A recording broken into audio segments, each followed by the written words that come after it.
They hate when you elevate. The second of losses, I'm handing them out, yeah, I had to go delegate. It feel like I'm floating, I'm lost in the moment, I swear I could levitate. They never believed that I would really fly, I had to go demonstrate. I had to set them straight. They hate when you elevate, elevate, elevate. They hate when you elevate, elevate, elevate. Yeah, they hate when you elevate, elevate, elevate. They hate when you elevate, yeah. I had to elevate. I'm way too fly. Let's get past all the silliness, all the politics. Let's get right to it. Salute everybody in the building. We got 8 people in the building, 9 people in the building. Salute to everybody who is here right now. Definitely hit the likes. Hit the likes up. Welcome back to the show. Man. So happy to have everybody here today. I know, like I always say, it's Monday morning. It's a competitive spot. You know what I mean? A lot of shows on right now and a lot of different, content creators putting out their perspectives on what's going on in the sport. Want to start off the morning right and at least get some perspective on what's going on. That way, as you go throughout your day, you got something to reference. We try to keep it as close to accurate and factual as possible. A lot of speculation, obviously, involved in it. But always trying to give everybody a good perspective on what's going on in the sport right now. Salute to Keyshawn Davis. This is his week. It is fight week for Keyshawn Davis and Dennis Baranchyk, of course. Salute to him and everything he's got going on. I've been watching the all his little top ranked versions of what did they do with Mayweather? What was it called again? Whenever they did, he invented this thing pretty much when they follow him around. Yeah. I don't know, the fight before the fight, the road to victory, the road to something. Yeah, whatever it is. I've been watching Keyshawn. Looks like he's, I put a video out yesterday talking about him needing to be dialed in, right, for this fight. That Dennis Baranchyk is really not, a tune-up or a stepping stone. And he's actually here to make, to derail some ish, right? And I was just concerned that, everybody's confronting him on what his plans are after the fight. And obviously, he's also talking about responding and speaking on those things. But I don't know if enough focus was getting put on Dennis Baranchyk.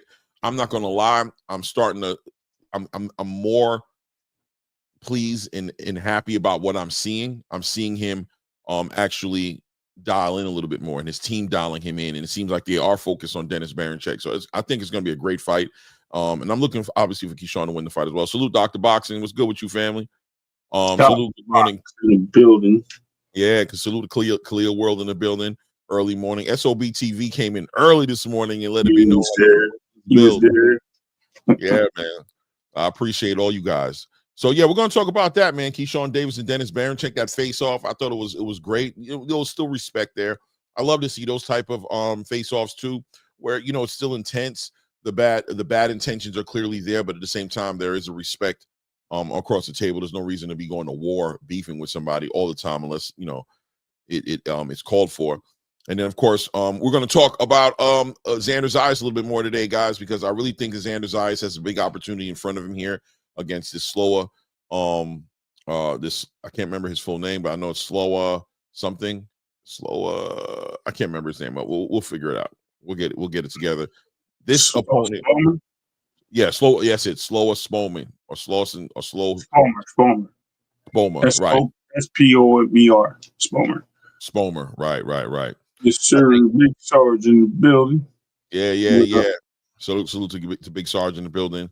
And it's a big opportunity in front of him, and it looks like lanes are going to open up for Xander Zayas based on his performance. Obviously on Friday night, he's making some statements. He's ready to get into some championship contention, some title eliminator fights. He's ready to get involved in all that, and I think he should be pushed in that way. But we'll talk about him obviously as well.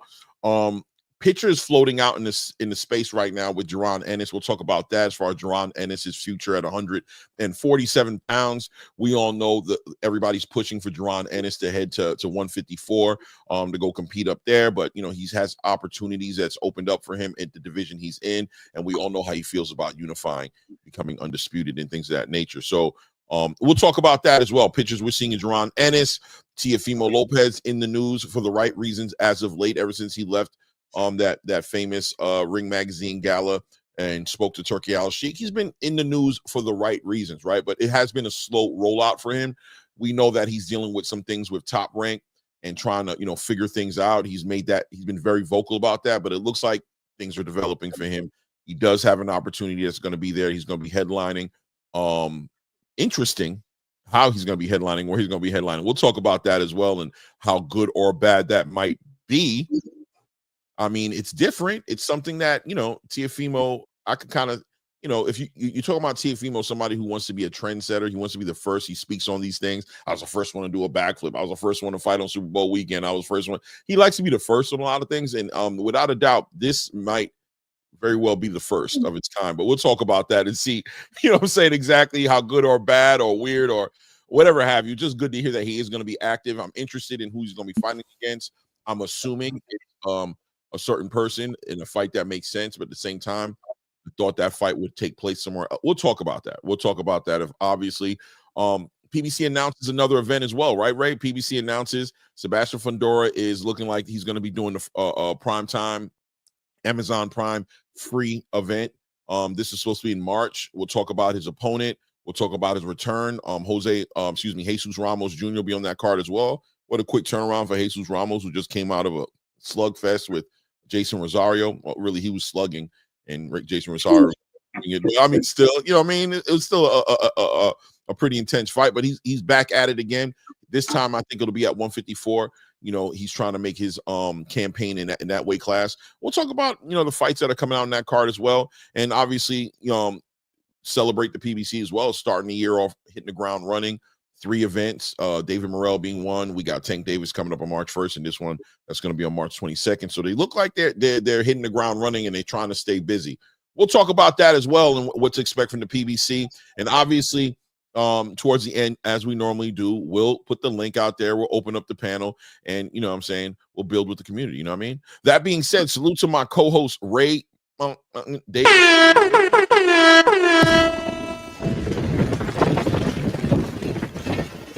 I want payday, you know that. You want payday, I know. Ray Davis bushy tailed this morning, has his coffee, got his sleep, so we should have a fully, you know what I'm saying, present Ray Davis. You're not enough today. You guys are dealing with working class, blue collared men, you know what I mean, who are taking care of families. So, you know, we love to build on this sport, but you know, the reality of the situation, the reality never escapes the situation, right? It always is part of the conversation. So we always appreciate you guys being patient with us and riding with us anyway. I know we're gonna get those shots, and you know what I mean, they're gonna make fun of us, and we deserve it. You know what I'm saying? When we do what we do, but we appreciate that you guys are here every day. But how you feeling this morning, Ray? Where you at? Man, spunky, bro. Let's keep it real. You know what I mean? All this energy going around right now. This boxing world is turning upside down. Listened to a few channels this morning, catching up on some goodness, you know what I mean? Some funny stuff, but you know, just having fun, Clay. It's all about what it is, man. Right. We definitely having fun, man. Man, February is turning out to be a great month. We knew it was going to be this way. January was like the slow rollout month. You know, not a lot was going on in boxing, more news, more so than actual fights. But we came off the back end of this David Benavidez event. And it turned out to be good. It hit right. Real boxing fans knew what it was going to be, but I think the casuals jumped into the conversation the right way. They enjoyed it. They're starting to, you know, see how boxing really is. It's not just about the people you know. I mean, on a casual level. And then rolling out into the following week or 2 weeks later, right? 2 weeks later, we're going into this Dennis Baranchyk Keyshawn Davis fight, which has built up its own steam, right? Top Rank rolling that out. Great fights on the undercard. And then we're going into obviously next weekend. Oh man, I just can't wait. I mean, it's like we're probably going to end up talking about some of the fights today as well. on that card, but that card just every time you look at it, you see something different. You see a different possibility. You know what I mean? You might focus on Joseph Parker and Daniel Dubois one day, but the next day you double back and look like, hold on, bro. Virgil Ortiz is fighting Israel Madrimov. Wait, hold up, bro. That's going to be a crazy fight. How's that one going to go out? Then the next day you look at it, right? Then the next day you look at it and you be like, yo, man, you know what I didn't think about, bro? Shiraz, man. I wonder if he's going to really be able to go ahead and deliver what he's supposed to do. And then you look at it the next day and it's like, yo, I wonder if Schofield mess around and clip Shakur. That'll be diabolical, man. I hope Shakur's on his game. I wonder how his hands is going to be doing. Is he going to be letting those hands go? Will he be able to stop Schofield?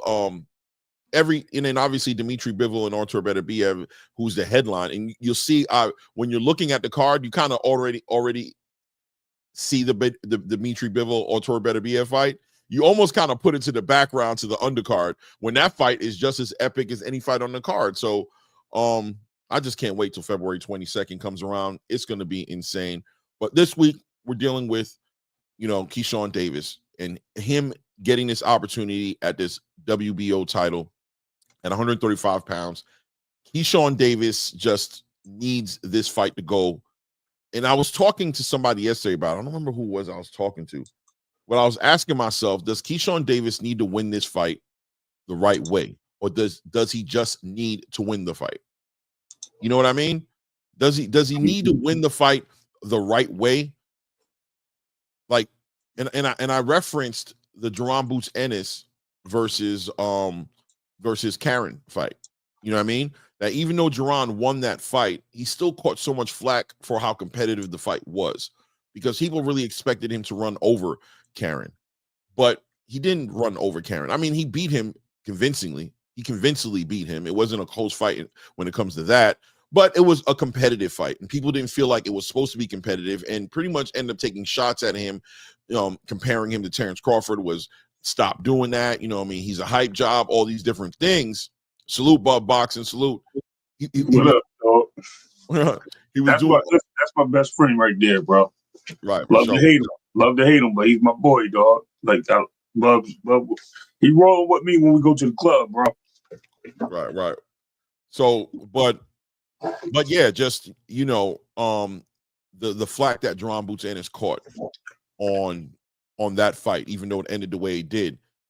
I mean, how do you feel about that? Do you think that Keyshawn Davis needs to win this fight the right way? Is that pressure on Keyshawn Davis to kind of continue this campaign that he did from 2024 on a Dennis Baranchyk? Because the space seems to be moving in that direction as far as Dennis, somebody to be ran over or steamrolled. Right. So I think there's a saying of being overconfident, right?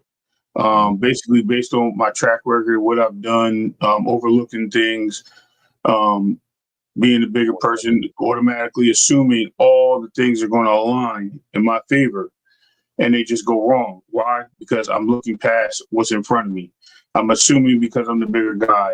I'm assuming because I had the 3 knockouts in my last couple fights, and to me they were stronger fighters. I'm believing, this guy doesn't stand a chance. This is my opportunity. Ain't nothing standing in my way. All those things coming into full circle without having butterflies in your stomach is an overconfident situation. The excitement that's there are needles in your stomach, because you get that burning sensation, like, yeah, it's that time, I'm about to do it. You go out there, and it's just like Michael Jordan with the flu. You know what I mean? You either put up or shut up. Now you don't feel so good. Now you ain't expect that guy to punch you in the face right there. Now you ain't expect this guy to be over there while you was looking over here. All those things start coming into play. Now you're trying to figure out what to do, because you were so overconfident. You look past all the little things that this person was capable of, and you put yourself in this position of what to do next. Right. I think there's a strong possibility that he could be overlooking his fight here, and I think people could be doing the same as judging the fight. I believe Keyshawn's going to win. I don't believe this is the case. Hopefully, he's humble enough to understand that. But I do sense a little being overzealous a little bit. Like he's like more than going in there confident, too confident. not so much cocky, but like, bro, this is kick for me. I'm about to get this belt. You know what I mean? Because his boy got a belt. This guy got a belt. So I think that, I mean, like I said, I hope it goes well for him. It may not be this time, but yeah, man. Especially when you talk about other fighters instead of focusing on the fighter in front of you. That always bothers me. Right. Shout out to RC, by the way, for putting some color in the chat earlier. Man, we appreciate the support. You know, I agree with you, man. I think all those things are a possibility in these fights, and it's like, you know, but Keyshawn has shown the ability to kind of deal with the lights, with the pressure. You know, that last event he had with Gustavo Lemos in his own home city of Norfolk, dealing with all that adversity, his sister and his mother being in an accident the day before, Gustavo coming in overweight, you know, all these different factors, the place being sold out, which is pressure within itself. You're fighting in your hometown and they actually show up for you. It's like, oh man, I actually got to show and prove. Like, they actually packed out this building, so it's barbecue or mildew time. And look, he stepped up and he did what he was supposed to do, right? He showed up and he showed out against a Gustavo Lemos who clearly wasn't prepared for the pedigree of fighter that was in front of him, or the power that Keyshawn Davis was able to muster up. Now, segueing into actual power and the way Keyshawn Davis feels about it, he's been talking about becoming stronger, how he's felt way stronger in this camp than he ever has. He's talking about his sparring partners are complimenting him, saying, man, you are just really strong, right? So Keyshawn talks about the one thing that would shock him in his fight. He says he's prepared for anything, but the one thing that would shock him in his fight would be Dennis Baranchyk being able to take the power. You know what I'm saying? That Keyshawn Davis plans on delivering. He says if he can take those punches, that's actually going to legitimately shock me. That being said, he just keeps pointing in the direction of wanting to stop this guy. If you guys aren't aware of Dennis Barancyk's background, this is a real tough Ukrainian, right? Like, his knockout ratio doesn't reflect his spirit, his will, and his grit. This guy also does bare knuckle fighting. You know that, right? He does that, right? You know what I'm saying? This guy is more than willing, and it's more than possible that he has a decent chin on him, that he can take the shots. You know what I'm saying? That Keyshawn is throwing at him, because he's just like that, right? He's a real rugged, gritty person. I can see him taking the power of Keyshawn Davis. What do you think about that? Do you think that's something that, you know, do you think because when you look at them standing in front of each other, even in this picture right here, Keyshawn is clearly way bigger than Dennis Baranchyk. Right. Do you think the power of Keyshawn Davis is going to play a factor in this fight against Dennis Baranchyk, or will he be able to weather that? Not to say only absorb the shots, but also with his pedigree and the way he moves, his foot movement. He's like they say, the poor man's Vasily Lomachenko. Might that power be neutralized in this fight by Dennis? Power is a way. It is a way to absorb power. It could be. I mean, the way Dennis fights, you know what I mean, and fighting, like you said, like the poor man Lomachenko, right? He may be able to absorb that. He may be able to put himself in the positions to not get caught flush with certain shots, see things coming, and be able to respond, counter, straight shot hooks and things that take angles. Yeah, he did it with Navarrete, man, who was supposed to be the stronger, bigger fighter in the ring. He did it with him, so I don't see why not. Of course, in this picture, right? So it's supposed to be a 2-inch difference in height, bro. Right. No, it looks like about a solid 4. 5'7" to 5'9". That don't look right. Yeah, that look like a good 3.5. Yeah. Yeah, about 3.5, 4 inches. I mean, he just looks bigger just in general. Longer arms, long. He's just a bigger human being than Dennis Baranchyk. But, you know, being at Dennis Barancyk's height, I think he's probably been dealing with this most of his career. He's okay with it. He understands. As a matter of fact, there was an actual part in this face-off here where you see Dennis kind of bring his hand right over it by his chin and show him like, yeah, bro, you're right where I need to be. Right there. Yep. Right there. Yeah. Very similar. You know what? Yeah. You know what it reminded me of is when Gervonta did that to Ryan Garcia, right? In their face-off. When he kind of showed Ryan, like, you right there, bro. What are you talking about? It's right there line where I'm at. So Dennis, I think Dennis also, there's a good chance that Dennis Baranchyk is going to come in this fight a little bit more offensive, a little bit more aggressive, way higher volume of punching than I think people are anticipating. And I think that within itself can present issues for Keyshawn Yep. Davis, because if you compare him to how he looked in front of Gustavo Lemos, Gustavo kept his hands home. He tried to like shell up and do that Argentinian kind of Canelo Alvarez, like, I'm going to sit here and let you throw your shots, and then I'm going to start timing your shots so I can throw shots in between your shots. I don't see Dennis Baranchyk doing that. I think in his mind, it may very well be the best defense against Keyshawn Davis might be in a effective offense. What do you think about that, Ray? Which is exactly what Martello did, right? Was it how you say his name again? Martello. What are we talking about? Which fight? You talking about Bakram and No. Keyshawn's opponent before Miguel Medueno. I don't know where I got that from. Okay. And he did the same thing, right? Kept his hands in front of him, kept moving his hands, kept moving his hands. COE Films, man. I appreciate the support, man. I mean, aside from him really just pushing back Keyshawn a lot against the ropes and using force, he did throw his hands out a lot, making Keyshawn think a little bit. You know what I mean? It took him some time to adjust to that. Now you got a faster fighter, fleet of foot as well. And what I mean that is his hands is probably faster, and his feet he can move. You know what I mean? So that can also create a different element and a different surprise for Keyshawn. So yeah, it's very much. I think it can be a challenge. What's up, Fine Frequency? Yeah, for sure. Salute to the boxing fan in the building as well. Salute to Steph Brown. Love boxing, of course. COE Films, RC, Edward Morris, Big Sarge, Mr. Lightning in the building. And of course, Doc Box is in the building as well. Yeah, I think there's a lot of different possibilities and turnouts in this fight that people might not be taking into consideration. I mean, one of the upfront possibilities is Keyshawn Davis could be completely correct. If Dennis Baranchyk is sleeping on Keyshawn Davis's power or his ability to put these punches together, he can get caught early. Now, Bomac also spoke and said, listen, this is all like beating a drum. It's like a rhythm. Once Keyshawn gets your rhythm and he's able to go ahead and understand the rhythm you're fighting at, then he's going to be able to punch in between your punches and hit you with a lot of shots. Keyshawn Davis also spoke about attacking the body of Dennis. Says, you real small guy. He's like, I'm going to be touching that body. And he said that over and over and over again. Listen, Keyshawn Davis's probably biggest accolade that he's ever gotten up to date in his boxing space is being compared to Terrence Crawford. They call him a little Terrence Crawford, right?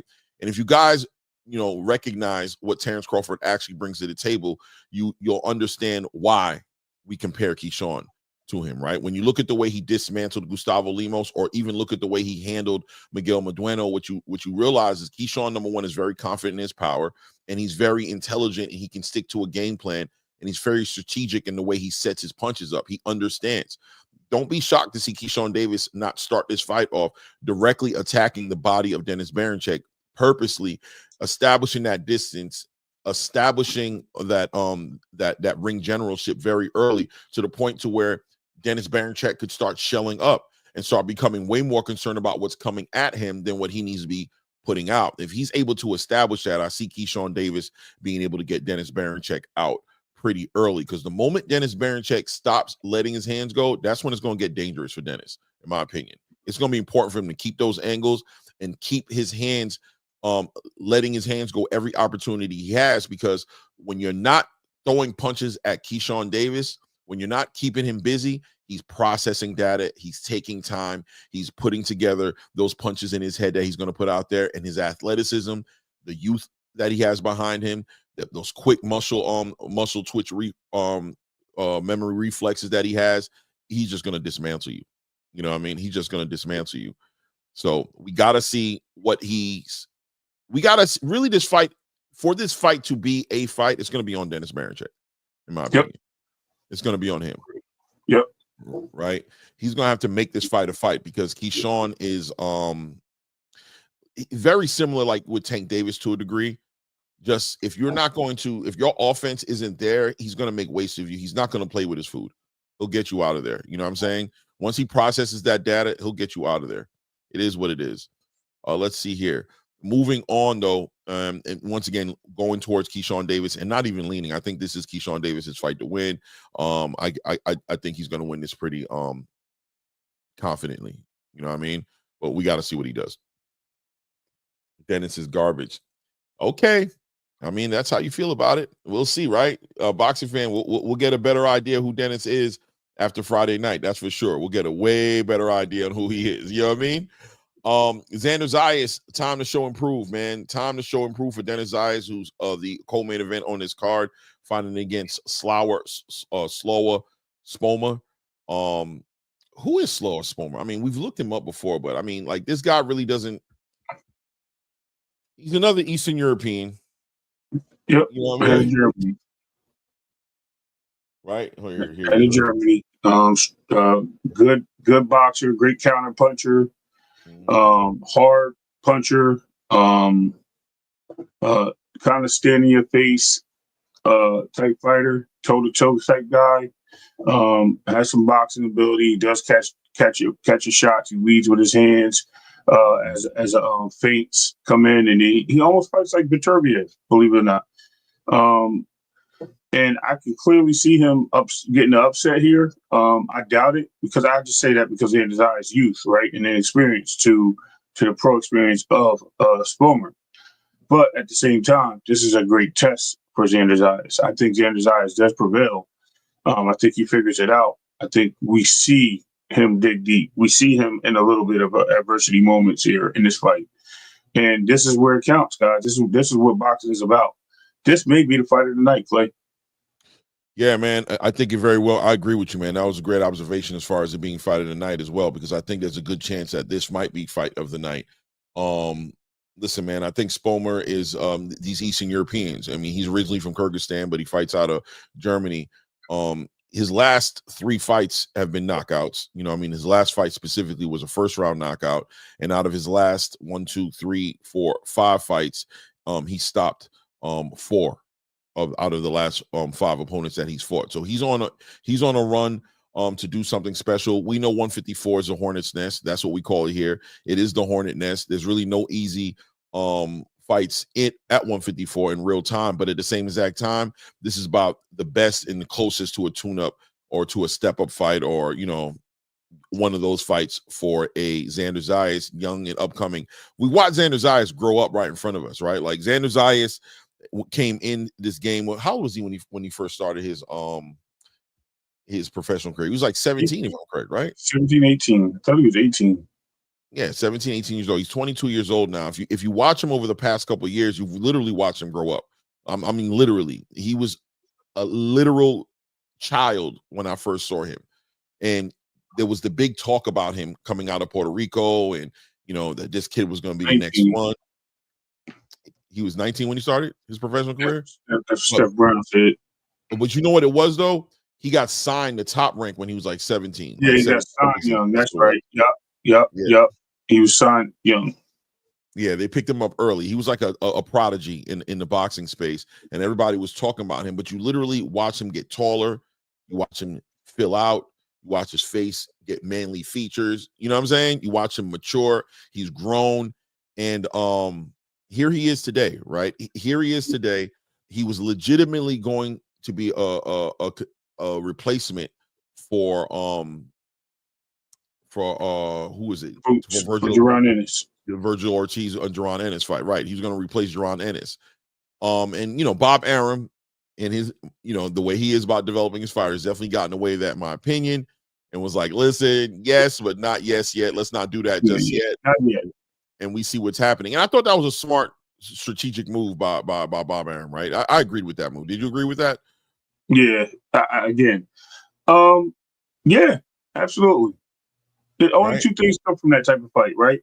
Championship experience, right, and disappointment. So one or the other is going to happen. It depends how he takes it, and his maybe disappointed from Bob if it was a loss. Championship experience for him, for Xander, or vice versa. We don't know, but yeah, only 2 things can happen. Yeah, 100%, man. Only 2 things for sure. And they took their time, and they were like, not just yet, but he's right there. He's ready for it. I mean, I've heard him literally speak on he's ready to fight Sebastian Fundora. Like, obviously that's the lane he's heading down. He wants a shot at one of those belts. Well, both of them, but I think he's probably on the WBC route at this point. WBO, he's number 1, yeah. Is it WBO? My bad, right? WBO. So he's looking to go ahead and put himself in position to get a title shot right there. This fight right here is going to be the litmus test for him, right? It's going to be the litmus test.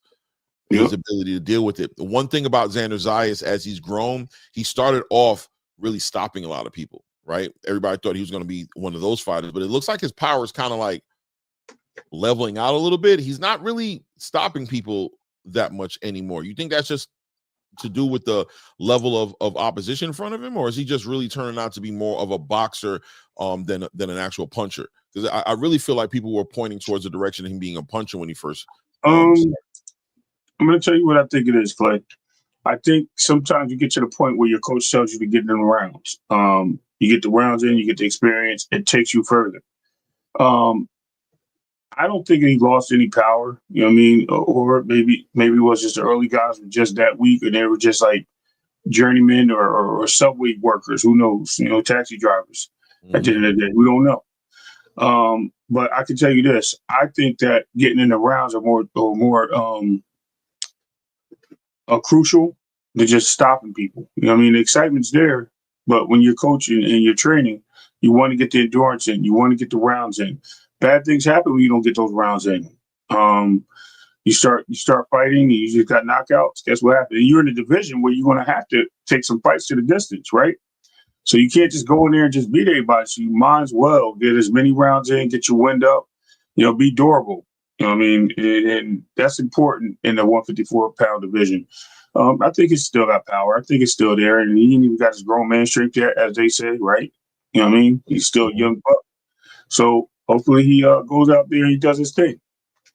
Yeah, man. And shout out to Secret Dance Move. I wonder about this thing right here. And Xander has become more human, you know what I mean? And that's not a bad thing, but it is something that lets you know that, don't judge a book by the cover. But what he says here is his eyes one of those prospects that looks great early on, but as soon as they step up another level, they start looking less stellar than you originally thought. And that might hold some weight right here, man. I'm not going to even lie to you. It might hold some weight right here. Yeah. This fight right here, when you're talking about getting into those top 5 fights, when you talk about fighting Serhi, certain fighters, when you start talking about fighting Sebastian Fundora, when you start talking about these fighters, power is going to become a part of the conversation, because that's going to be your ability to keep these guys honest and keep them from walking you down and doing whatever they feel like doing with you. He's showing still that his IQ and his pedigree is still there. He's still a top level fighter. You can see that in him, but the power may become an issue as he gets into these title eliminators and these interim title fights, and ultimately, full title fights against the champions in this division. The kid is growing. You still see the youthfulness in him, but he is growing into his body. He's getting tall. You can see it. You can see him growing and filling out more and more every fight. But the ultimate tell all is always that litmus test. It's always the opponents. It's always the competition that you're in the ring with. And I also agree with you on those rounds maybe also aren't bad things, right? Him making these fights, but these fights going longer and him actually having to go to decisions isn't necessarily hurting him. It's probably keeping him more honest and giving him more accurate assessment of where he's at and what he needs to work on so that he can develop in the right way. And I like what Secret Dance Move said here. Berlanga is another example of that. He is to a degree, except Berlanga actually suffered, in my opinion, towards where he's talking about, right? The lack of rounds, all those knockouts, those first round knockouts, getting up to that point, it seems like he kind of got stifled in his development. And he ended up facing some reality in the ring that we end up seeing him turn into a real dirty fighter, right? He started to try to cut corners, he bit somebody, you know what I'm saying? He's hitting with low blows and he's doing all kind of things, trying to deal with the fact that, man, these fights are going longer than I thought they were going to go. He drank his own Kool-Aid and had a reality check, whereas Xander Zayas seems to be having more of a organic development in the sport, which could actually pan out to be a good thing for him. Yep. Yeah. And Pacheco's perfect example. Yeah. Exactly. We don't want to keep seeing, we don't want to see the Caleb Plants of the world. No disrespect to Caleb Plant. You know what I mean? Gas it out at the 6th round, you dominate the fight. And then 6th round, you can't do nothing because you're not stopping nobody. Right. So, you know what I mean? So you definitely need those rounds in, man. It helps. Get that motor going. Keep that engine flowing, bro. That's it. Yeah, those rounds, those rounds make a difference. And let's see what's at this point where Xander Zayas is at. The litmus test is going to be there. This is going to be a test not only for us as fans to see who he is, but also I think for a Top Rank to kind of see where he is and it make them either more confident to go ahead in the route that he wants to go on, which is he wants to raise the competition and get himself into some championship fights, or if Bob Arum maybe takes a few steps back with him and continues to develop him in a way to build that confidence in the product he has in Xander Zayas. We saw what happened to Jared Anderson when he went against the grain and upped the competition, going against Bob Arum's assessment of where he was at. He ended up getting stopped. So Xander Zayas is still young, has a lot of time in front of him. He doesn't need to go up and fight for a title, but if he is ready, no time better than the present, right? So we'll be keeping an eye on Xander Zayas. What are they saying here down here? Caleb Plant is a disappointment. I don't think he's a disappointment, JR. No, he's not. He's not. He just listen. He drunk his own Kool-Aid. We just talked about it. This is just what happened. This is exactly what we talk about. No one's saying nobody. No, none of these boxers are perfect. And you know what? And the thing is, we look at boxers that take L's to great fighters as disappointments. He can't be a disappointment. He got to those championship spots. He held on to the title. He was a champion. Caleb Plant is just a victim of circumstances, right? He fought who they put in front of him. To get to where he got to, he stopped. He had his stoppages. He had his distance where he didn't have to really go the distance. He had to put in the rounds to go the distance. You know what I mean? He was able to just cruise through. Now, when he got into those moments where he had to go through the distance and fight through it, when he had, those are all the moments where he gassed out. He had issues, and those things hurt him. So it's the same. If the whole thing that we're talking about is exactly a perfect example with Caleb Plant. Having get this stuff in early, get your rounds in early. You don't have to be a knockout artist all the time. You got KOs, you got KOs. You know how to do it. That's number one. Okay, now we know how to do that. Let's work on this. You know what I mean? Let's see where we at. Right. I agree. We'll see. It's all about the development of these fighters, getting them to that point. People questioned Terrence Crawford. The fighters he was fighting because they wanted to see him fight other fighters, but all those Eastern Europeans and all those awkward styles that he fought against really helped develop him into who he is. You know what I mean? Made him a man of many different skill sets, many levels to what he can do in the ring. Being a switch hitter that he is and all those things. Whereas a lot of fighters who find that early success just kind of like washing everybody in front of them and just, steamrolling everybody. When they finally run into that wall, you see what happens with a lot of them. They're just not able to adjust, man. Right. And Xander Zayas is showing and proving that he can. Shout out to Keith Tucker also in the building. I just saw him in the building. I like what, people are talking about that as well. And I guess we can speak on that as far as the Keyshawn Davis going up, to 140, being as big as he is at 135. How long? I remember I said I thought Shakur would be the one to go up there, but I'm starting to think more and more that it might be Keyshawn that goes up there as well, right? So I don't know what's your perspective on it. Yeah, give me that. But I said that about what did I say that? Like early last year. Like Keyshawn? Yeah, when I was like, yo, he looked like the bigger fighter. He might be the one to go up. I could see him fighting at 147.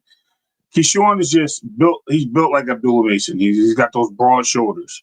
Right. He's not so much the weight look like, he's in shape. He makes the weight. He's in shape. He carries it well, but he has those broad shoulders, that wide chest. When you have that swimmer, I call it the swimmer's back, right? Or the swimmer, what do they call it? The swimmer's physique. There you go. When you got that type of physique, people think you're bigger than what you really are. And you can grow into that size because of that physique. So, or basketball physique is another one, right? They call it a basketball physique. You can grow into that size and of being at the pause, by the way, because frequent flyers in the building.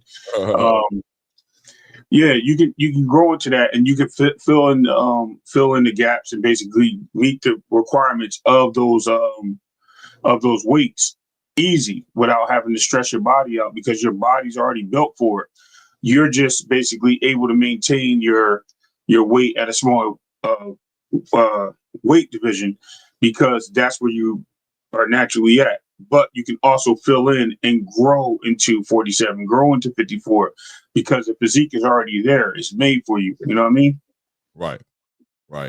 So, I mean, after this fight, if he's not getting an opportunity to get at Tank Davis, I think one of these guys is going to move between Shakur and Keyshawn Davis, depending on what Tank has to say March 1st at the end of his fight with Lamont Roach. I think we could see the other fighter start to make moves up to 140. He even brought up fighting Isak Pitbull Cruz. I don't know if he meant to bring Isak down in weight or if he was going to go ahead and go up it to 140 to fight Isak. But he kind of already has been hinting towards that. But at the same time, Shakur Stevenson has also spoke about his willingness to go to 140 as well to make certain fights if it makes sense financially. And he's with Turkey. It can be made to make sense very quickly. There are fights up there for him, but the same fights that I was thinking were going to be up there aren't, right? Teofimo's leaving. Devin is leaving. You know, it's a whole nother division now. He said it would have to be the right fights. I don't know if Shakur sees those opportunities at 140 anymore. Keyshawn probably would find more opportunities up there. But, you know, let's see how he feels about it.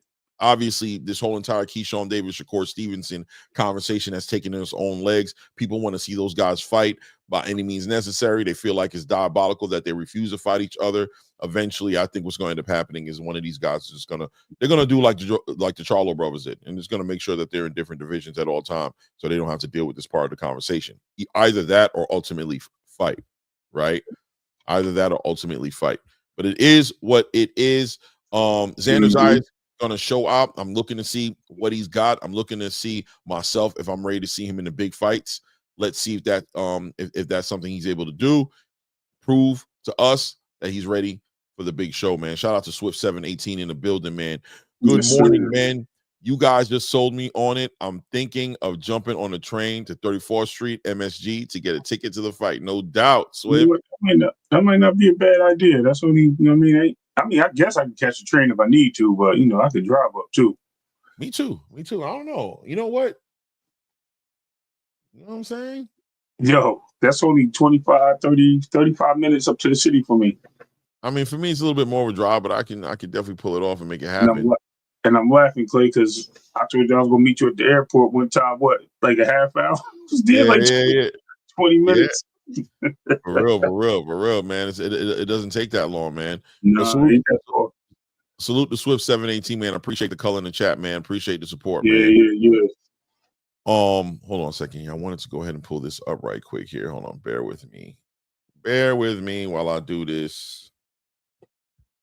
We can move on and move the needle in the topic to, you know, Teofimo Lopez at this point. We spoke about it. We've been talking about Teofimo all year, right? It's a good thing and a bad thing. I think it's a good thing now, right? Yeah. Because although he was in the conversation for bad reasons, hindsight says it was worthwhile if it got him to this point, right? The antics were cringe. He was really reaching in his pockets, trying to find a way to stay in the algorithm without actually fighting, right? Like, he wanted to be relevant. He wanted to be part of the conversation, but he wasn't trying to do it through fighting. He was calling out fights that just weren't realistic. Him and Terrence Crawford, you know, Terrence was never going to take that fight. He called out Boots at the time. It was not very realistic. Boots was so concerned about other things. You know, obviously race baiting with Gervonta Tank Davis and Terrence Crawford, talking about, you know, come get the banana, whatever monkey wants to come and get the banana. But he stayed in the news, man. It got him on It Is What It Is with Cameron. It got him on with Ness on Boxing Voice. You know, Punch Drunk obviously also took some interest in Teofimo's career. He's a big fan of Teofimo. So he's able to stay relevant, but ultimately it brought him to the point to where he's at right now, to where he's in the conversation to make some big fights. Him and Devin Haney, him and Ryan Garcia, him and Boots Ennis. He's in those conversations, and it piqued Turkey's interest enough to where Turkey invites him and tells him, listen, I'm going to give you a 3-fight deal. We're going to put these fights together. But at the same time, it's been a minute now. Teofimo's been pushing back at the whole Top Rank deal, saying that he's not getting treated correctly. He's putting out contracts. He's putting out all types of agreements. He's saying that these guys are trying to sabotage his career, and it's gotten in the way because Teofimo's been very reluctant to get involved in any fights. The last fight being the Subriel Matias fight that they tried to put together for him. He showed how the fight was, and I ain't gonna lie, I thought the deal was trash. What they put on the table for Teofimo, I didn't like it. When I looked at it, I was like, I ain't gonna lie to you, he probably shouldn't take that fight or take that deal, right? But look, he's here now where he's waiting on Turkey. He seems like he's on the verge of having a breakout, and here comes this rumor that comes out. by Ring Magazine, which makes it, in my opinion, more than a rumor. It's probably damn near fact at this point that they're trying to build a fight for him, but it's going to be in Alcatraz. Mm-hmm. What do you think about that? Hey man, only one man escaped from Alcatraz, and that was Clint Eastwood. So we have to see. Hey man, I think it's interesting. I don't know how I feel about it, man. I don't know how I feel about it. It has to be exclusive. Like I was thinking, like, are they going to rent out a bunch of ferries for fans? How are they going to build the arena? Like, you got a lot going on here, right? But they would definitely have to do it, right? So why not? Are they going to build a land bridge? That would be diabolical. They can do it. You know, they can definitely build a bridge between there and there. You know what I mean? It's possible. Just throw a bunch of sand and stuff down, throw some rocks on top, scave it over. They don't have to drive, but it could just be a walking thing. It's a couple miles, but hey, anything's possible, Clay. Sure, Turkey spares no expense. He can make it happen, bro. They made islands in the ocean, bro. So it's very possible. Yeah, I think that's going to be the most interesting part about it is how they're going to get people in the building. What kind of turnout are they looking for? It'll probably be exclusive, you know what I mean? Helicopter flights, things of that nature for the big timers.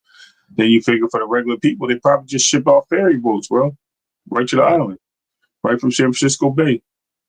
Right. I mean, look, like I said earlier, Teofimo likes to be the first. He likes to set trends. He likes to do things nobody else is doing. So in many ways, this is right up his alley. But you about to say something? Go ahead. I just thought of something. Alcatraz is right off of Macaulay Cove, right? Mm-hmm. Is in San Francisco. Right off Macaulay Cove, ain't it? In San Francisco Bay. So right. the baseball stadium is right there. What if they're doing it at the baseball stadium? With Alcatraz as a backdrop. Boom. That would be interesting if they did that. Would that, you think they would throw shots at Turkey at this point and be like, oh, he lied to us again? Not at all.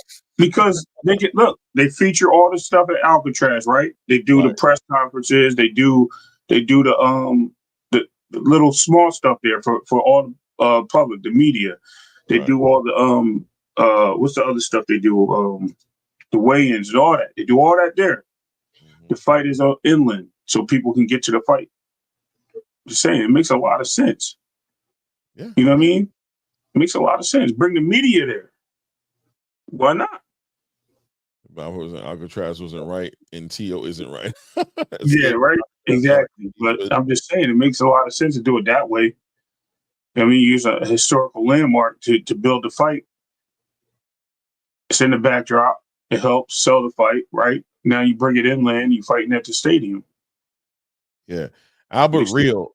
Shout out to Albert Riel, I guess. Riel. He says, so when Teofimo, let me pull it up here. I don't know where do you get the PBC at? Let me just read this. Maybe I'm reading it into this. So when Teofimo fights, will his fight be on Top Rank or PBC or both? Why PBC? Why would it be part of the PBC? Well, I think, are you talking about with Turkey? Is it going to be Ring Magazine? I think it's going to be Ring Magazine, and I think Top Rank is still going to get their little piece of it as well. That's yeah. I don't know. Yeah. It's gonna be what does he say here? I understand when it comes to prison fighters, but if you're not a prisoner, why go to prison to fight? Yeah, that's funny. That's a good point. I mean, listen, man, there is certain there is a certain nuance to the whole situation, just as far as Teofimo's present situation with Top Rank, and how he may feel, and maybe painting the picture of him breaking out of Alcatraz, painting the picture of him breaking out of his deal with Top Rank, just theming out the Teofimo's whole entire his whole entire journey at this point of where he is, of where he actually is right now, which is this prisoner of a promotional company that has not been able to get out. And here Ring Magazine comes and they're breaking Teofimo out of Alcatraz, also known as Top Rank. Right. So there's a story here. There's a theme here. Shout out to Dante, bro. I'm telling you, that's what I think it is, Clay. Right there. Exactly. They could do the press conference at Alcatraz. Right. And I just wanted, before he was, I want to go to shout out to Swift 718, bro. Teo had 3 reboots, bro. He went from Teofimo to what's his name? The whatever, the showstopper or whatever. Right. Then he went from that back to Gordo. Then he became the showman, right? Mm-hmm. What was he? The takeover. He was the takeover, right. Gordo, then the showman, right? So if he need another one, hey, maybe this is it, right? He breaking out of that. Breaking out of his mindset of Kambosos. That's what he's doing. I mean, maybe he might be doing the yo. Shout out to Swift 718 once again, putting some color in the chat. I appreciate you, brother. It says Teo needs a career reboot. He's irrelevant in the worst way. I was at his Madison Square Garden fight versus Sandor. The whole upper deck was black, tarped off. He can't draw. I don't even think he draws well in the Hulu theater. And I got ticks day of. I got a ticket the day of. Yeah, man. Let me see here. With Teofimo, it's an interesting conversation, right? Because Teofimo does listen, man. God is being good to Teofimo right now to have somebody like Turkey Al-Sheikh behind him. Because if anybody can help rebrand you and put you on the biggest stage and help facilitate the type of reboot, quote unquote, that we need to see Teo has, it would be somebody like Turkey Al-Sheikh, somebody who has an actual a budget to put behind him. And there's some acknowledgement here about Teofimo's ability to sell. And that's why I think this whole Alcatraz situation is coming up, because Teofimo packing out this building, Teofimo selling out on pay-per-views doesn't seem like it's going to be the big purpose behind this fight. This is probably going to be more so trying to build up Teofimo with the idea of the fights he's going to have in the future, the fights with Boots, and ultimately the fight between the winner between Devin Haney and Ryan Garcia. So that this is a development strategy, I would say, more than anything for Teofimo Lopez, building him back up. Let's get you in a unification fight at 140. Let's not push you out of 140 yet. Let's get you in a big fight, you and Hitchinson. See if you can get that done. Build up your market value there. Then the next step will be to take you, what I'm saying, into 147 to hopefully fight a Jaron Boots Ennis, who we will be talking about later on in this segment as well, about Jaron Boots Ennis.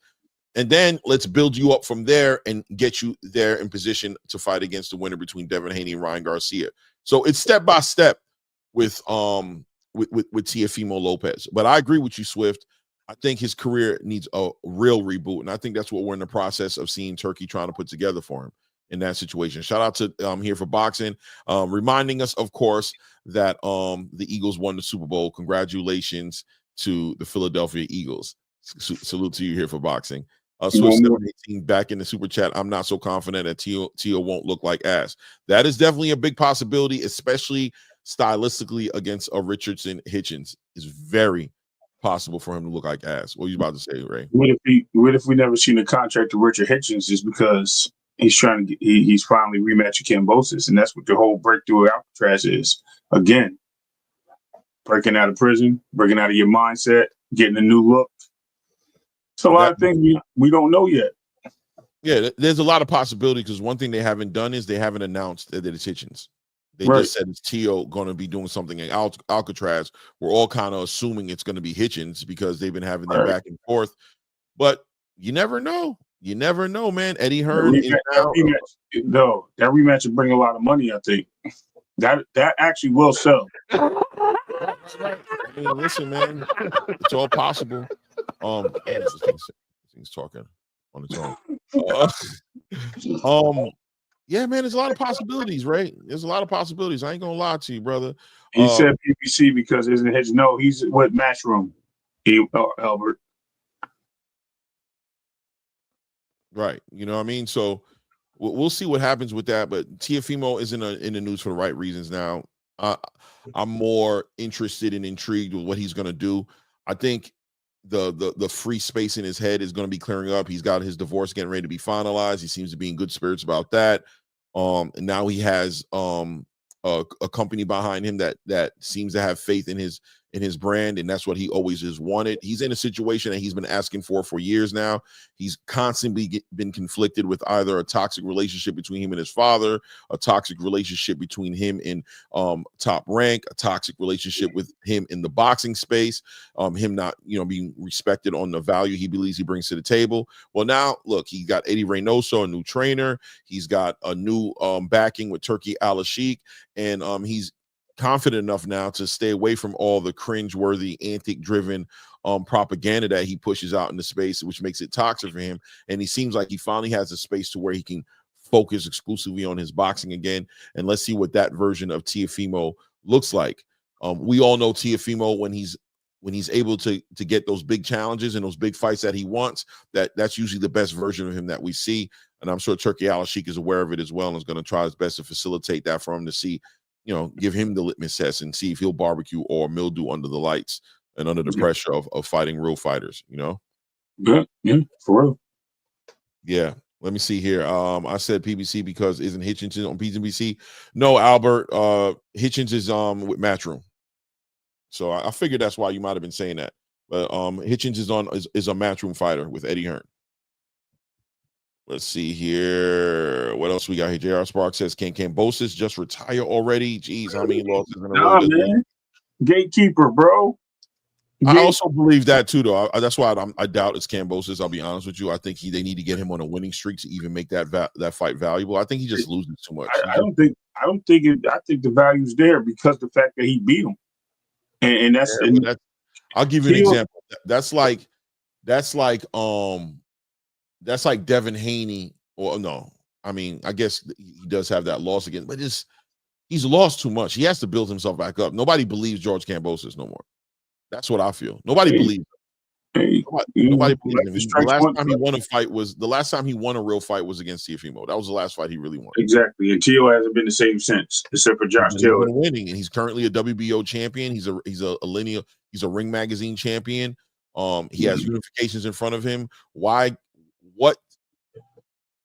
What sense is the boxing space going to make of him not fighting Hitchens, him not fighting other champions in the division, or even mandatories, to fight somebody who's arguably lost their last 4 fights in a straight row?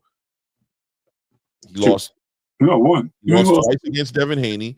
He lost against Maxie Hughes. You know what I mean? Well, he won, but but nobody feels that way. I don't know anybody who feels like he won that. Not even a commentator has given him respect for that. Everybody has said they felt like he lost that fight. And in all due respect, Teo in the same boat, right? Because he lost his last 3 fights pretty much too, except for Claggett, right? Josh Taylor.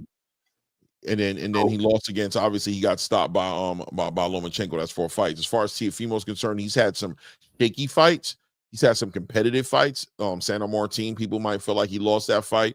It was competitive, though. It could have easily been a draw as well. That wasn't even competitive. He lost that fight. But okay. And then Jermaine Ortiz, he lost. People feel like he lost that fight. Claggett was competitive. He dominated Josh Taylor. Yeah, he dominated Josh Taylor. I mean, I don't know, man. I mean, if they wanna make that fight, if they want to go him, he didn't just lose to anybody. He lost to the top. I get that. I agree. It wasn't like Kambosos just lost to some guy down the street named Roger.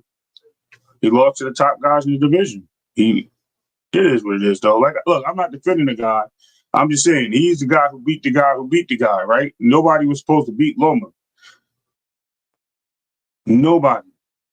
He dominated Loma for the first 6 rounds. Dominated him in the 12th round. Just saying. And then he turned around and got his brain scrambled and didn't know who he was for 2 weeks and talked about is he that guy anymore? So it plays a big part in your brain, bro. People can. He lost to Maxie Hughes. I agree. I mean, from what I've seen, but on paper he won, man. I mean, like at the end of the day, I can't take the loss away.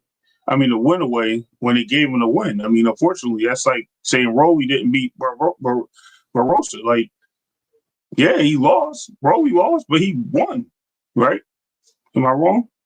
Barossa? No, I disagree. I think losses like that resonate as losses. They don't resonate as wins. You know what I mean? It's different. Like with Teofimo Lopez when he fought Sandor Martin, although it was a very close fight that some people feel like Sandor Martin won, he still was Teofimo.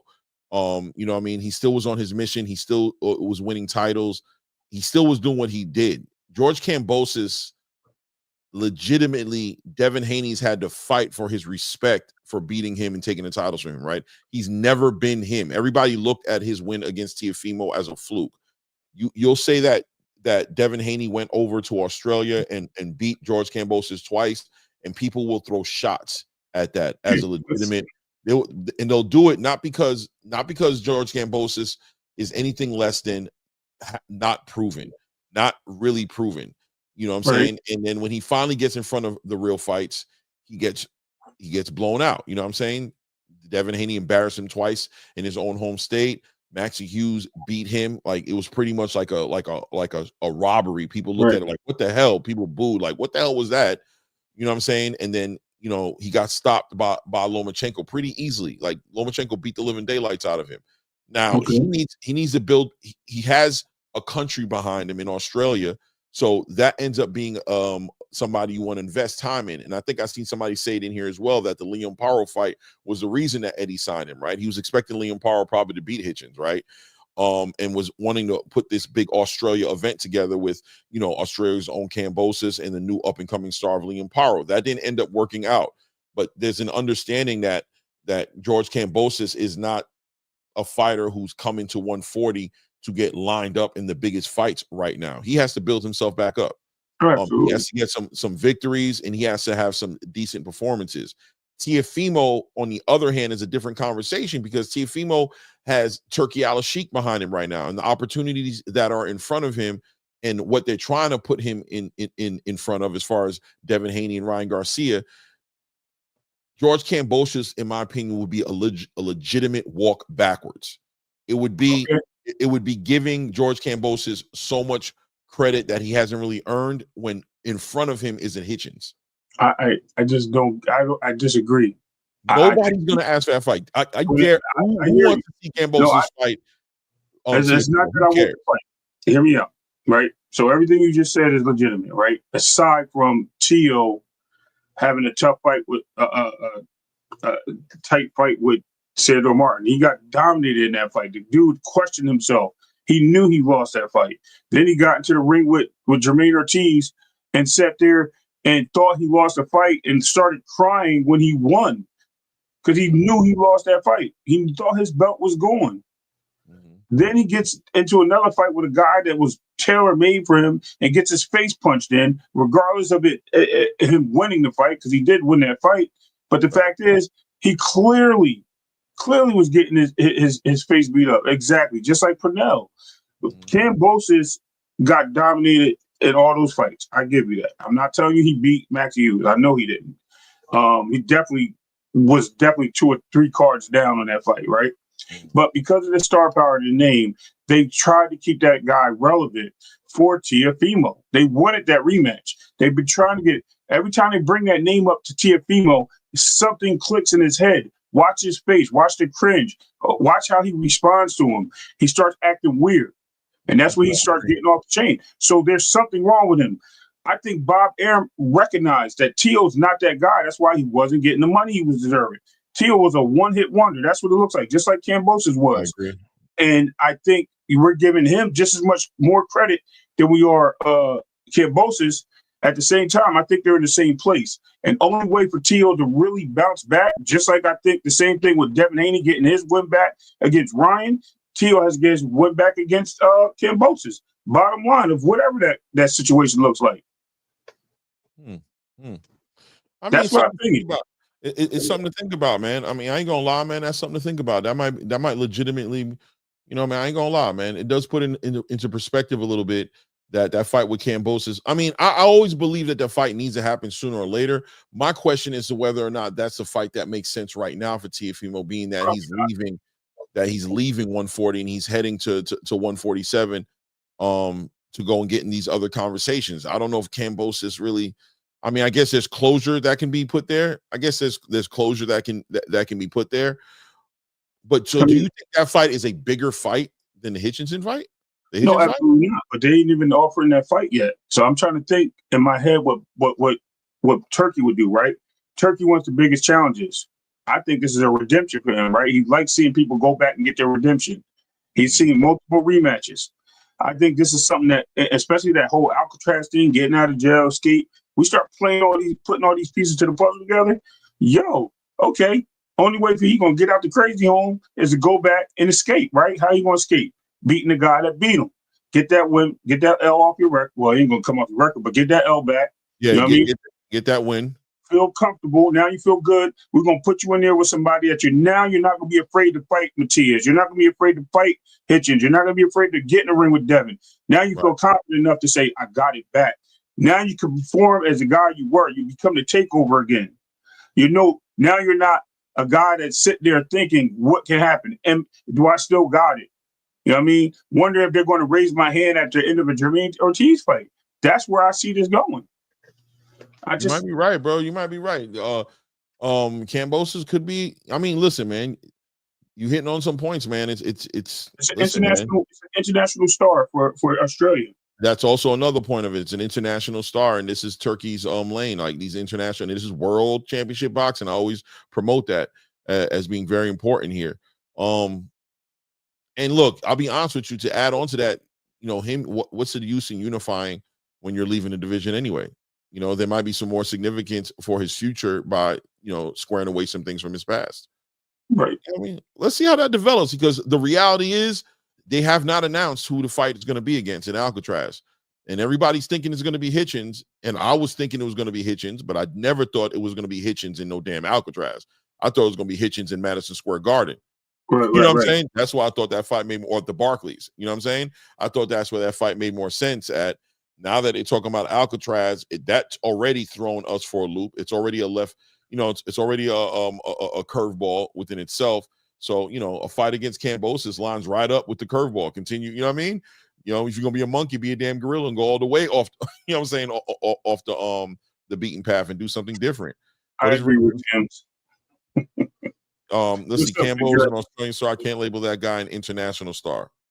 I agree. I mean, Australia is international. Anything outside of America, you're going to say international. You know what I'm saying? Right. And Greeks. You know what I mean? So it is what it is. But no, what's Big Dre in the building? Yeah, salute the Big Dre. Salute the Big Dre. But Ray, you might be onto something, man. Let's keep a close eye on it. This might be one of those, another one of those you hit it right on the nail situations.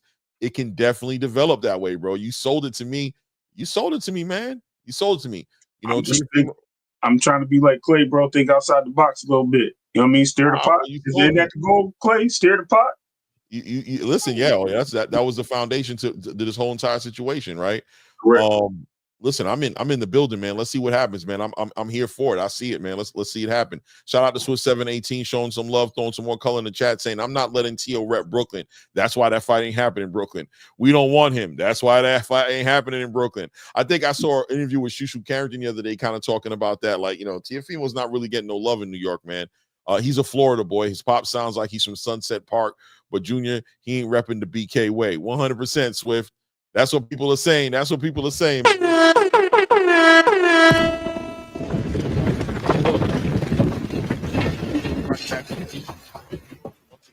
That's a shot being thrown at the Hitchens fight being a big fight for Teofimo, because you would think that him being from New York and both these guys being from Brooklyn would be what it was. But when you think about stylistically, Hitchens is going to make it a difficult fight. And then you also think about the fact that New York doesn't even want him. He doesn't even get no love in New York. They could be going a complete different direction. Maybe George Kambosos is a legitimate opponent for the Honduran nightmare, Teofimo Lopez. Let's see what happens, man. Shout out to Swift. Y'all got Swift up in here by himself, man, showing some love in here, man. Don't be scared to show some love, man. Put a dollar in the super chat, man. Yeah, RC, COE Films. Absolutely. Did you shout out COE Films earlier about Keyshawn on athleticism? Say it one more time. COE Films. Did you shout him out in the super chat earlier? Yeah, I did. Okay. I did. Yeah, I might have missed that one. My bad. Yeah, Keyshawn will win off athleticism. Oh, I hope I did. Yo, COE, did I or did it not? I feel like I did. If I didn't, I apologize, bro. Let me go ahead and let me see if I did, because I know I definitely showed him some love. but I don't know if I said anything. But yeah, man, the athleticism of Keyshawn Davis is going to play a big role in this one. Definitely going to play a big role in this one. In his ability to go ahead and deliver that. Good job, Ray Davis. Bub, look, Bub showing you some love, bro. Holy cow! I didn't know. Me and Bub's going Southern, dog. Look, he just replaced it. He replaced here for boxing. I haven't heard from that guy in like 2 weeks, bro. Shot. This player. You know that's my dog, bro. I wanted to touch in on Abdullah Mason a little bit. He's also going to be on this card, obviously. You know, Abdullah Mason fighting against Manuel Jaime. We already know the story with him. You call him the poor man's Rolly Romero. I happen to think he's a little bit better than Rolly Romero, but it doesn't change the fact that Rolly beat him. I just feel like he didn't let his hands go in that fight. He could have been a lot more offensive. I think they put cement in his gloves, and he was paid to lay down. Maybe, quite possibly, because it didn't look right. There was opportunities in there for Jaime where we saw clearly Jaime was not letting his hands go. That Manuel wasn't letting. We saw it. You know what I'm saying? We were calling it during the fight, like, what the hell is this guy scared? Is he hurt? Why is he not letting his hands go? But regardless, Abdullah Mason coming off of his most competitive fight. Do you want to say that? The fight he had last time against Johan Vasquez. Was that his most competitive? Was that supposed to be his most competitive fight? I don't know how you want to look at it. Ultimately, Abdullah Mason stopped Johan in this fight. But just like Jaron Boots Ennis, and just like I'm talking about with Keyshawn Davis and Dennis Baranchyk, Abdullah Mason had that one fight where people felt like, aha, they're moving him too fast. Look at him being exposed. He doesn't have a chin. Look how he got dropped twice in his fight. He had all this stuff going on about him. And in a recent interview, he speaks on how he became overzealous and he got hit with the same shot. It was the left hand that kept catching him. You know what I mean? And he got a little overzealous and was chasing the knockout and ended up paying for it, but ultimately won the fight. Mm-hmm. Going into this fight with Manuel Jaime, I think Abdullah Mason doesn't need to prove anymore that he's an explosive fighter who has power, who stops everybody in front of him. The task that would seemingly be in front of Abdullah Mason is to show his poise in his fight, right? Take his time, box Manuel and walk Manuel into something horrible and stop him and show the whole game that he does have the pedigree and he has the IQ to match wits and become a cerebral fighter more than anything in this fight. Are you looking for any adjustments with Abdullah Mason in this fight coming up? With Jaime? That's a great question. I do. I actually think he takes this fight a little bit more casual. What I mean by that is I think he actually tried to get some rounds in. I think he tried to fill in some different looks. He watching him with Rolly, we can see he's not a puncher. You know what I mean? So I think overall this can actually be something that presents opportunity for him. Like we were just talking about getting rounds in, right? Because if he's knocking everybody out, what happens when he goes to the 10-round fights? He steps up his competition. He's fighting 8-round, 9. He's in 8-round now. He's in 10-round fights. He's going the distance with these guys. He's getting into the 8th round, and he's just gassing out. You know what I mean? So right now, this might be the opportunity for him to start that move. Because I think this is a 10-round. This is an 8-rounder. Matter of fact, we checked on it. This is supposed to be his last 8-round fight. So why not move into the direction of, okay, we know we're moving into this situation.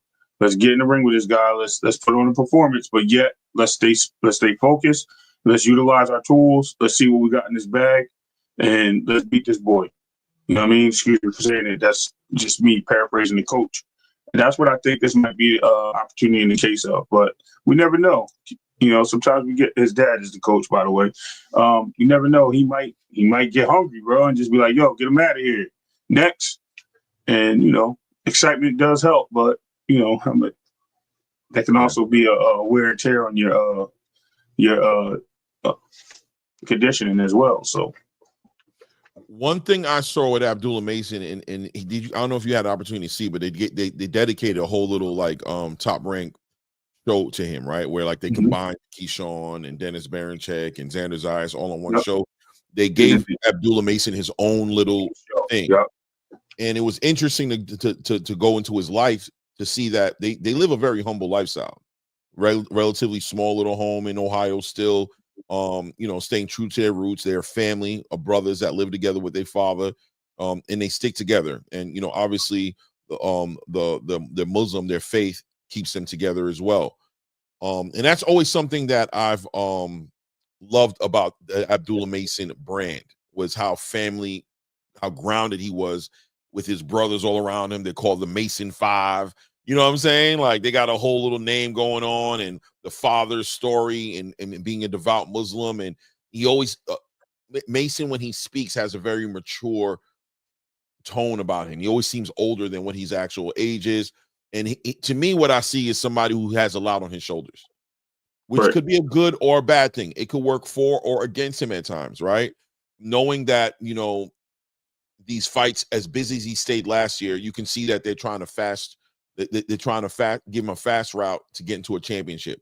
He's looking for an opportunity, and he's performing. And one might say that the pressure got to him a little bit when he fought against Johan Vasquez, that he was really aiming for that prospect of the year. If you look at even the post-fight interview in the ring, he was a little nervous, and he kind of like wasn't even seeing when they were like, did you learn anything in this fight? And he just kind of didn't want to own to anything that he learned in the fight, and was just like, yeah, but prospect of the year, right, guys?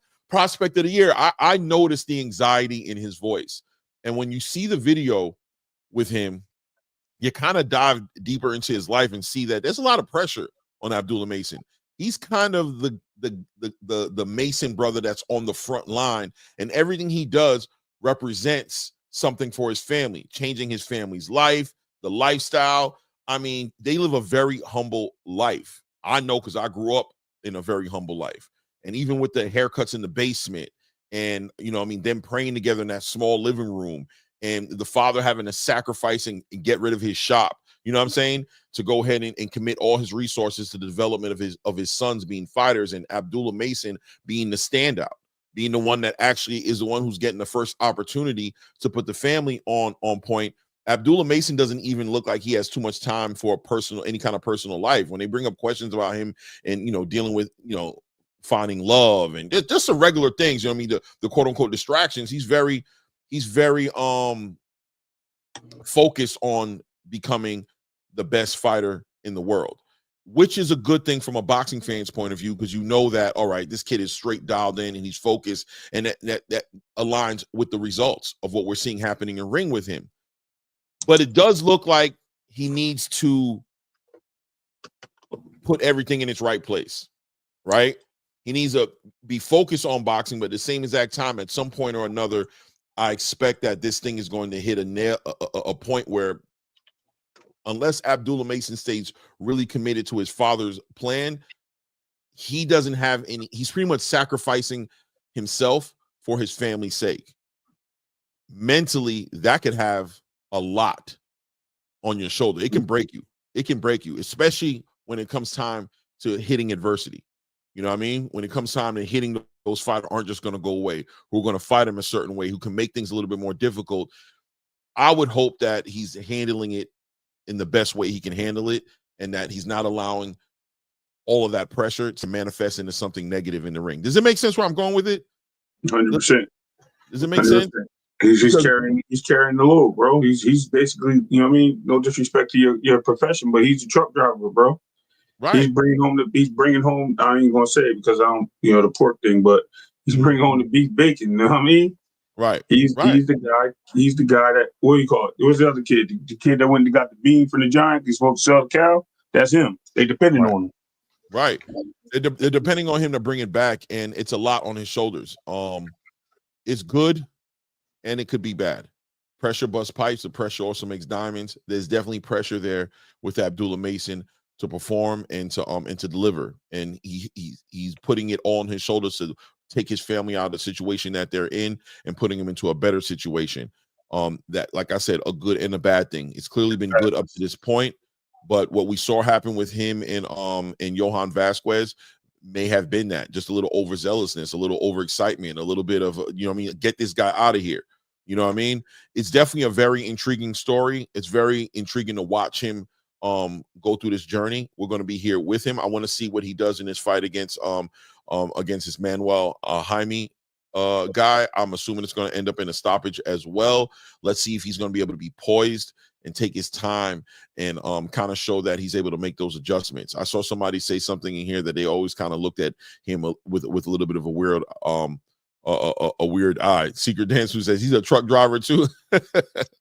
Nah, I mean, look, I'm sure he'd be willing to do it if he had to do it. One thing about that family is they depend on each other, and that everybody seems to be playing their position. And right now they have Mason on the forefront. I'll be interested in seeing these adjustments. Let's see what happens, right? Yeah. I'm gonna go ahead and move the needle on to Jaron Boots Ennis, man. Jaron Boots Ennis just had a picture, but let's put the picture up, right? Here's Jaron Boots Ennis in a fight camp right now. Who is that? I know who that is. I just can't remember his name. The guy who's that's Booker, ain't it? Oh, God, I can't remember his name. That's the dude. He 154 guy. No, that's not Booker. That's not Jordell. That's not Jordell. Yeah, that's one of them guys at 154. Is it Holmes? It's one of them dudes, bro. I gotta look it up. But anyway, yeah, right. Go ahead. What are you noticing? He's laughing at me. Look at Tuesday. I don't know who that is. One of them dudes, bro, at 154, maybe 160. But I know I've seen him fight before. Right. 2 cents. We're not looking for flaws, but it's our job to speak on everything, right? And he just had that. We just looked into his life, and you can see Abdullah has a lot of support. He has a lot of family around him. That's a great thing, but he also has a lot of pressure, man. He's really holding it down for the whole entire family. That's a lot, bro. I don't care. It's not, he's holding down for his whole entire family. When you saw that video, you saw it. Like, you know what I'm saying? You saw it. And look, he seems to be all for it. He seems to be all for it, and he's taking it on his shoulders, and he's happy to do it. But he even speaks about how he owes his father, how his father sacrificed everything, giving up the shop, and now he feels like he owes his father to give him, like, he has a lot of pressure on him. It's not necessarily a bad thing. It's not. But it's when you look at what happened with Johan Vasquez, he was a little overzealous in that fight. It's just part of the story, man. I'm still looking for him to do great things. He's still a fighter, prospect of the year from last year, and I expect him to do great things this year. But there goes the story. That's the reality of the situation. Now, when you look at this picture here with Jaron Boots Ennis, he looks like a big dude, man. Yeah, he definitely looks like a 168 pounder right there, don't he?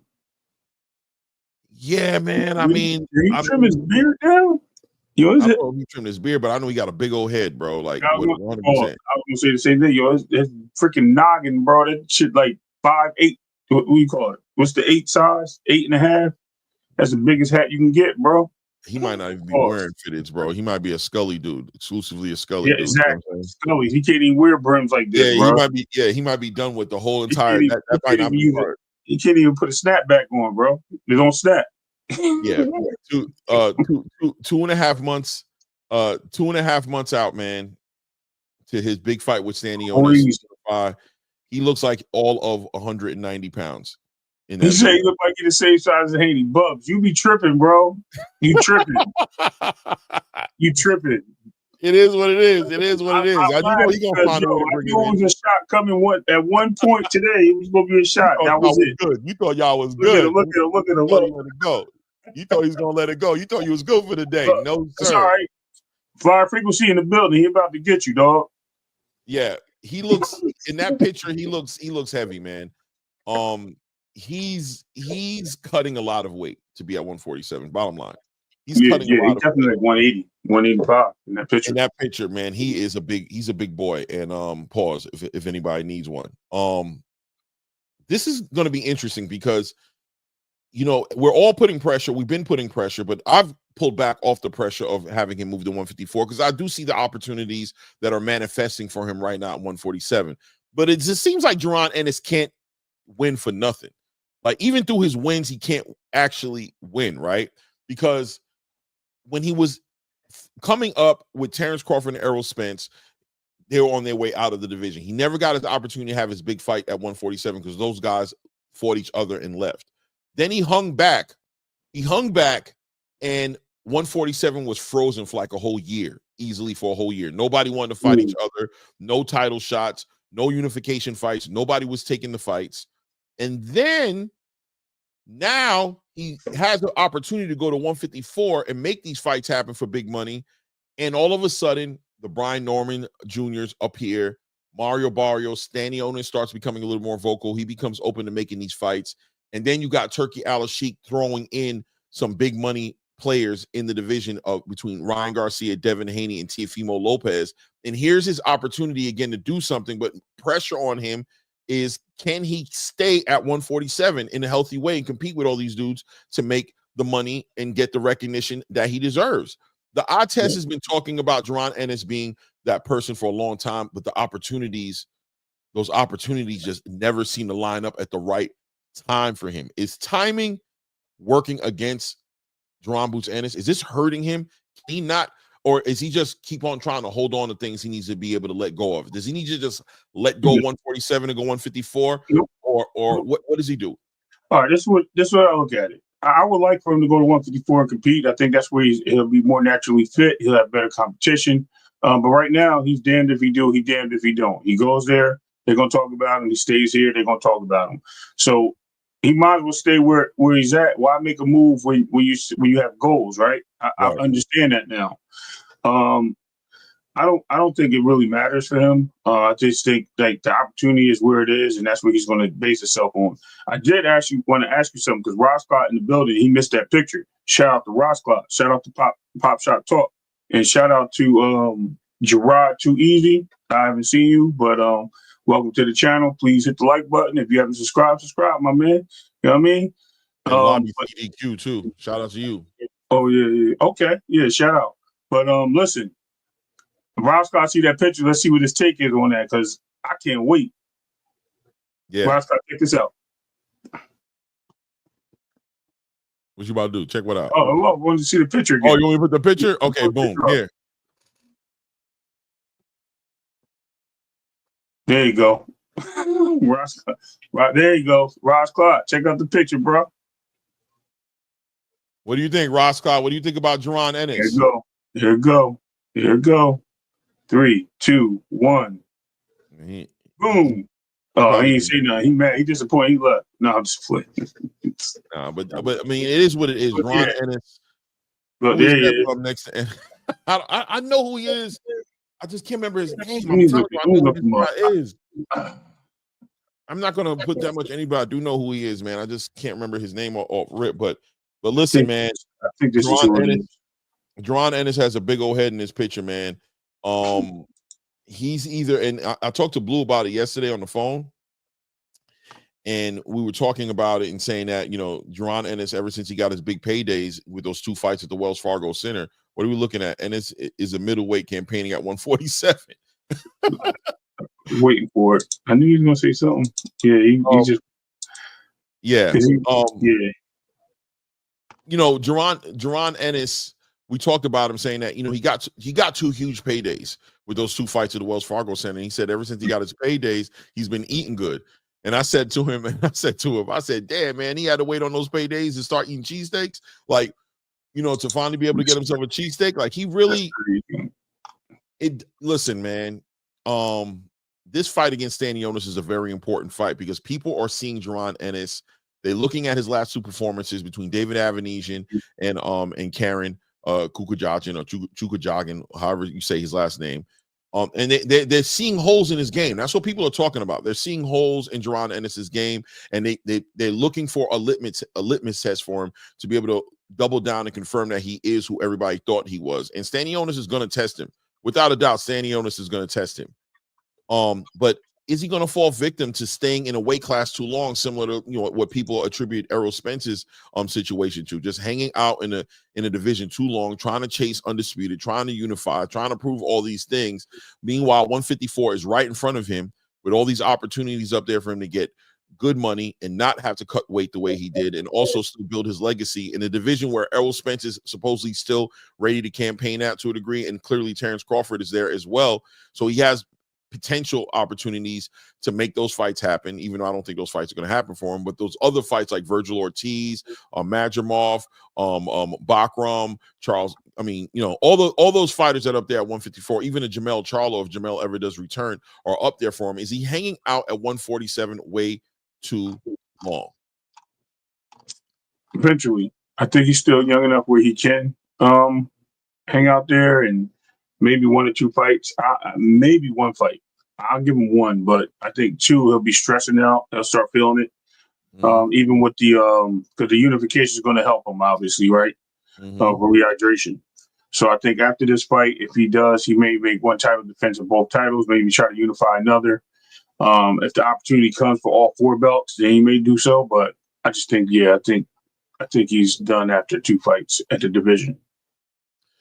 Yeah, man. I think if he's going to stay at 147, he needs to have a very disciplined outside the ring lifestyle that he's committed to. If he's not going to do that, if he's just going to do, Errol Spence was doing it for years, man, telling everybody that he'd blow up, not care, and not start cutting weight, not be worried about cutting weight until he had a fight lined up. And, he admitted that in an interview with The Pivot. Boots has been able to get away with this where, we talked about this earlier about your connections and the people speaking on how he walks around. This is not an abnormal thing, this picture here. This just happens to be a picture that you're just getting the chance to see him. But this is what he's been known to do, is blow up to the 190s, walking around the high 80s and 190s and cutting down to 147 to compete. And he's been able to do it because he's a young guy, but he's getting older. That metabolism isn't the same, and that ish will catch up with you. And there's got to be some concern about that catching up. My question is, should we have concern about that catching up with him right now at this point, to where I think he's playing it right to the limit right now. He's right to the limit right now, playing this cutting 40 pounds before a fight situation. Ooh, super chat. Pop Shop. Shout out to Pop Shop in the building, showing some love. What is he saying? Boots and Tank are the same dudes to me. They both seem afraid to test their talents. I don't know. Keyshawn, is that gain press? Giant press? Fine press? Tank? Gonna press. Keyshawn's gonna press Tank, and Boots has stolen his steam fighting lesser opponents on top of lackluster performances. I don't know, man. I don't think it's the same. I think they might be maybe potentially getting ready to suffer. They could potentially. The reason I don't look at them as the same is because Boots has always been trying to make the fights. He really has always been trying to make the fights. That's what he's been known for. Fighters have really not been trying to fight Boots. I think it's a different conversation for the other guy. I don't think he's necessarily been trying to make these fights. I agree. But I agree that the longer they both wait from being in front of these guys, the higher probable chance they have of suffering losses to these guys. I think the competition it affects the development. And I think there could be some stagnation in the development of these fighters if they're not getting the best in front of them, So, but I don't think, like I said, 2 different conversations as far as one of those guys being Boots has definitely notoriously gone down as somebody who's always trying to make the biggest fights and having a hard time making the fights. Whereas the other guy, has been kind of criticized for not showing any effort in making the big fights. Right. 100%. Right. But it is what it is, man. But Boots, I don't know if you were commenting on it, but Boots looks like, man, bro, he's playing it close, man. He's playing it close. How long can he continue to do this? He literally credited his last performance against Karen towards, the weight becoming an issue. He kind of spoke towards it, right? He said, man, I don't know, you might be right making this weight. It might be time for me to go. Well, if you're recognizing that it's time for you to go, why are you still walking around here at 190? Why are you not being more responsible with your weight and keeping your weight inside of 170 in the 170s and staying closer to your competition weight, so you're not doing these crazy weight cuts? Right. You know what I mean? 100%. Like, there's no reason for them to continue to do it, right? If you don't have to do it. We've seen what happened with the last year. It's so weird, and I think I mentioned this to you before. His parallel to what Errol Spence has done seems to be right like the same, except for the WBC being the second belt to the WBA being the third. They seem to be running the same parallel, right? They've been struggling with weight. They had the IBF. They struggled with their rehydration clause. They stayed in the division too long, whatever. I mean, we can't say that yet because he might be moving up. Does it become a problem when it becomes too late? You know what I mean? Does he get caught by Teofimo or Devin Haney, Ryan Garcia off guard, off the rep, or even a Russell moving up? You know what I mean? There's somebody, Brian Norman. You know what I mean? Maybe that's the final piece of the puzzle. does he get, you know what I mean? Does those straps go to Brian Norman? Does he become the better fighter that everybody thought, you know what I mean, didn't realize he was that fighter like Bud was to Earl? Like, I mean, I think that was a real 50-50 fight, but I don't think they see the Brian Norman fight as a 50-50. So it becomes a bigger upset in that opinion, right? And I don't want to wish that on Boots. What I'm saying is it time for him to, does he wait it out or does he move on? We should see from history, right? Don't let it repeat itself. And there's a fine reason why people say that, because those things have problems of them damaging. Why isn't has Boots training videos posted 2 hours ago? The kid hit the bag and tell me he's ballooned up and wait again? I'm gonna look at it right now. Yeah, I see it right here. Let's take a look at it. Instagram page or on YouTube? Nah, he's right. He looks good. No, well, look. Yeah, I got you. But he's still a big dude, bro.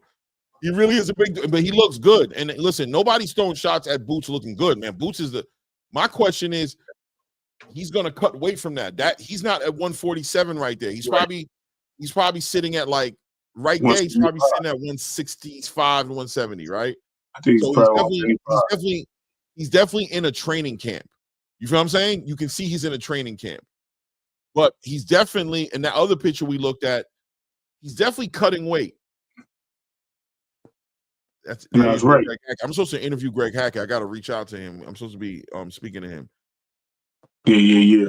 This fight, I gotta reach out to him, man. I gotta reach out to him. I'm gonna shout out to Ben because me and him kind of spoke last night. He sounded like he wanted to do the interview, but I had to go, so I don't know. I just got to reach out to him. I got to see. I didn't get a chance because I do want to interview him. Yeah, I'm looking at the video, by the way. Sorry for being distracted, but I'm literally looking at him doing mitt work with Greg Hackett right now. He looks good. Yeah. And listen, I don't think there's no coincidence as to why Mel put out this video. I'm gonna say that right now. I don't think there's no coincidence as to why this video is coming out. 2 cents.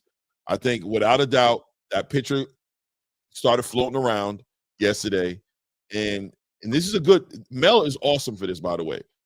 YSM is awesome for this. He's so good at this. Like, he's so good at this game, this content creation game. He knew to respond to this, and he knew that people were going to want to see this. And this does help a lot, but it still does raise questions as to whether or not him being at 147, if he's staying there too long. You know what I mean? The performance with Stanionis is going to get looked at with a magnifying glass. And it's going to be a decision made at the end of that fight. Does he stay at 147 or does he move on to 154? One way or the other. What you shaking your head about? Let me go ahead and no, go ahead. You good. With the $10 holla. The Roaches. Okay, Blair, the Flares, and the Speedy Rashidis before stepping up to the big dogs.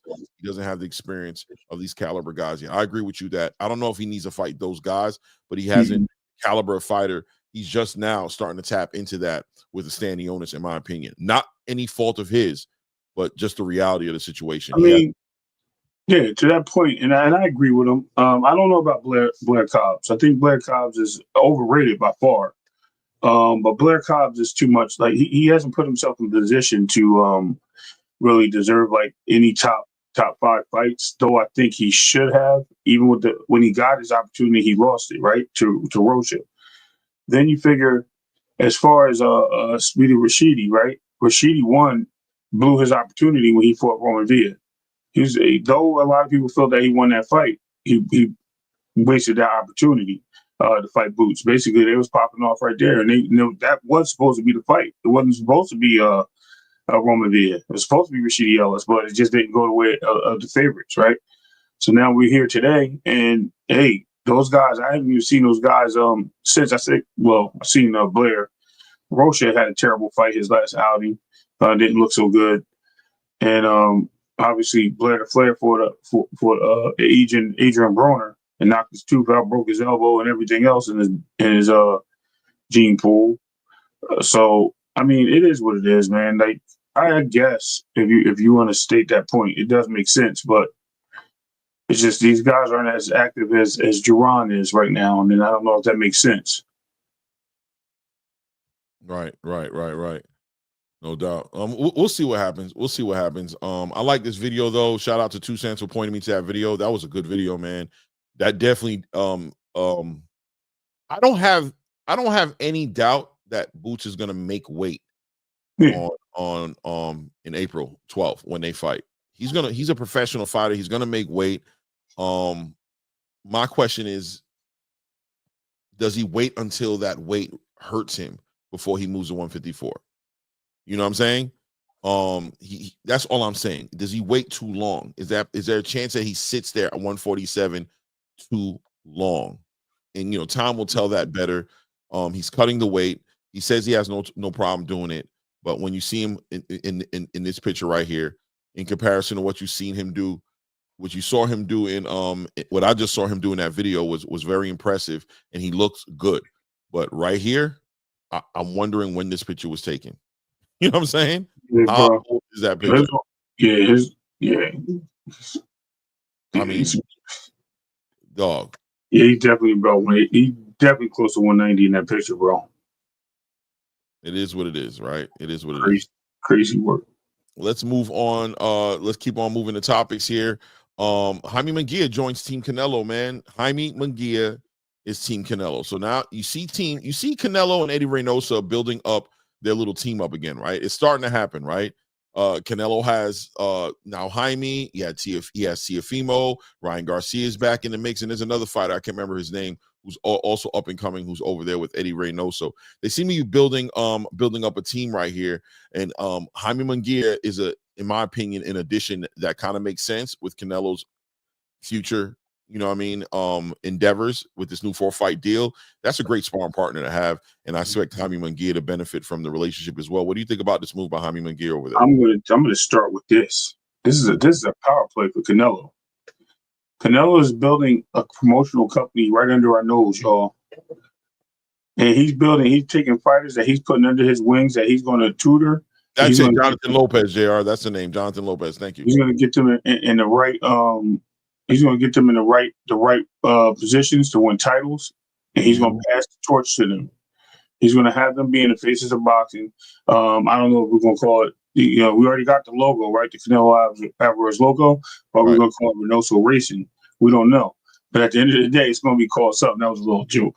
But at the end of the day, we know that these guys are going to be in the ring. He's working hand in hand with Eddie, training these fighters, giving them pointers, teaching them certain things. He's not going to fight Jaime Munguia again. We talked about this. Jaime Munguia is about to be the face of 168. He is. He really is. He was supposed to then. But this is the proof in the evidence that this is what's going to happen. He's not passing the torch to Benavidez. He had no plans to. This is who he's passing the torch to right here. And this is who he's going to build up.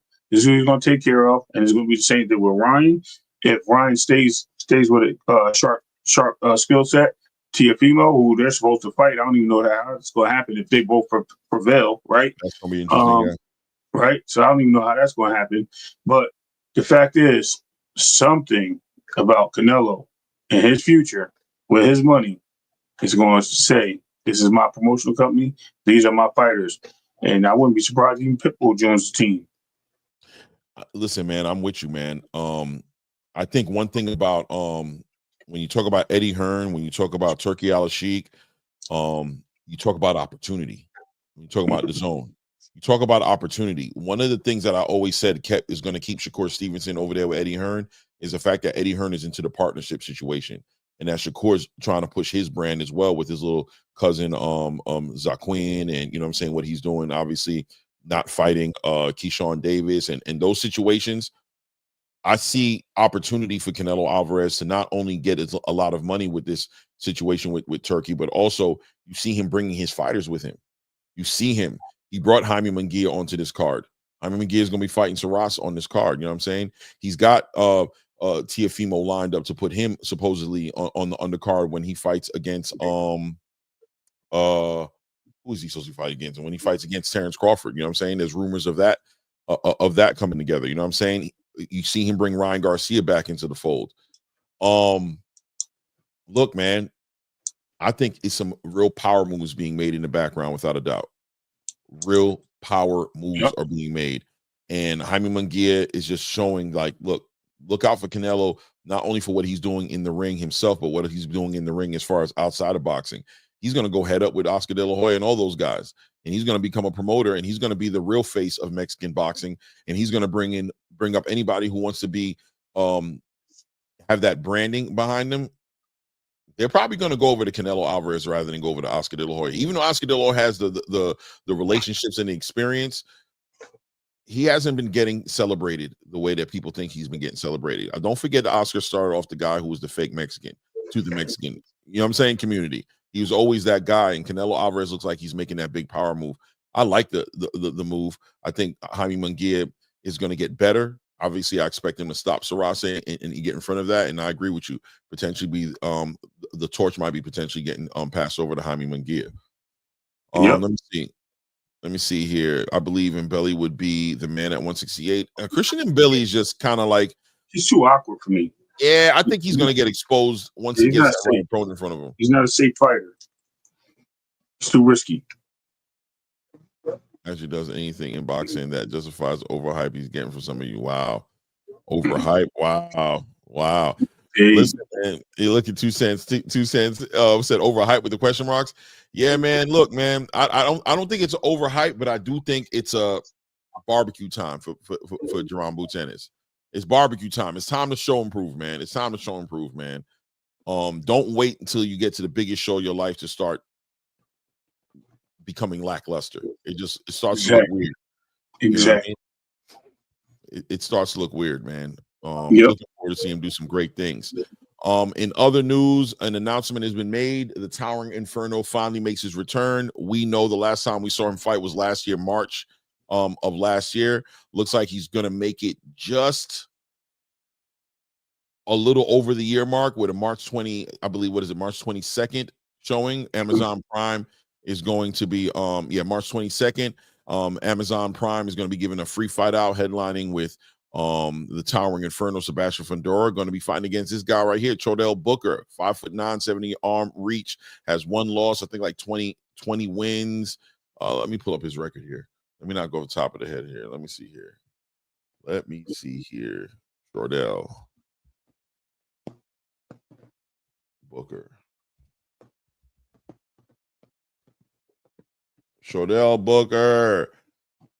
23 wins, 11 knockouts. He has 1 loss by a knockout. He's been stopped before, but in his last couple of fights, I would say in his last 1, 2, 3, 4, 5, 6 fights, he's had 1, 2, 3, 4 knockouts, 4 stoppages. And the other 2 were by unanimous decisions. He seems to be on a winning streak, and he's earned himself a fight against a unified champion in Sebastian Fundora on March 22nd. What say you, Ray Davis, on this fight?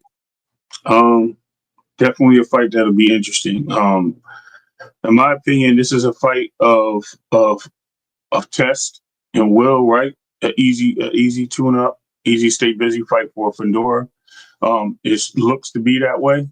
It should be that way, but he's in the ring with a guy that's really hungry and looking for a vengeance and to climb the ladder, right? What better way to climb the ladder than fight somebody that's 6'6" tall, with an 84-inch arm reach, right? Get inside and beat them up, do what other people couldn't do, including Tim Zhu, right? That was not meant to rhyme, but it is what it is. I think this is going to be an interesting fight. It's going to be a test, especially somebody coming off a long layoff. Now we just have to see who is his opponent is supposed to be, how they do, who he's supposed to fight in their test or warm-up fight for the contention. And maybe it's a fight that keeps them going and they get a unification out of this. We never know. Yeah. I think it's a good comeback fight. He's been off for a year. It's been a very crazy year for Sebastian Fundora. He became a champion and the stars aligned for him. We know his story coming into this fight. He literally went into the championship fight coming off of a loss where he got knocked out by Brian Mendoza. He was supposed to be fighting against Sergey Baranchyk for that WBC title. And ultimately we saw what happened when Keith Thurman wasn't able to step up and fight against Tim Zhu. He got that opportunity to fight against Tim Zhu with bringing that WBC belt up there and obviously fighting for, at the time, Tim Zhu's WBO title. And it worked out for him. Some people say that Tim Tszyu would have won the fight if it wasn't for an injury that we saw Tim Tszyu had. You guys know my opinion as far as how Tim Tszyu's camp handled that situation. They should have either not let him do the fight, or B, stop the fight after that bad cut in the second round. They should have took advantage of that and got him out of that situation. But it turned out to be what it was. Sebastian Fundora became a unified champion, and he's been tied up for this whole entire year dealing with this whole entire Errol Spence situation. Him and Errol Spence are supposed to fight. I think like 2 or 3 dates have gone by that it was supposed to happen in. It's never happened. And ultimately ended up sitting on the shelf waiting on that to pan out. And it looks like ultimately Errol Spence was taken off the board. They were looking for a dance partner. Rumors were going around that it was going to be Serhii Baranchyk, that it might have been Bakram, and all these big fights that people were anticipating happening. But in all reality, I think they knew that they needed to go ahead and focus more on the development and get him a stay busy fight. And I think they found a good fighter in front of them in Chordell Booker. I think Chordell is going to give Sebastian Fundora an opportunity to work on those new skills that he found in that Tim Tszyu fight, which was actually using those physical attributes he has, using that 80-inch arm reach that he has, using that height, forcing a fighter like Chordell Booker to find a way to cross the void and to make this a mid-range fight. I'm looking to see Sebastian Fundora make those adjustments and see if we truly do have a new Sebastian Fundora, and whether or not Sebastian Fundora could be called the most dangerous champion at 154 based on what he's able to do in this fight. I think he has the physical attributes to make it happen, but ain't nothing to it but to do it. He's going to be in front of a real game opponent like Chordell Booker, and I'm interested in seeing what he's been working on for this whole entire year that he's been out the game. You know what I mean? It's going to be interesting. Yeah, definitely. And on the back end of that, we got to give Amazon and PBC their flowers right now. A little bit. Listen, they're starting off the year. Maybe a cheap bottle of wine. We pop it. You know, we pop the champagne a little bit. We'll go there. Exactly. What's up with Earl? You still got fighters out there that ain't fighting, man. They're making promises in the win, and we ain't see it yet. So we got them. I mean, they just need, as far as staying busy, this is a good sign. You're talking about from February 1st to March 22nd, they'll have 3 events on file. I think that's good comparison what they start off with last year. They starting off earlier than they did last year with a February 1st showing. They're following it up with 2 big pay-per-views. They got their 2 biggest stars that they made sure they got out of the way, so that makes room for them to have another showing this year, right? That makes room for that. They didn't start them late like they did last year at the end of the first quarter. They started them pretty early, you know what I'm saying, in the first quarter with a February 1st showing with David Morrell. And here, March 1st, we've got Tank Davis getting ready to do his fight with Lamont Roach. And then not even a month later, March 22nd, we're going to have this free card. Also, another important thing, that it's going to be a free card. It's not going to be a card that they're going to be charging a pay-per-view for. They're headlining with Sebastian Fundora and Chordell Booker. I think Jesus Ramos Jr. is going to be on that card as well. And other fights are being announced, you know, on a day-to-day basis as far as what fights are going to be on that card. I think it's a good look for the PBC, man. And I hope that this is a sign that they're actually bringing it back full circle, and that we can expect more from them, being that they're just being consistent right now. They're kicking off the year in a great way. Now, I will say something consistent that I'm noticing is that Samson Lekowitz seems to be his fighters that are starting the year off with these fights in the PBC. So I don't see, you know, I'm hearing Samson is part of the finance part as far as his cards coming together. I am interested in seeing what the Tank Davis card looks like. I see Mayweather on these flyers. I see Samson Lekowitz on these flyers. So I'm interested in seeing what that turns out to be as far as Gervonta Tank Davis's card is concerned, and you know how they plan on rolling out the rest of the year. But the PBC seems like they're starting the year off on a good foot. I think it's a good sign. Definitely excited to see what they got planned. You know what I mean? Yeah. Hey, you know, Hood Rich in the building. Shout out to Hood Rich. You know what I mean? Hood Rich is here? Yeah. He just walked in. He walked in as you was talking about the man himself, man. Literally. About the fight. As soon as you mentioned the fight, he like clicked the link, and we also got a super chat. Salute Hood Rich. Oh yeah, Band Up in the building, man. I missed that. Thank you, Band Up, man. Always showing some love, man. Salute to you, King. I know you out there in Washington, man, so I know it's early in the morning over there. Yeah. Shout out. Love, definitely. Thank you, brother. This thing keeps on resetting. I don't know. Oh man, look, Hood Rich in the building. Let me turn this around. What did he say? What you got on the Baltimore the Orioles? Man, I want him overdoing it, man. He might send me some money, man. Listen, what he said, Mayweather had Camaro on the undercard. Yeah, for sure. But I think Mayweather is also maybe showing. I'm interested in see what role Mayweather is playing. Just talking to her. Rich. You good? You good? You're an Orioles fan. I'm interested in seeing what role Mayweather is actually playing in this whole PBC conversation and see exactly what he's doing. I'm having feelings of potential corporate takeover. You know what I'm saying, about Mayweather Promotions. Who Rich don't talk no more about what's going on over there. I think he's been put. Who Rich, have you been silenced? No, your vocal cords been suspended. Combination. Yeah, he don't speak no more on certain conversations no more. He kind of stays out the way. I know how it is with Rich. He on code. Yeah. Ross Scott says, guys, y'all all watch Spence take a mad beating from Crawford. If y'all think he can come back from that on this long, yeah, he said something like that. Yeah, I figure, Rich. Man, he came back from that on his long layoff. Y'all optimistic? Yeah, man. I don't know what Errol Spence is gonna do, man. I don't know what he's gonna do, bro. I think he just need to promote, man. Go into promotion, do something, deal with your lawsuit, whatever. First of all, I think that shit just need to be settled with Derek James. Somehow, some way, settle that shit. Y'all was a good tandem, man.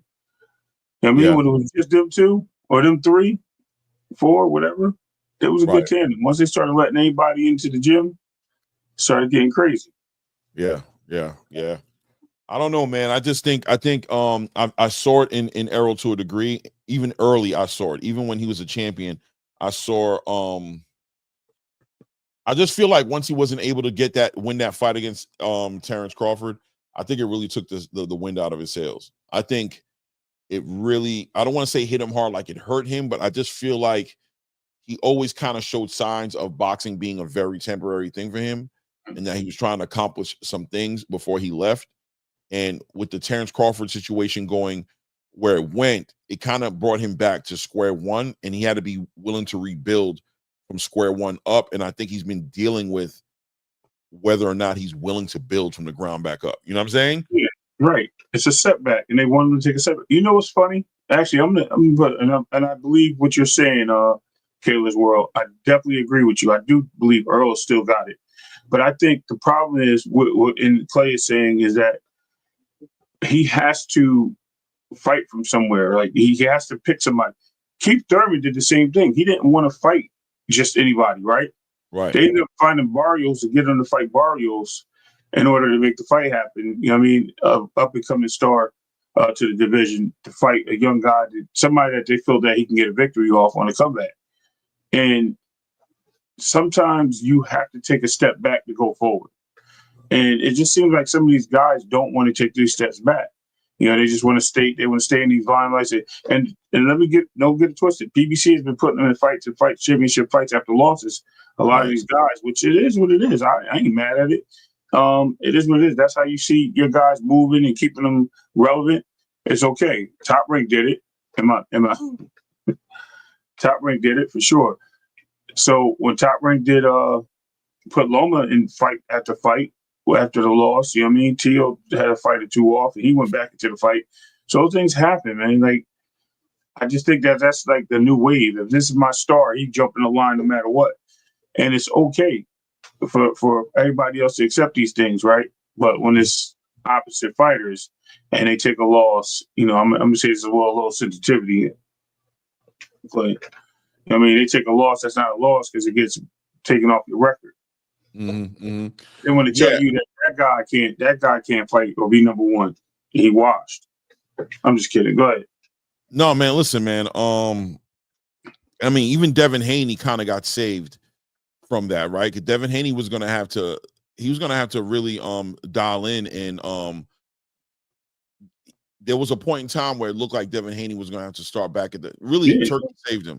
You know what I mean? It looked like he was going to have to start all over again. And it looks like he was having a hard time dealing with that, right? Where he wasn't willing to accept the fact that promoters didn't have faith in him anymore, that he was going to have to earn his respect back, and that there was going to be fights that he was going to have to take. Not only was he going to have to take those fights, but the paydays that came with the fight seemed to be the biggest thing the biggest reality check that Devin and Bill were going through. But ultimately, Turkey Al-Sheikh stepped up in there because you saw it. They were about to go to BLK Prime. Like, that's pretty, shout out to BLK Prime. But, that's like kind of like the Koch records of boxing, right? Just kind of like, a graveyard or so many sorts of where fighters who weren't able to make it on the mainstream kind of go there to kind of establish their brand. Some people like to think Pro Box like that, but I think BLK is lower than Pro Box. I think Pro Box would have been, a way better situation if you want to look at what the future of Devin was going to be. But he, Turkey Al-Sheikh, for all intent purposes, saved Devin Haney from the BLK Prime graveyard, right? Right. And it seemed like Devin was going to do that just off the strength that he wanted the promoters to still treat him like this big star who's worth all of this money. And the truth had to come out that you weren't really making the Eddie Hearns that much money. You weren't making Bob Arum as much money as you think they were, because when it came down to it, as soon as that opportunity came across the table, they were there to clearly let you know that you weren't who you thought you were.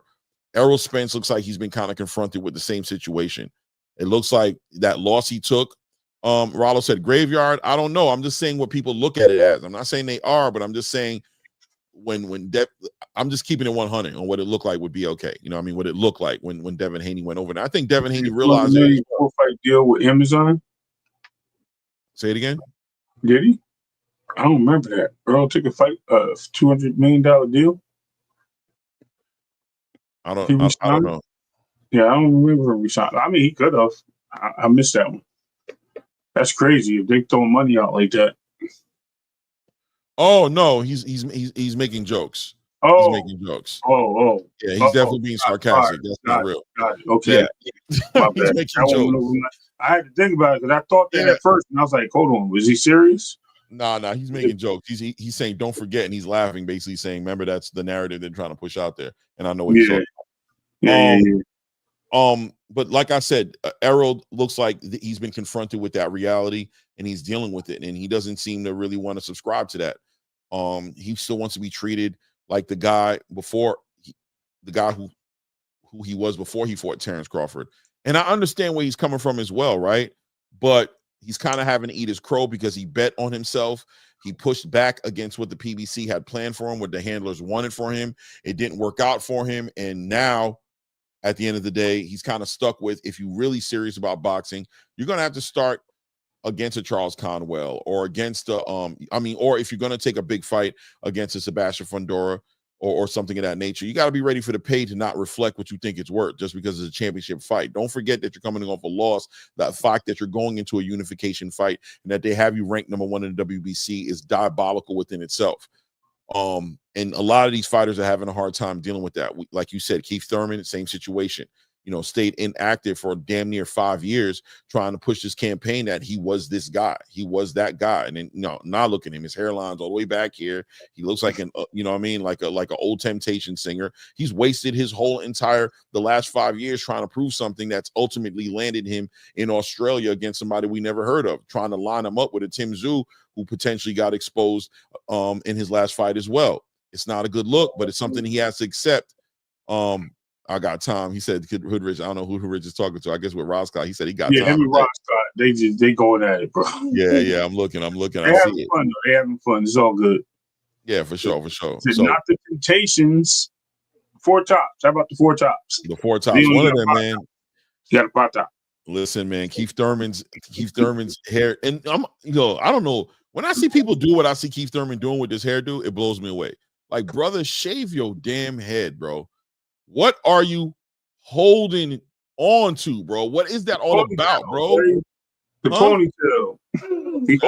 Bro, that shit look crazy, bro. What are you holding on to? What's the point? What's going on there? Hairline like this. Look. What is it? No, it's worse than that. It doesn't even look that good, bro. That whole widow's peak that you got there in front of that, he doesn't have. It's all the way back here. And you can tell he's at the barbershop regularly. You can tell he's getting that cut and he's getting that trim. You can tell he's getting it tapered up. I mean, he changed a lot, to say the least. The Keith Thurman that we used to see with the braids and the long hair and one time, it is a whole different conversation now. But once again, overvaluing yourself, trying to make yourself, this star that unfortunately you just aren't. You were almost there, but you had some injuries, you had some setbacks, and instead of coming back, hitting the road running, well, you did. You came back and you fought Manny Pacquiao, and it didn't work out for you. But instead of working your way back from that and making sure you stayed active, you stayed back and waited for the PBC to have a $10 to $15 million check for you to fight somebody, and everything moved on without you. You know what I mean? Mm-hmm. It is what it is. It is what it is. There's war in that chat, bro. Huh? There's war between them two. I'm laughing. But go ahead. I know there is. I know there's got to be. It's got to be. Yeah, but it's all fun and respect.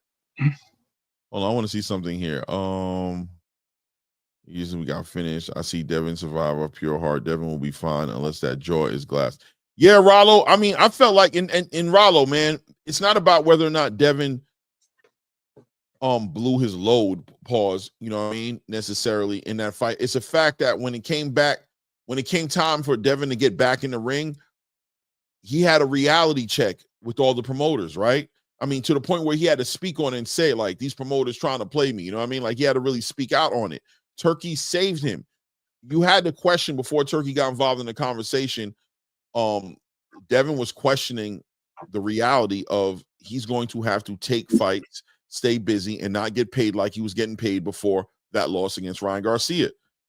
Right. It's a reality, you know what I mean? And Turkey saved him from that, and now he's back in the game. And let's be honest, even fighting what's his name right now, right? He's still taking a step back, but it's just not a full step back. Well, it's just the money. Money's going to be there for him. You know what I mean? The money's there for the fight. So, yeah, no doubt. Yo, salute to Hood Rich, man. Long time no hear, brother. Thunder pause, doing, bro. How you doing, man? He said thunder pause, Clay. I already said pause, man. I ain't gonna go back on that. Roscoe ain't gonna make that the end all be all. But I said pause before I said it. What's up, Rich? What's up, man? How y'all feeling? Man, I'm doing good, man. Long time no hear. How the family? How's life? Is everything good, smooth? Good. Like we say in Creole, everything PT, you know what I'm saying? A little at a time. Everything good? Yeah, everything straight, man. That's what's up. I was chilling with Calvin and them all last night, man. They got a big Airbnb, like just out there just training. I took my ass back to Baltimore though, but man, I'm loving the vibes, man. But Lamont ain't no slouch, man. Like for real. I know. I don't think he's a slouch, man. But I mean, he's not what they wanted. But I mean, look, he's who we got, and we're gonna be watching and looking forward to see him. You know what I'm saying? We're gonna be watching, man. We're definitely gonna be watching, man. But I mean, you was over there with Calvin. Is everything? So I mean, look, the team is still the team, right? Yeah, man, bro. Like a lot of people been saying like Calvin and Tank split up. Man, you gotta think that's like Tank's father, bro. Right. Like they might bump heads. I'm not saying that they did, but they might bump heads a couple times. I've seen it, but it's always love. Like he gonna be in that corner for sure. Like Barry Hunter is just like helping them with like some shit. You feel me? Like just helping them with like certain things because he been out for a little minute. You feel me? Right. So Calvin could have did it, but Calvin was with the amateurs and stuff. So you feel me? He was like, I can't wait on Calvin right now while he down there training the amateurs and stuff and all that. So he just went to Barry Hunter and then they linked up. I was like, okay. You feel me? I was like, okay, but okay. So everything is together. That's good to know. I was actually speaking about that Tank situation this morning privately, you know, in conversations between me and a homie. And I was like, man, I don't know. I know it got kind of pushed out there that he wasn't working with Calvin anymore, but I haven't seen any evidence of that. And obviously, I mean, I've seen evidence of that as far as not seeing Calvin him training and seeing him Barry Hunter training, but at the same exact time, Tank did say that, you know, Calvin's tatted on my arm. He ain't going nowhere. And I always held that to heart to say that, you know, I expect Calvin to be somewhere around that situation. But it is what it is. I mean, you're not going to let it out there. But let me just ask you this: is Tank still planning on calling out somebody? Yeah, for sure. Night? I know who it is too, but yeah. I know. I'm not going to even ask you to tell me. Trust me, I know. I can give y'all hints, but bro. No. Send it to me on Instagram. Don't put no hints out there. I deleted my Instagram, bro. Yeah, he don't got no Instagram. I deleted it, but it's somebody that y'all want to see for sure. Somebody we want to see for sure. For sure. We definitely want to see this. This is not might be the little one or the big one. You feel me? Okay. Real, bro. Okay. Listen, man. I mean, I'm gonna tell you straight up, bro. I'm looking In forward the to ring, that. in the ring, like in the ring, post fight, in the ring. Right. That's what I'm Yeah. expecting. That's what I think. I'm telling you, that's what I'm spending my $80 for. You feel me? I'm literally spending $80 for the post-fight announcement in the ring. That's what I'm spending for. I'm gonna be sitting back watching the fight, enjoying the fight, but my $80 that I'm spending is No, Calvin ain't sick, bro. My Who bad. said Calvin's sick? Somebody in the comment. My bad. Oh, somebody said he's sick. Yeah, I don't think he ain't he's sick. sick. Calvin's in shape, bro. He I ain't, honestly, bro. To me, like, bro, if you see Calvin take his shirt off, pause. You gotta say pause, bro. Right. That man, like, he in his fucking 30s, like, for real, like. No, I know Calvin stays in shape without a doubt. I'm like, how, bro? Like, what? Like, Because that Muslim, because that diet, he eats clean probably, and he probably, you know what I'm saying, like, and all that mitt work and all working, you know what I mean? It's a physical work. It's a physically demanding job that he has, man. Do you see me put the gloves on with young dude? Huh? No, not you. I was saying Clay. Did you see me put the gloves on with young dude?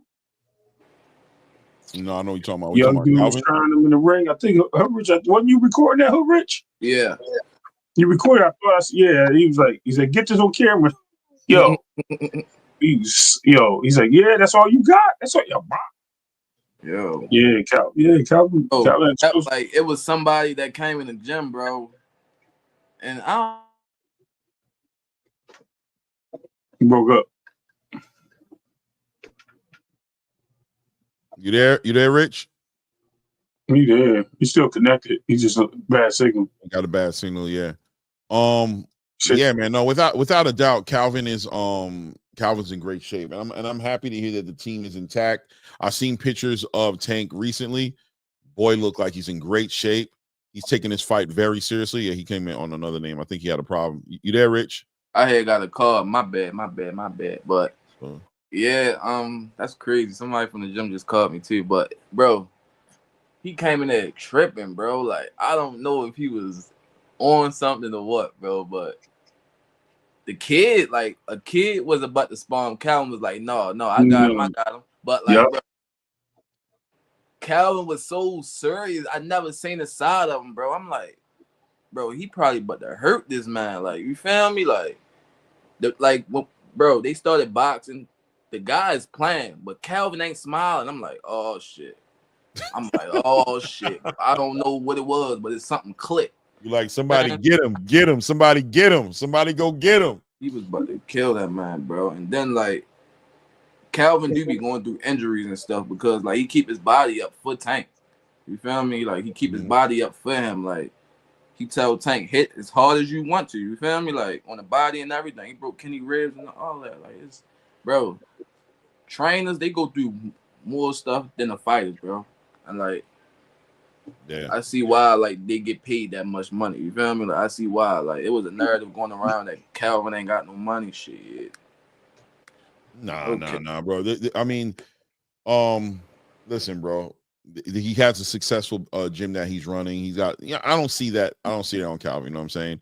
Plus, even if he did, I wouldn't be my business anyway. I don't care how much money he's making. Right. But I got another question for you though. Maybe you might be able to give us a hint or not. I'm not going to ask you for the name of the fighter, but I'm saying, is Tank going to finish campaigning at 135, or is there a chance he might do something else? See, I was this what I talking about. Like, he, like, bro, he can go to 40. He can't, like, I feel like he going to go to 40 sooner or later because everybody up there. But right now, and until Shakur, he ain't leaving 35. Boom. Okay. He ain't leaving 35 until. You kind of gave it away a little bit because you said until Shakur, so that's definitely not really. But now it's like everybody wants to see Keyshawn, so it's like damn if you do, damn if you don't. So it's like, which one? Like, which one do y'all really want me to fight? Like, it's like everybody names that, bro. Yeah, it's gonna be one of both. Obviously, Keyshawn. Obviously, look, both these guys have fights coming on before Tank's fight, which is convenient, right? Right. We got Keyshawn fighting Friday, and then we have the following week we have Shakur fighting Schofield. on that big card, right? And then you have Tank's card literally the following week. So it all worked out perfectly in its own crazy way. The stars are aligning. Tank has an option right now. He has his options depending on the way these guys perform and pretty much what the fans are going to be demanding. Like, does he have his mind made up who is going to be already, or is he kind of like, so no matter what, he has his mind made up already? He's not waiting on no results or anything. That person was sent a ticket to the arena, Clay. I'm just letting you know. Is that what you're saying, Hoodrich? How do you know that, bro? How do you know this stuff, bro? I already know. So this person has been made aware. This person's been given a heads up. Oh yeah, they know. Like, if you know this, that's all he talk about now. Oh, it's all he talk about now. They both talking, so you can't say it. I'm just saying, bro. They even subtweet, like, bro. Tank be saying it without saying it, bro. So many times, like, bro. Man. I know. See, you got me excited right now. I'm really like. He wanted here having an orgasm, bro. He happy. Listen, bro. Listen, this is not boxing talk right now, bro. You got me feeling some kind of way, bro. I ain't gonna lie, bro. Like, you're building, and that's why I understand. We need like 200 people in this chat because they don't understand stuff be happening on this channel, bro. I wanted that to be clear, but that is intriguing within itself that the tickets already been given out, the invitations already been put out there. Yeah, that's diabolical. It's sworn to secrecy. Mind you, though, like, bro, like, it be just like so much. It's so much in contracts. Like, it's a lot of stuff in contracts. Like, you can give a motherfucker a contract 2 years down the line. Like, you feel me? Like, I ain't know that. Like, you can really have something set up for 2 years down the line, win or lose. Like, you feel me? Like, it's crazy, bro. But, like, can he be signing it too on Mill City? He be signing it, bro. But y'all just don't be catching it. I'd be like, oh my. I think people stop listening to Kenny because Kenny's kind of been off sometimes, or he says things. He play to throw y'all off. Like, he play like that. Yes, that's how he is in real life. He'll say something just to see your reaction, and then right. But that what ends up happening though, you stop listening to him because you know he play. So you know what I'm saying? He says stuff and then you miss it because he plays sometimes, and you just start to not listen to him when it comes to that. I listen to Kenny on everything he says outside of Tank. Like, whenever he's talking about other fights and assessing fighters, and I think but when it comes to Tank, I just know it ain't nothing for him to throw a smoke screen. It ain't nothing for him to throw one. And how you like bro, hypothetically, right? Hypothetically. I'm saying hypothetically, everybody. Hypothetically, if Tank fight Keyshawn, right? Crazy. Bro, Shakur and Keyshawn gonna end up fighting. Watch. It's like, it can't happen, bro. Like, it can't not happen. One of them gonna get jealous. I'm gonna tell you like this. I know you're being hypothetical, right? But if I was Tank and I was gonna fight both of them, I would 100% fight Keyshawn first. Yeah. Just off the strength of the mind game. Just off that strength. You know what I'm saying? I'm doing that. Just because I know what it's going to do against Shakur's mentality, towards the psychology, towards their relationship. Just knowing that I'm going to bring turmoil into that camp. I'm strategically going that way if both of them are on the table. Right? Yeah. So bro, like, to be honest, bro, like, it's already like undercover. Like, they be throwing shots at each other already. Like, I be seeing it. Because I know what's really going on behind the scenes. Like, they cool. They brothers for sure. But, bro, they be bumping heads sometimes. You're talking about Shakur and Keyshawn, right? Yeah.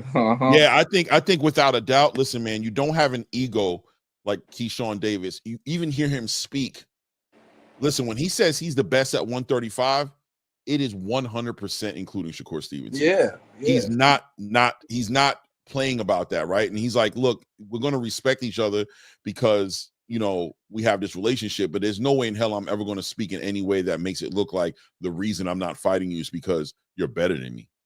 You know what I'm saying? That's never going to be it. It's going to be based off the relationship. It's going to be based on the brotherhood and what we've been through, but let's not make any qualms about it.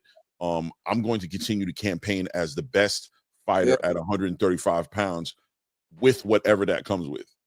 In my opinion, bro, I genuinely feel this. Like, I genuinely feel like this. Keyshawn will fight Shakur. Shakur won't fight Keyshawn. Keyshawn will fight him. Yep. Like, for real. He will fight him. All that brother stuff, he signed it because Shakur signed it. He will fight him, bro. And I feel like Shakur know Keyshawn going to be a bigger star than him, bro. Like, it's like, you feel me? Like, Keyshawn for the fans. Shakur said F the fans. You feel me? So it's like, and he get knockouts. I can't argue with it, bro. I can't argue with you. I'm on the same page. I do think that Keyshawn is destined to be a bigger star than Shakur. I just think that, and I think maybe it is aligned with the whole entire F the fan situation. On an international stage, Shakur has an opportunity to do some big things. This fight on February 22nd is a big fight for Shakur Stevenson. Big. This makes a big difference on what the rest of his career is going to look like. But Keyshawn is checking all the boxes, man. He's legitimately checking all the boxes, bro. He's exciting. He's great in front of the camera. Yeah. I mean, he's great in front of the camera, bro. Even with the build up with his fight between him and Dennis Baranchyk, I mean, he's grabbing the belt. I'm gonna touch that body. That's gonna be a fight. He give you tank energy the way he carries it. You know what I'm saying? Yeah.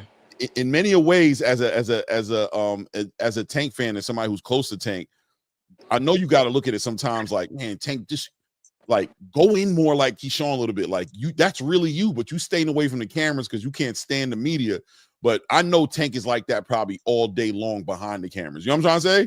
Like Tank play too fucking much. Exactly. You know what I'm saying? Like Tank is that guy who's gonna show up and grab the belt and talk about touching your body. Like the way he handled Frank Martin at the press conference. I saw it. You remember how excited I was when I seen that? Yeah.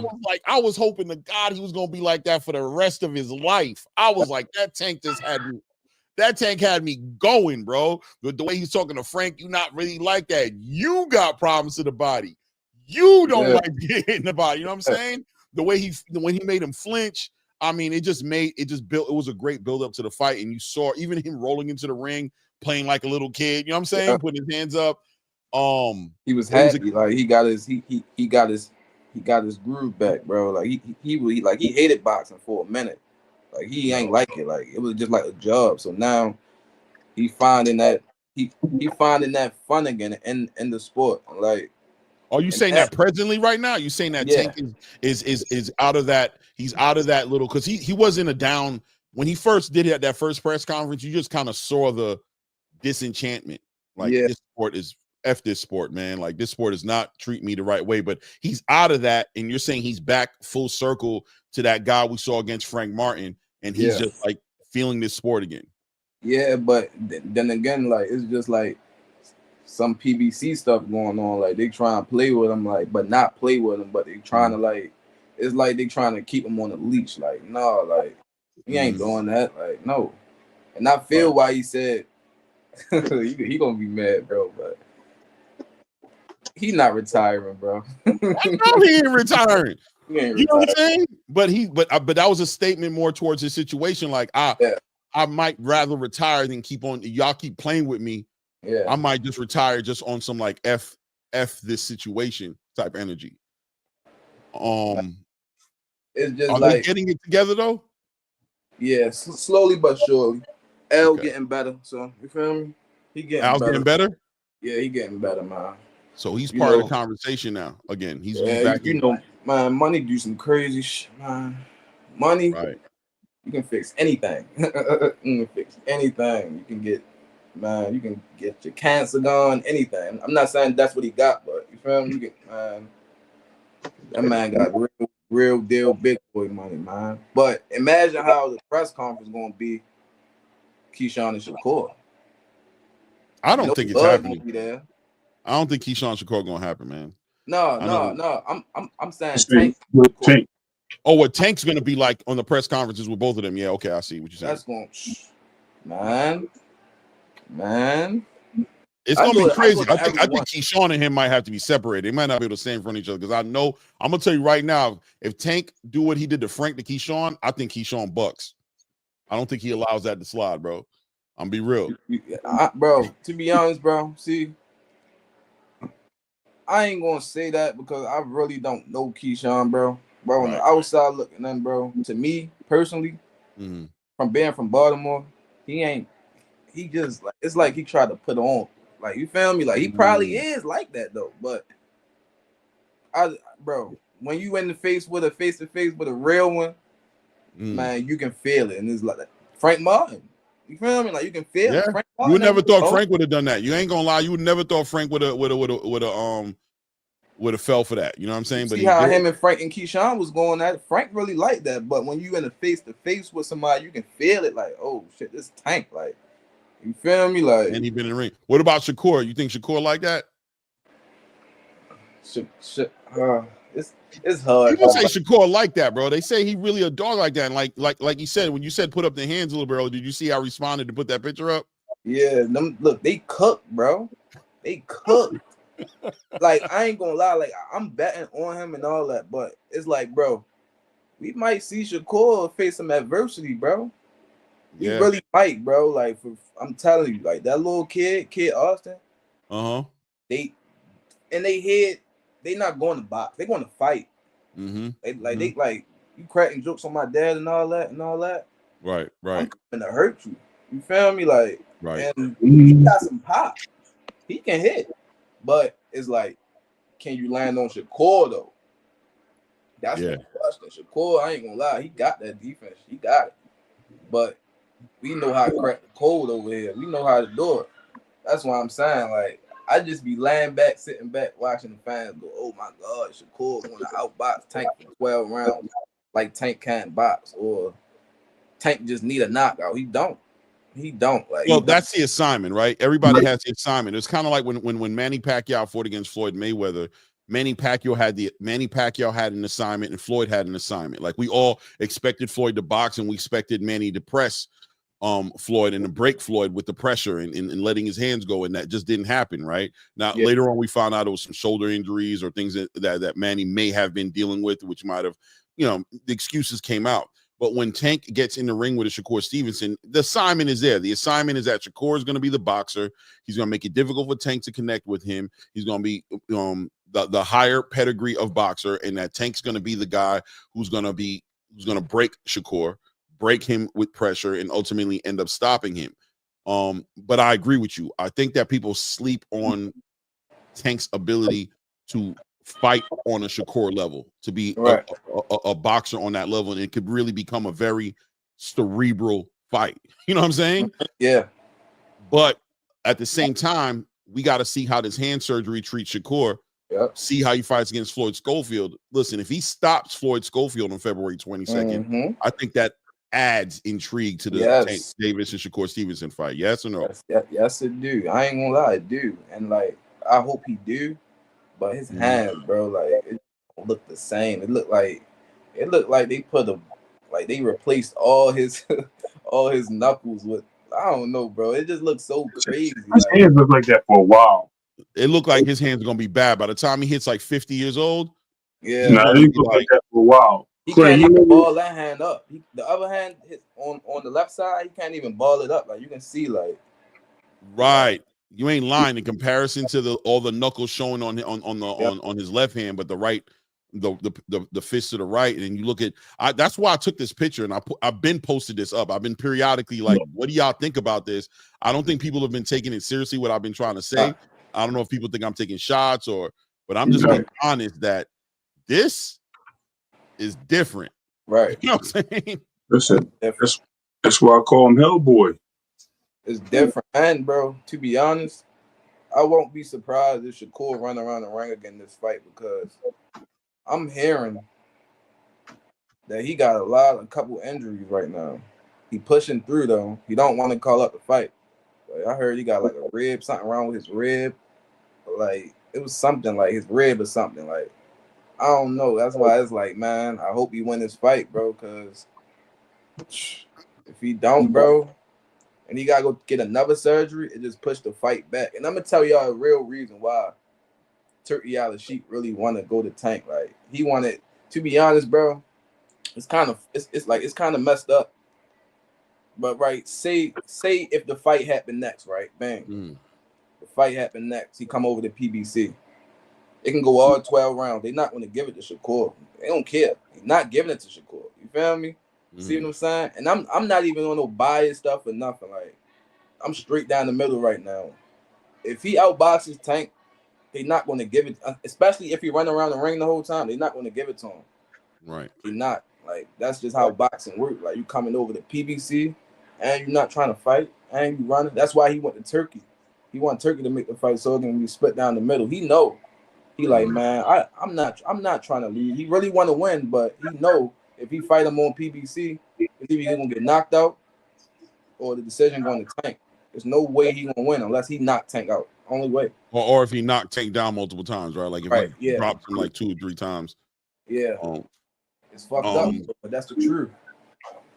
Yeah, there's pressure there. There's pressure there, man. It'll be a breath of fresh air to see Tank just fighting against the champions at 135, unifying. No excuses, no bringing up anybody from weight, no bringing down, no rehab, no asterisk. You know what I'm saying? We just want to see clear, straight up fights in your division that you're campaigning at, and just do what you do, what you've been doing, but just do it against the right opponents, so we can finally just iron out all the confusion, right? We can just get past all the silliness of it all and start talking about what it really is based on what we're seeing happening in real time in the ring.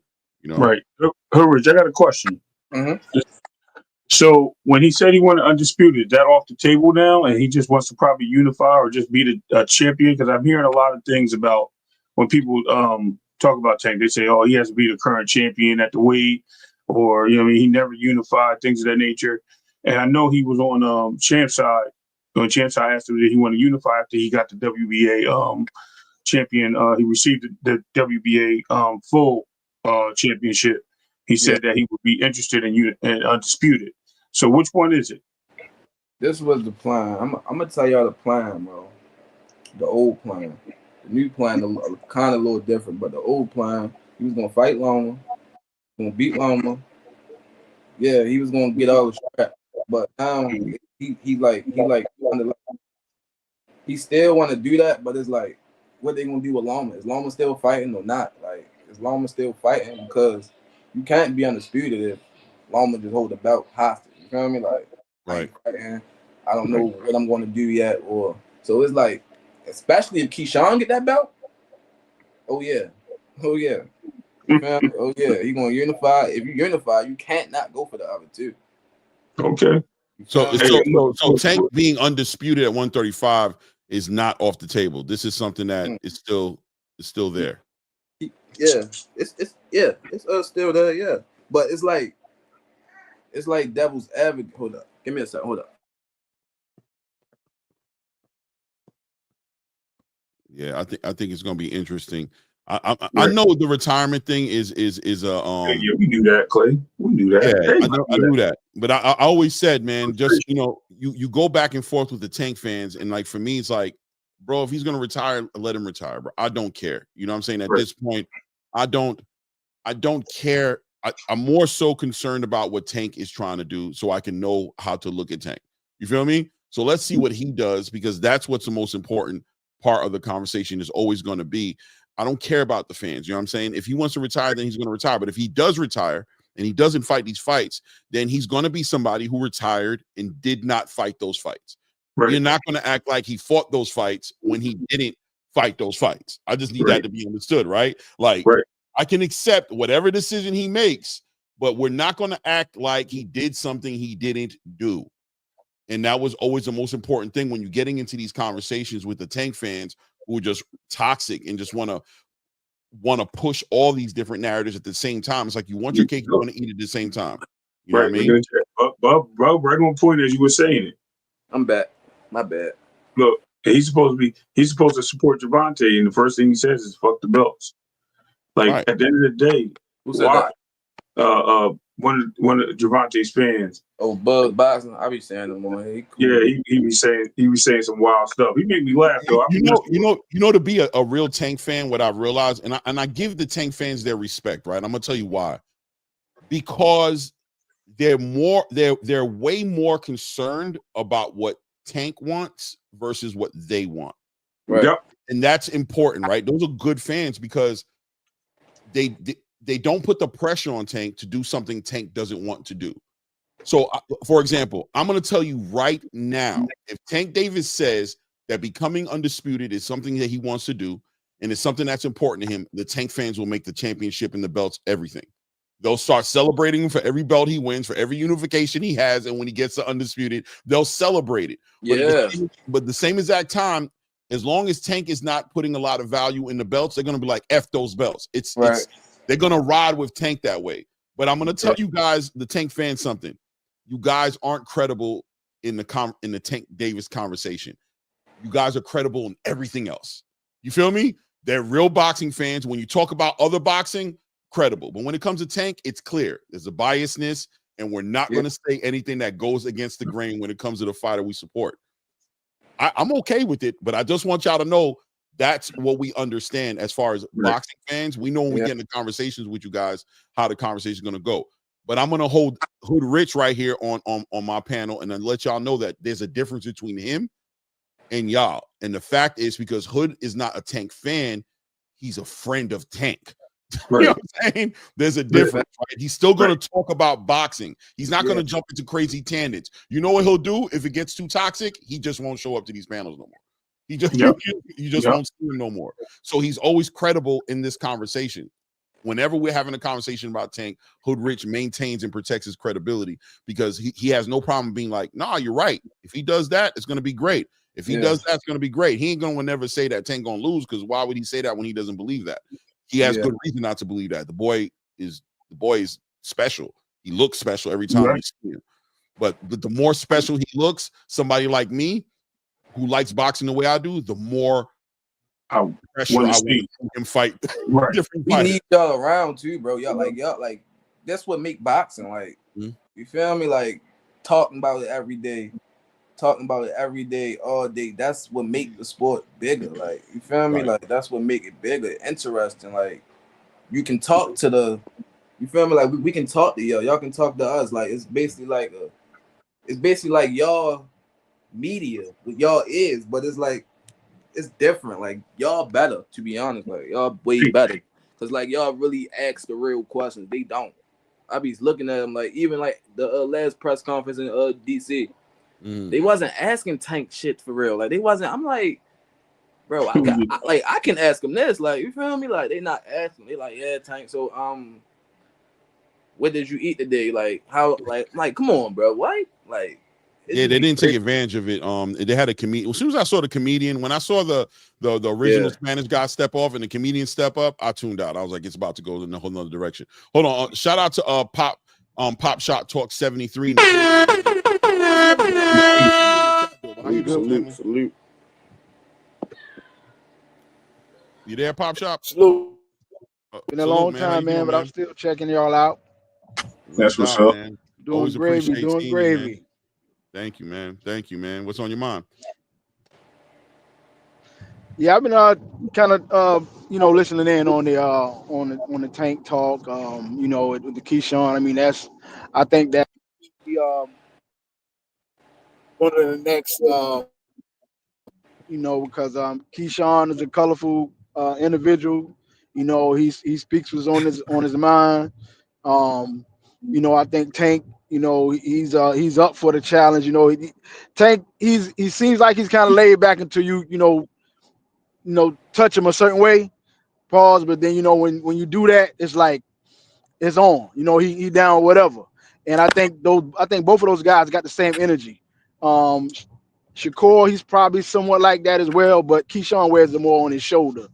So I heard you guys speaking earlier about it probably being a psychological thing or a mind thing with Shakur if he fights Keyshawn first. I mean, those guys are best friends, you know what I'm saying? So they obviously talking about a potential matchup with Keyshawn and Tank. So I think that they already probably got it set in mind, like, look, okay, if you go at him, whoever go first, bro, it is get the bag. I think they on that type of time. I don't think these guys are going to ever end up fighting each other because of the way boxing is set up now. These guys protecting they owe at all costs. And so I don't think that they're going to risk it fighting against each other, because if that's the case, they would have been fought each other. I don't think they're going to do it. I don't know if they do it either. I'm not going to lie, but I got to co-sign I'll say like this, Pop Shop. Their friendship is going to be tested by the time it's said and done with. However you want to look at it, maybe they'll come out on the other side doing the right things and they'll put the friendship first and they won't allow it to get into trouble. But I think the loyalty and the relationship, and I think it's going to come down to what got them here. And what I mean by that is, if I could put that in perspective, to say that both of them got here trying to be the best fighters in the world. That was their number one goal. That's how they met each other. That's the journey that they both were on. Yep. Here we are in a situation where they're both on the same place, on the same journey, right next to each other. And the decision is going to have to be made at some point as to whether or not the journey, the reason they came here, is more important than the newfound, and I emphasize on newfound, friendship that they found with each other. If that makes any sense. Because at one point in time, these guys didn't know each other. Shakur was in the gym getting trained by his grandfather with ambition on being the best boxer in the world, hands down, by any means necessary. Friends weren't going to get in the way. Family wasn't going to get in the way. Girls weren't going to get in the way. Nothing was going to get in the way on their ambition to be the best fighters in the world when they were 8, 9 years old. Right. They went on this journey and they met each other 15, 16, 17, wherever that age number is that they met each other, and they built a relationship. And that relationship is obviously strong. But when it comes time to finally get to that place that they've been working since they were 9 years old to get to, the decisions are going to have to be made at that point. And that's why I think there's going to be a conflict of interest. Maybe they'll pick the friendship, but then again, I'm say you, Ray. Go ahead. Yeah. So on that note, just take a look at what karma does, right? So let's look at Shakur's history. Shakur was cool with Tank. Shakur was cool with Devin, right? Shakur was cool with Devin, right? And they was real close, just like Keyshawn. All growing up, all around. Devin really wasn't in the DC area. He wasn't in Virginia over there training with Coach K and them. You had Kelvin. You had Keyshawn. You had Kevon. They were all over there with Coach Kelvin, right?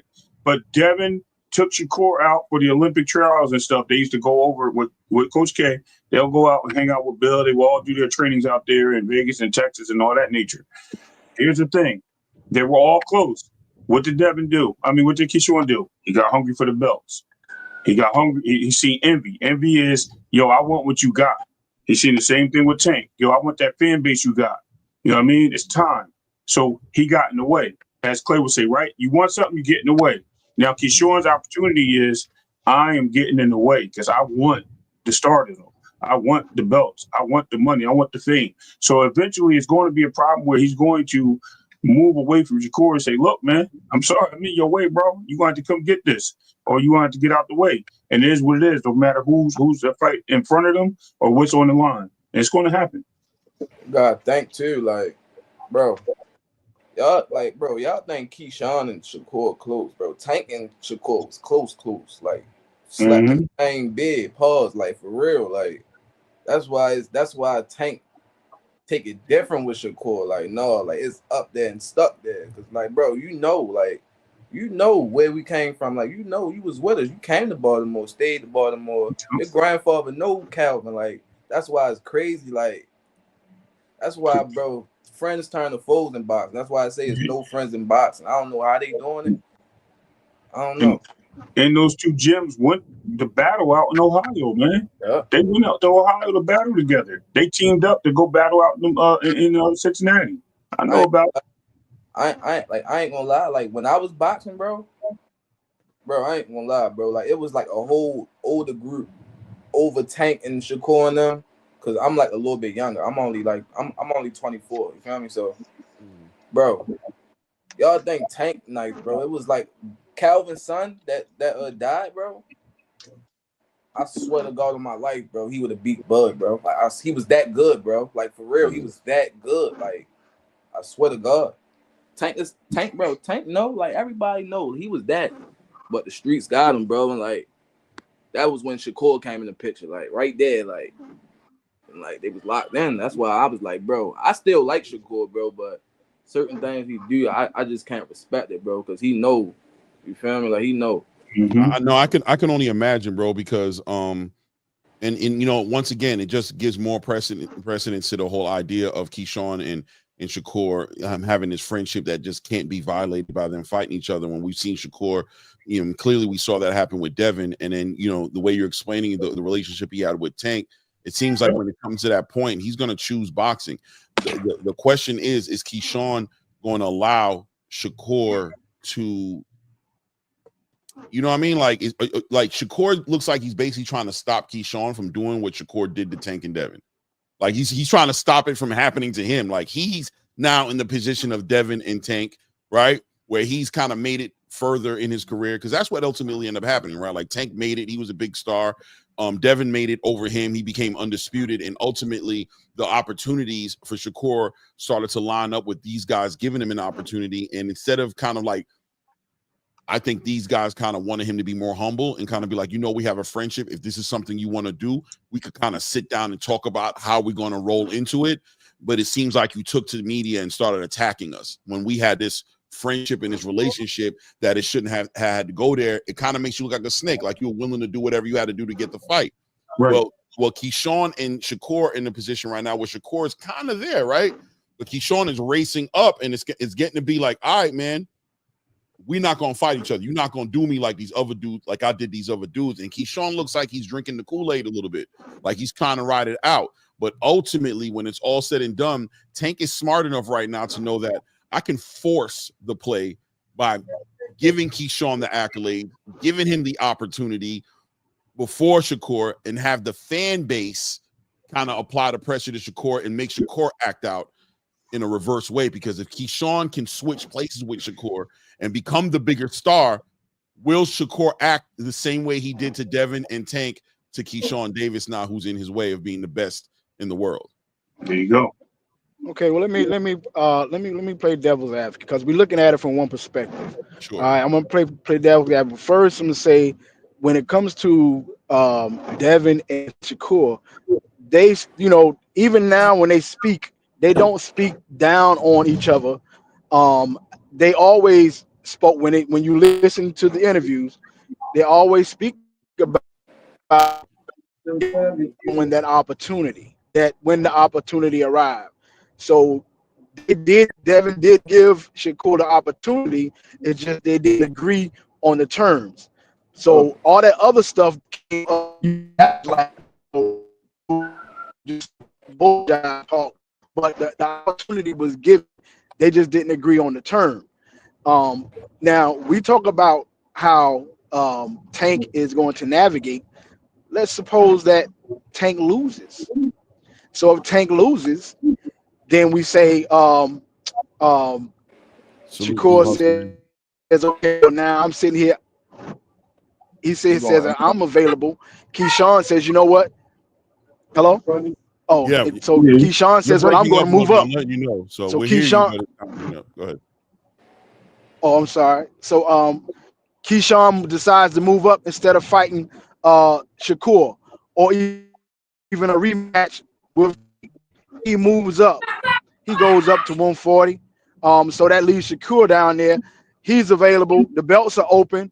So what do you think that Tank's gonna do? Tank's gonna probably want that get back, but Shakur probably be dogging him so much that he ain't gonna have no choice but to come after the belt, because he'll be sitting out there with a loss. Then you got the you know, all of the fans, like you said, bringing the pressure. What you gonna do? Well, you ain't gonna fight Shakur now. Keyshawn don't want to fight. So you know how these guys go. They're gonna ride you. They're gonna ride. That's all they doing on social media. They ride each other. So you know that's what's gonna happen if Tank loses. So you got to look at it from that angle. We just talking about Tank going in there wrecking shop. That might not be the case. It's crazy though, because I was just having this conversation, bro. Like somebody asked me, they was like, if Tank loses to Lamont, will his career be over? Nah. Shit. Me being honest, it's gonna take a hit. It's gonna take a hit, bro. Because for one, it's not like you bringing somebody. It's not like you fighting somebody that's there. You bringing somebody up for one. You feel me? It's like it's gonna take a hit, bro. I'm honest with everything. If he loses to Lamont, he ain't gonna, bro. They gonna dog him so bad, bro. I already see it. If he loses Lamont, the whole entire, especially on a fight that's getting as much pushback as this fight is getting, it would be horrible for him. But he's good enough to where, and once again, it's going to be the casual fans. Like a fan like me, somebody who really watches boxing and knows boxing, I'm going to understand. You know what I'm going to say? I'm going to say it's a cherry pick that went wrong is what I'm going to say. I'm going to say you never should have played down there. That's what you get for playing down there. That's what I'm going to say. As you should, like going down that wrong block and that wrong hood, or you have that kid. Like I'll give you a perfect example. My son, when he was younger, and I wish he was here to tell this story. He was about like 5-6 years old, and he was doing this stupid thing when I used to get my son for every single summer before he actually lived with me, and he'd stand up on this damn stool, and he'd be like trying to balance on the stool and kind of like making it go off balance, but trying to keep the balance. And I said, you're going to bust your ass playing around on that damn stool. And I'm going to tell you straight up, if you bust your ass, I'm going to whoop your ass. After you bust your ass, I'm going to whoop your ass. I'm tired of telling you about playing on that damn stool. You know what I'm saying? You keep on playing, and you think you him, but you going to fall. And about 15 minutes later, boom! You going to fall. I walked in there, seen him on the ground. He looked at me, and he started crying, and I whooped his little ass, bro. Because I'm tired of telling you, bro. And it's like with Tank, it's going to be like you pulling up this dude from 130. Shout out to Lamont Roach, but you know what this space is going to say. You know, as soon as you do that, you're not in the dark. You know you're going to get scrutiny for it, but you keep on doing it. And if you mess around, you know what I'm saying, and keep playing this game, and this dude end up clipping you or taking some sort of like split decision from you, you deserve what you get. Yeah. You know what I'm saying? That's what you get for playing around. You shouldn't be playing around. It is what it is. But, you know what I mean? The same thing with Kid Austin too, though. Yes. Yes. It's both of them. Like even Keyshawn losing, even though he the B side right now. Well, he probably the A side, but he the B side because he ain't got the belt. But it's gonna be like, damn, like cherry picks going wrong. Like you feel me? Well, Keyshawn is different because he's aiming up. So if he loses, it's gonna be like more. The joke is gonna be more on the fans, like on me. It's gonna be like, damn, bro, you making me look crazy out here. I thought you was him. But on him, it's gonna be like he was chasing something. For Shakur, it's going to be the same exact scenario though. If Schofield mess around and clip Shakur, he's going to regret making this fight happen because he didn't need to make this fight happen.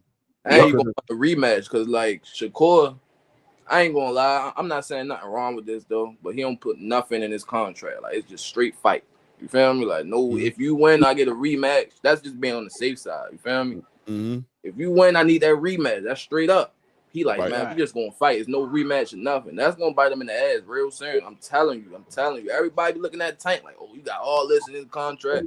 Bro, my man only put 2 people on rehydration clauses. Y'all like it's 20, 30 people. But that rematch, you gotta have it, especially if you're the A side, the double A side. You gotta have it in there. You got to, bro. Even like I ain't gonna lie, I'm not a Haney fan, bro. But they doing Haney wrong, bro. But they been ain't want to pay him that money. They been ain't want to give him the money. But when you took that loss and went out like that, even though he cheated, it put the icing on the cake. Like, back burner. You feel me? Like back burner. Like it's just, bro. Boxing is crazy, bro. You gotta. I'm glad that Tank had that person in his corner, Al Heyman, Floyd, and all them to show him this shit before he can. You feel me? Yeah. No, I agree. And I'm glad to hear also Al Heyman is alive and well, not only in his health but also in his role in the PBC. You've seen him, you've seen his absence, and you felt his absence. You know what I mean? In the way things were moving last year with the production. Even this year, I noticed on that first fight with David Benavidez, I was like, yo, look, Ron Custer's back in there. Look at the announcers, like certain things. I told everybody like the David Benavidez fight was a 2023 PBC production. It wasn't a 2024 PBC production. You know what I'm saying? Right. Like it gave hope, and it's like, okay, now I want to see, because I saw Mayweather Promotions involved with it. I also know that Samson Leakowitz had a lot to do with the pay of David Benavidez and David Morrell. Like he had to get some investors involved in that. I want to see what happens with the Tank Davis production. I ain't gonna lie. That's my last thing about the Benavidez and Morrell. They did not want Benavidez to fight that guy. Like they Nope. did not want him to fight him, bro, at all. Like, it was really mad. They was like, bro, we got so much stuff built for you. You want to fight Morrell? He's like, hell yeah, man. Like, you feel me? That's what I respect him different. Like, that's what we want to see from Tank, though. I'm not gonna lie, bro. We want to see Tank go against the machine and tell them, you know what I mean, say no to that. This is what we're doing. But look, he's comfortable because first of all, his pay is solid. And that's the main thing he's concerned about. As long as you don't mess with his money, you can tell when. Listen, if you see Tank mad, I know in my heart I believe his money getting played with. I don't care what you tell me. That's the only thing that. Other than that, he's smiling and chilling. You mess with his money in any kind of way, he can't hide it. His face is gonna show it. What did you say again? I'm not even thinking about you right now, bro. I'm thinking about these dudes. Stop playing with me. He don't show up the stuff. He come late. Like everything. Like he wears it on his sleeve. When the money get played with, Tank shows it right on his face. Sometimes you can see him zoning out. Like they're talking and you see him not even paying attention to the conversation happening. You can see he's just like going through the motions. Like, what'd you say? What? And you'll hear somebody say something in the crowd, and all of a sudden he gets into it. You know what I'm saying? He gets into it with somebody in the crowd. Like, what, bro? Yeah, that's all it takes. That's all it takes, bro. Like, and that's how I'm is too, bro. Like, I'll be playing basketball, bro. And like, as soon as the people that you came with, be like, oh, he doing you bad. Okay, now I gotta, you feel me? I was chilling, but okay, that's how. You probably think about something else. You playing the game, but you thinking about you got to go home today, take out the garbage. Your girl messing with you. Your kid pissed you off. You got to go get in his ass when you get home. And then somebody say the right thing and it refolk. What'd you say, bro? Yeah. What? I wasn't even listening to you. Could you repeat it? Because I ain't gonna even act like I heard it completely. I just need you to say it again because I didn't even hear it all the way. Sound like you was talking crazy. Bro, see, like last night, bro. I was fucking with him all last night, bro. Like I was like he played too much, bro. So I was fucking with him last night. I'm like, man, you ain't knocking Roach out, bro. Like I'm bet, I'm man, fuck that, bro. I'm betting on the decision. What you talking about? He got so mad, bro. He like, all right. Like, all right, what? You was this close to him giving you those stay over there comments. Well, all right, then stay over there. Don't come back over here when I knock him out. Don't come over here saying you knew nothing. You stay right in that same energy. That decision you said was coming. You stay right there. Yeah. I'm coming to get you right there. That's why I want to leave you at. Because, bro, like he be trying to act like he be throwing like not shots because he be playing, but he be acting like man, I don't fuck with Baltimore. Like he be saying that. I be like, all right.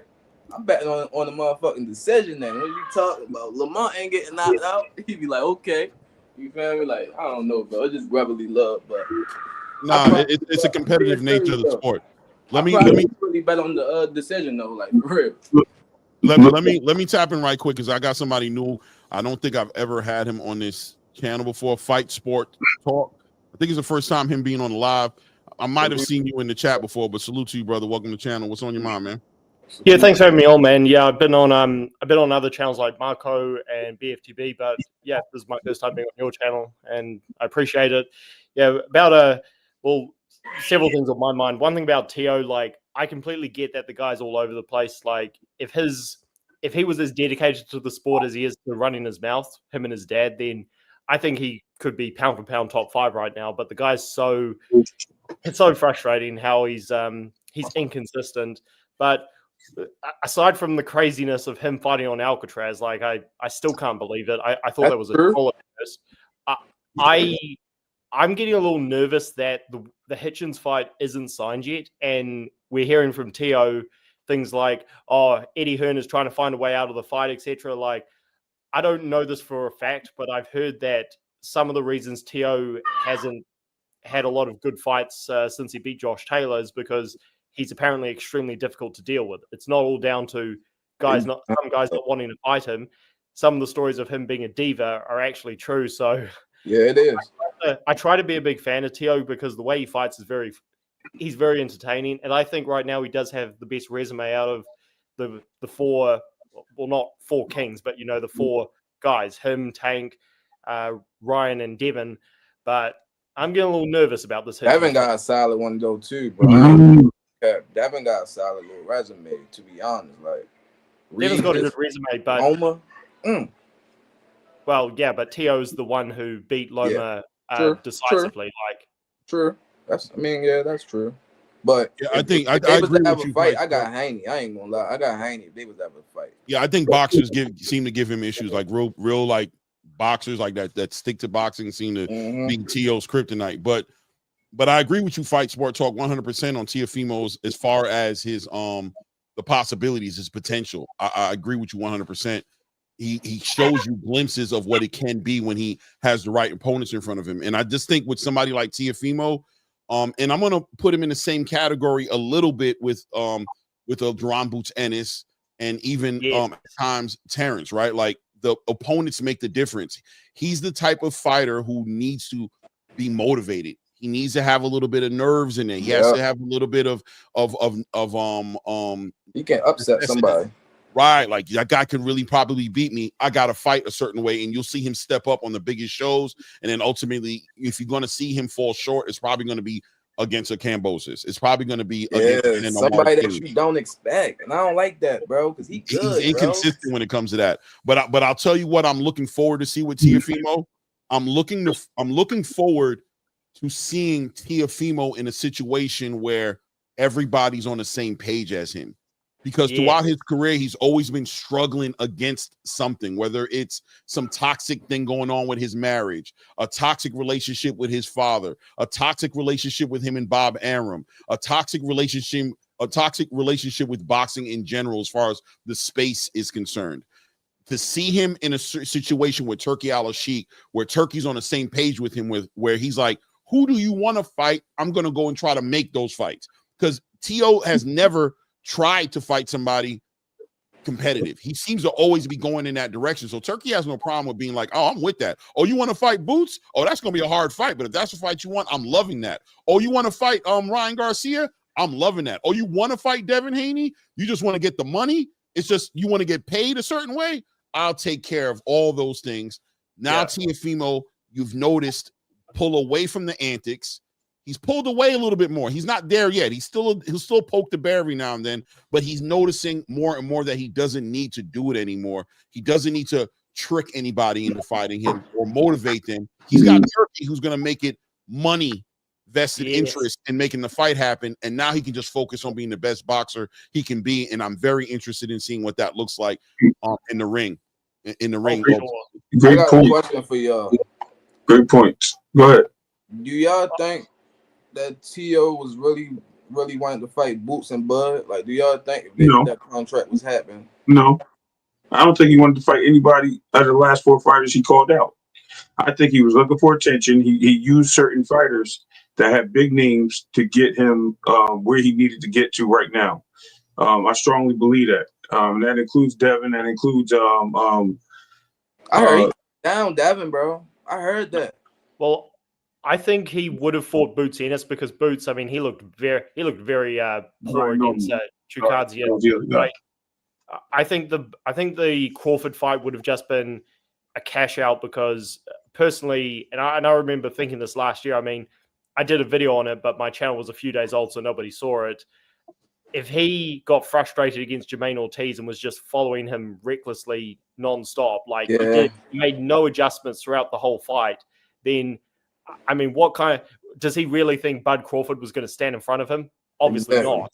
And while I'm split on who would win between him and Devin Haney because Devin can be slick at times, but on the other hand, Devin's got so many openings. It's crazy for a supposed slick boxer.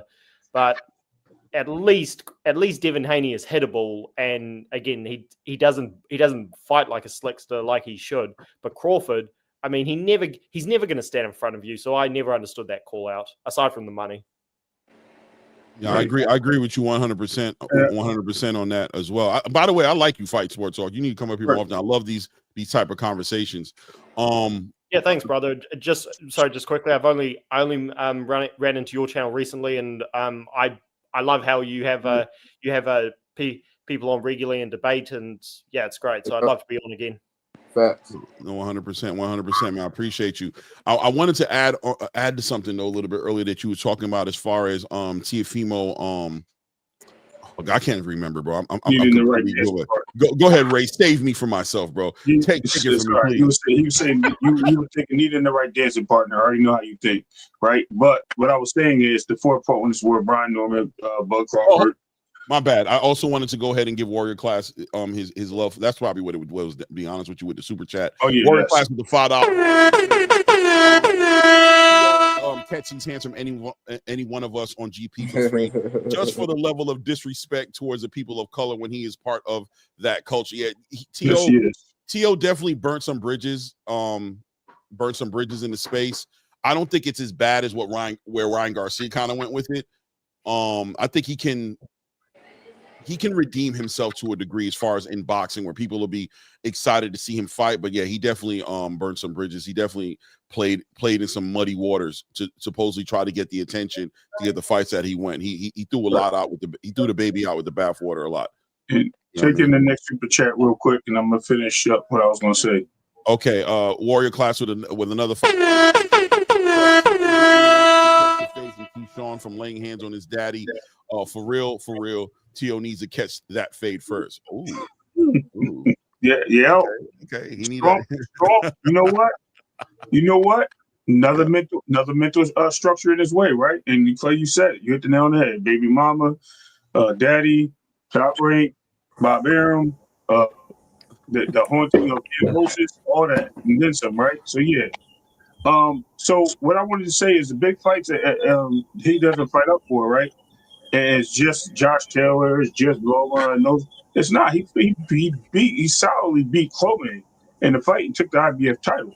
You know what I mean? He did that with ease, and he was able to do that as a boxer and very convincingly. And I was actually surprised because he hit him with a shot that he didn't even see coming. Same thing when he went up and fought Zepeda. You know what I mean? Jose Zepeda. He did the same thing there. The problem, I think, with Tio was he gets overconfident in situations, and then he doesn't utilize his jab. And for a person that has such a great, what does he use? A corkscrew jab, right? He kind of used that one that you come like the uppercut a lot when he comes forward. And he never uses a feint, none of those things. And I think that's what his downfall is. He usually tries to look for these solid punches, almost like a Roy Jones style of fighting with a jump out footwork type thing.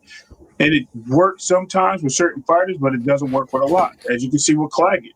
You know, Claggett was that fight that was supposed to be this guy's made for you. And he sat there and went to battle with this guy. And the guy looked like he got hit in the face with a bunch of golf balls. I ain't trying to be funny, but it's crazy. So Tio is in and out. It's like he has a light switch and he just keeps it off. He turns it on for 3 seconds and he just turns it right back off and keeps it off. We don't know what we're going to get with this guy. Right. True. That's true. That's the biggest thing. Like he might. I ain't gonna lie. He might get it too though.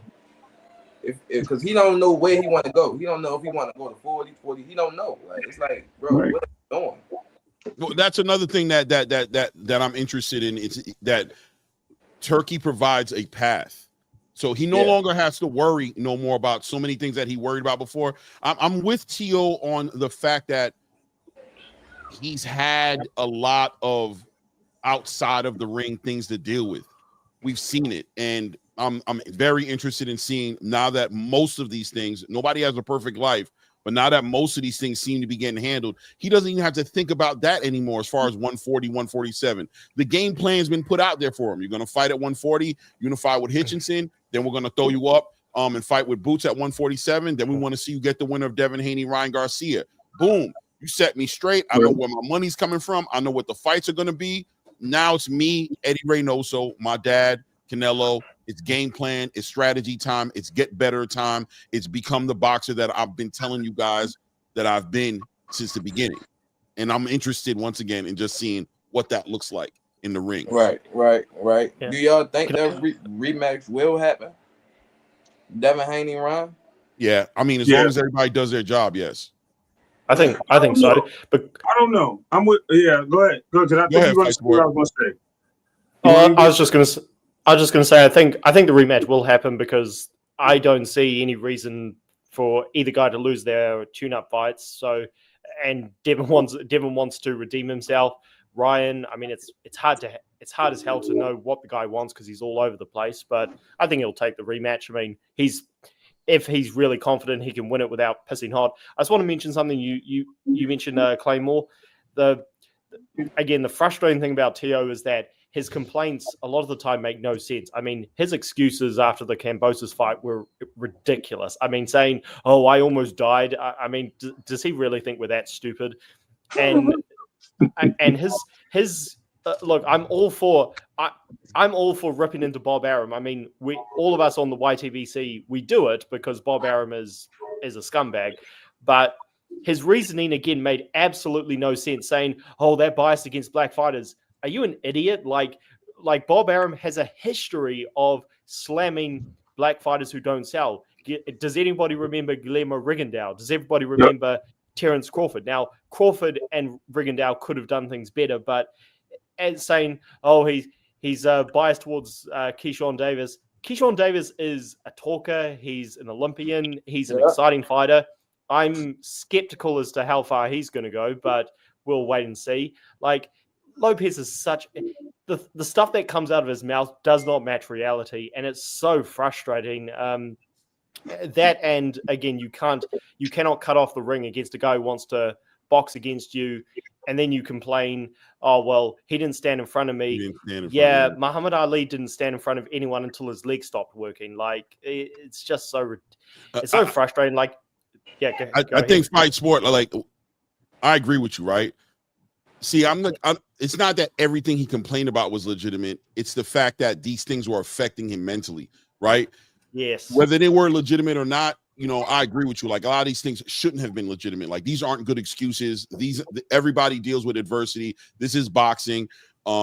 Fight better, fight more consistently, do the things on your side that's going to be right to give a Bob Arum the incentive of pushing you the way you want to be pushed, or for you to get the money you want to get. But ultimately, he was letting these things occupy space in his brain. And one thing that was consistent with Teofimo was mentally he was losing before more than physically. You know what I mean? He was in his own head. He was always dealing with some sort of conflict outside of the ring. And I think, to be honest with you, they probably came down to like one of two simple things: a dysfunctional marriage that was occupying, you know what I'm saying, that was occupying his mind, and him trying to make that work with his kids.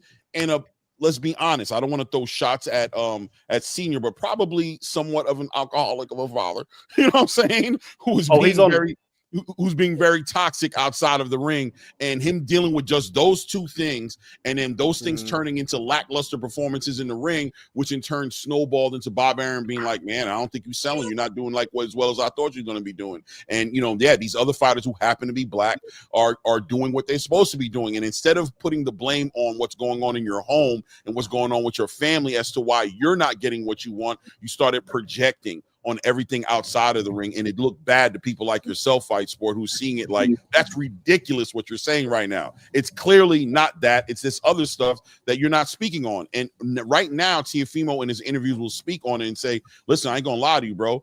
I was smoking too much weed. I had a wife that was driving me crazy. You know what I'm saying? I had all these things going on, and that's really what it came down to. And now I don't have those things." He's being a little bit more transparent with the reality, which looks like ownership on his side as well. But at the end of the day, there aren't no excuses right now. You really just don't have them. Everything is working out for you. The money's there. The fights are there. The support is there from the one man that matters as far as Cirque Sheik putting you in position of doing that. Damn all the antics. It's time to show and prove in the ring. Not to mention, on top of all that, the wife did cheat with one of the guys in the stable that was black. So that could be a big, like I said, it's all coming down to that dysfunctional marriage, and that father who was not making it easy. And even with his father not wanting to allow Teo, like, I believe the stories that the wife says that, like, bro, I had to live in the house not only with Teo but with his father and his family, and they were involved in every argument we got. Every little thing we got going on. Here comes a father in the background. Fuck that. You know what I mean? Teo's trying, "Hey, man, I got to respect my father." He put himself in a toxic situation. And it seems like he's getting a little bit more control over it. Even with the move over to Eddie Reynoso, it seems like, let's be father and son for a while and let Eddie Reynoso do the training, and let's rehabilitate this relationship we have because it's toxic. Yeah, I'm with you, Claymore. And again, I want to believe Teo, but again, as a big fan, and Teo's always been respectful when I've called into other shows and put out super chats as questions. He's always answered with tons of respect. It's hard to trust the guy because, I mean, you've got a picture of Mike Tyson over your shoulder, bro. And when Mike Tyson lost to Buster Douglas, even though he didn't exactly learn his lesson against Holyfield, he did admit, yeah, I became a megalomaniac. I was narcissistic. I brought a lot of this on myself, and I gotta wear that. Now, Mike Tyson didn't exactly fix all his problems, but he didn't always he didn't hang the Buster Douglas defeat all on Robin Givens, even though all of his fans did. Right. So people I love Tyson for admitting during his career, when again he was a drug addict and a lot of other things that he did that were wrong. The problem I have with Teo is that he doesn't admit anything that he does, and I'm just like, is that going to change? I don't think. I mean, I'd love to be wrong about this, but I don't think Eddie Reynoso is going to bring much out of him. I mean, because first of all, his dad is on more than alcohol, and his dad is fucking crazy. And I mean, his dad didn't make it. At no point did he admit, yeah, I was off my head during the Kambosos fight. I should have told my son to go out there and box like he did against Loma. Instead, it was just go out there, knock him out.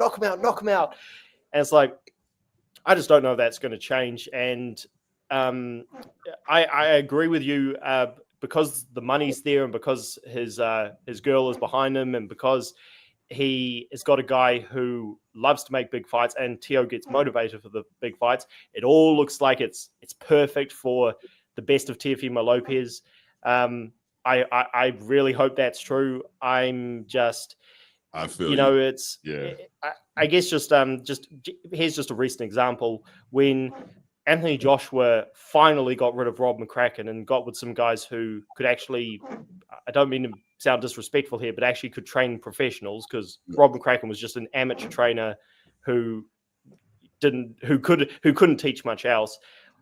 Joshua actually turned in some of his worst performances from a confidence point of view, even though he was learning new things. I mean, the mistakes he made against Daniel Dubois, chin in the air, pouring with the jab, no setup for the right hand. I mean, it was absolutely ridiculous. Comical. To be at that stage in your career, on that stage where you're at, with the experience that you supposedly had, it blew me away how amateur he looked. He looked like a fish out of water. He looked like he did not belong in the ring with Daniel Dubois. It was actually beneath Daniel Dubois' skill set to fight that version of Anthony Joshua that night.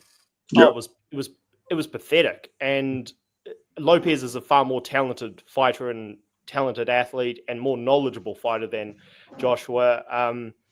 But I mean, you mentioned it perfectly. He really should have lost to Jermaine Ortiz, and we just heard the exact same stuff we heard from the Kambosos fight. It's like, dude, you almost had Kambosos 2.0 minus the knockdown in front of you. So, yeah, it's interesting. I'm very excited for Keyshawn Davis against Baranchyk. I mean, Baranchyk doesn't look like he's gonna lay down, but I'm skeptical whether we'll get Keyshawn versus Shakur, and I'll have to say I'm picking Shakur to beat Schofield, but I am very impressed with the confidence that him and his dad are showing. Like it's kind of like the confidence that I remember before the Lopez Lomachenko fight, but minus the cokehead, if you get what I'm saying.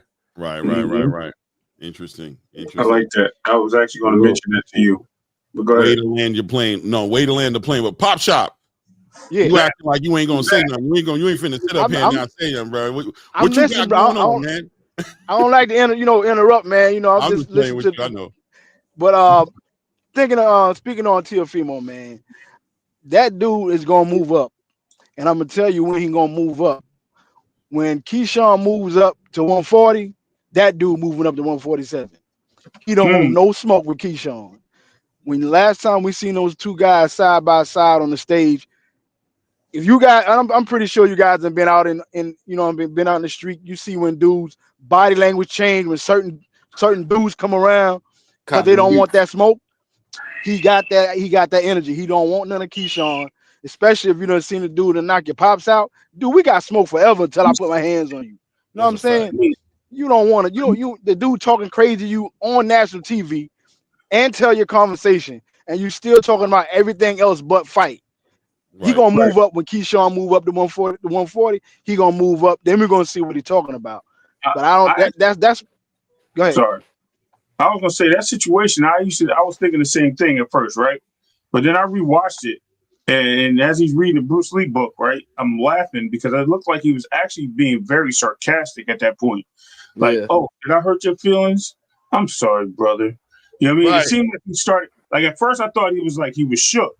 But then I rewatched. I said, "Yo, Teal," and he hides his face, right? Like, you know what I mean? So I was like, "Yo, Teal being sarcastic with him right now. He's playing with him."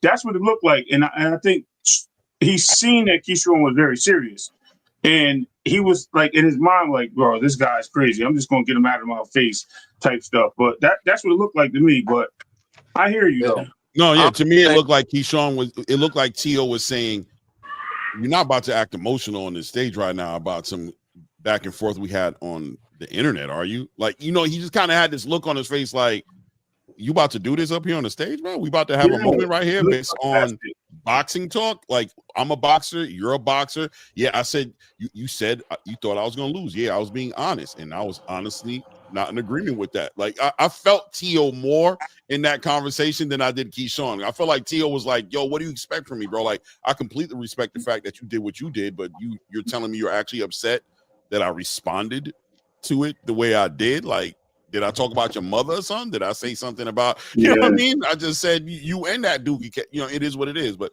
my bad. I know Hood Rich was about to say something. No, I was gonna say, like, honestly, that's my point. Go ahead. You got hear me? Yeah. Go ahead. Honestly, I don't think Teo scared of Keyshawn. I don't think no boxer is scared of another boxer, but he definitely gave sarcastic though. He definitely did. He definitely was like, "Well, I know you're not about to do this up here. Go ahead, Pop Shop." Yeah. This is my thing. We all agree that family is off limits. Dudes get out of pocket. All of that professionalism goes out the window when you start coming at family. We've seen that when dudes on the stage. Now, this is not some hidden thing. This is all out in the public. So we all know that Teofimo's character, that he's a colorful dude. He likes to make all this fuss, just like he did with Terrence Crawford. Terrence ain't do nothing to him. Right. Keyshawn knocked you. He put hands on your pops, but you're gonna be able to compose yourself right here. On it's on when I see you. It's on when I see you. We ain't even gotta wait till we get on stage. Right. This dude offered and said that I want to fight you. I'll come up and fight you. So if you all been fans of boxing for a long time, back in the day, old school boxing, even when Tarver came out, called out Roy, we're like, who is this dude? You know what I'm saying? Hagler calling out Sugar Ray on out there, and you don't come out of retirement. I put hands on you. What, you know what I'm saying? We used to that. This dude put hands on your pops, and you composing yourself. But when you go out in public in a club, you want to scream on Crawford because you know he ain't on that type of time. Crawford gonna get you in the ring, but it ain't like he won't do it, but he ain't that type of dude to just pop off like that. Keyshawn ready for all the smoke, and Crawford, you know that. And I'm gonna tell you why that happened. Just like you mentioned, right? So I'm not gonna say it's far-fetched. I can't prove it that Teal don't beat his dad up himself. It looked like they definitely get into altercations. His dad runs around, he's drunk a lot. We've seen it publicly. And I'm not gonna tell you that he wasn't like, you know what, that's what you get. Because it seems like he has some like I told you so, Dad, like stop, chill. A lot of situations. To your point, if something happened in my family, it depends on the circumstance. Did you deserve it, or do I need to go in there and help you? Yeah. So it all depends on those circumstances. No, now, but I might feel you on that. But if you're gonna put me out on blast about it, it gets different. Like if you're gonna talk about it in public, I don't care if me and my pops really do got something toxic. I might let it slide in that gym because I know he's being. But now you trying to like turn it into Off the strength of me looking like how I'm supposed to look, I'm going to dress it. You know what I mean? I just think it is what it is. But I do agree with you at the same time. I straight up agree with you that without a doubt in my mind, Senior has put Teofimo in enough situations with his mouth where Teo may have a certain amount of tolerance with people getting into it with his father, who gets into it consistent. Even look at the George Kambosos fight when they were having that moment where they were in the gym together and Teo Senior walked over there and Kambosos, his father, had to slap Senior and be like, bro, you got messed up, bro. You know what I mean? It was regular. Like, I don't know if y'all remember that moment when he walked over there to talk crazy. Teo was just kind of chilling, walking slow, and Senior went over there, tried to pop off, got a little too close, got a little too comfortable, and Kambosos Senior had to pop him in his mouth like, yo, bro, you need to get it together, bro. Like, who you walking up on? And Teo kind of laughed like, right. He was very used to Senior getting into these altercations because of his drunk rants that he gets into when he gets in front of these people. You know what I mean? I mean, Teo. Go ahead. Go ahead, Fight Sport. I was just going to say, Teo Senior. He's like Angel Garcia, but Danny Garcia would get in there and actually box smart in fights. But Teo, for crying out loud, it's just ridiculous what he does. He's like, oh, I'm going to go take this guy out. It's like, hey, what happened to the guy who outboxed Lomachenko? It's like that guy doesn't exist at times. Fight Sport, do you think that the relationship between Senior and Junior has gotten toxic enough to where Junior is having a hard time taking instruction from him? Like, he doesn't listen to him anymore. And the reason I say that is because Teofimo, I guess they're both Teofimo, but Teofimo Lopez lately is without strategy in the ring. He's like completely freestyling in there. Like, he's not, it doesn't look like he's preparing strategies for the fighters he's jumping in the ring with. And I'm wondering if you have any perspective on why it looks like that. If you think it has anything to do with, his father just not having his ear anymore. It's the quality of the opponent. 100%. It's for me that was 100% obvious after the Kambosos fight and just all the BS that happened afterwards. I don't know who's crazier out of the two, but yeah, it's probably the dad, and the son just has followed suit. I mean, like father, like son.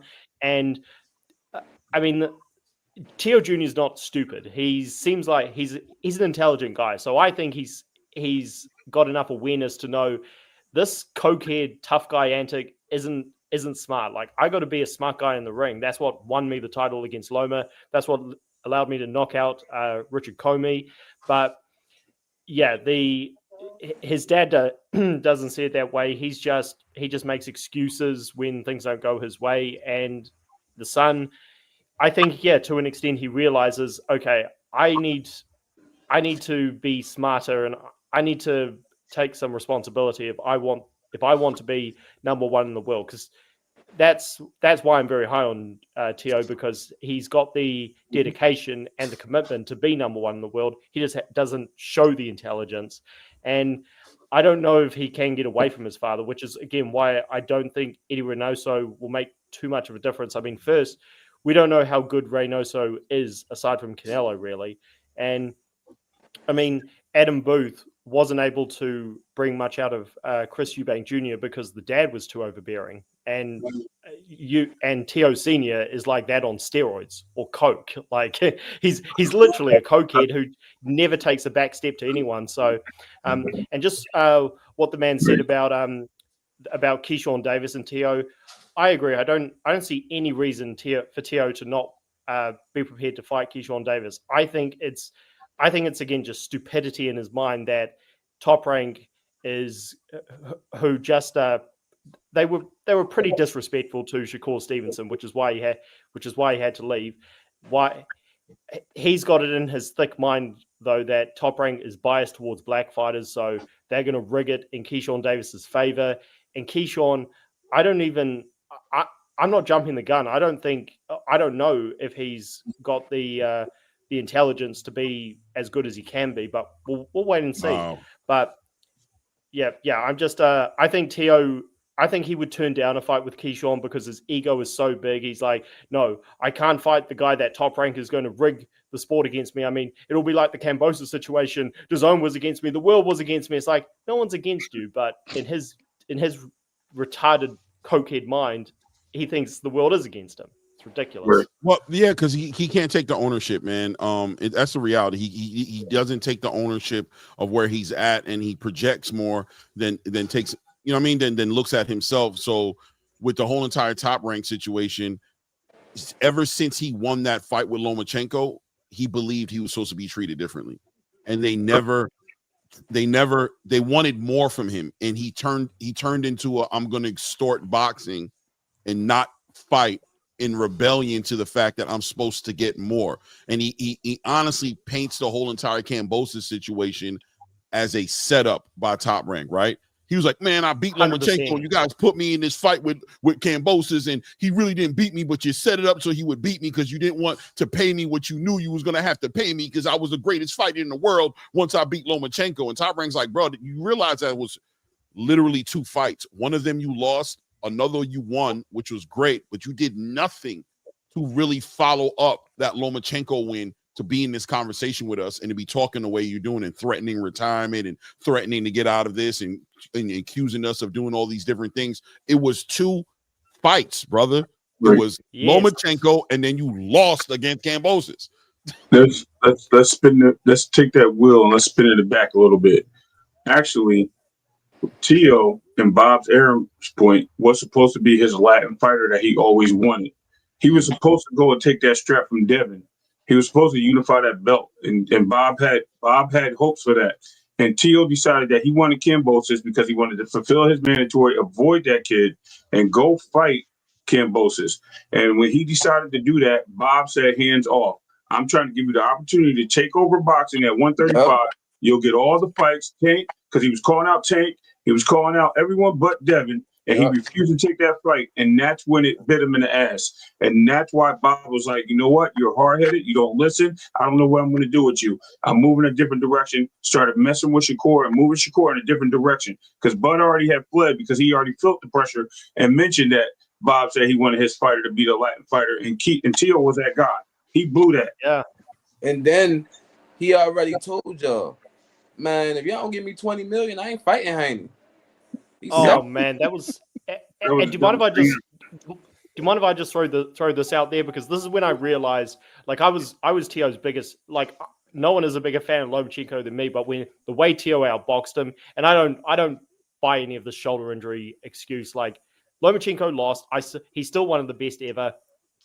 Not sad that a lot of his fans can't say that, but when Teo beat him, I thought, wow, this is going to be like the second coming of, I don't want to jump the gun here, but I thought this is going to be the second coming of Roberto Duran, I thought.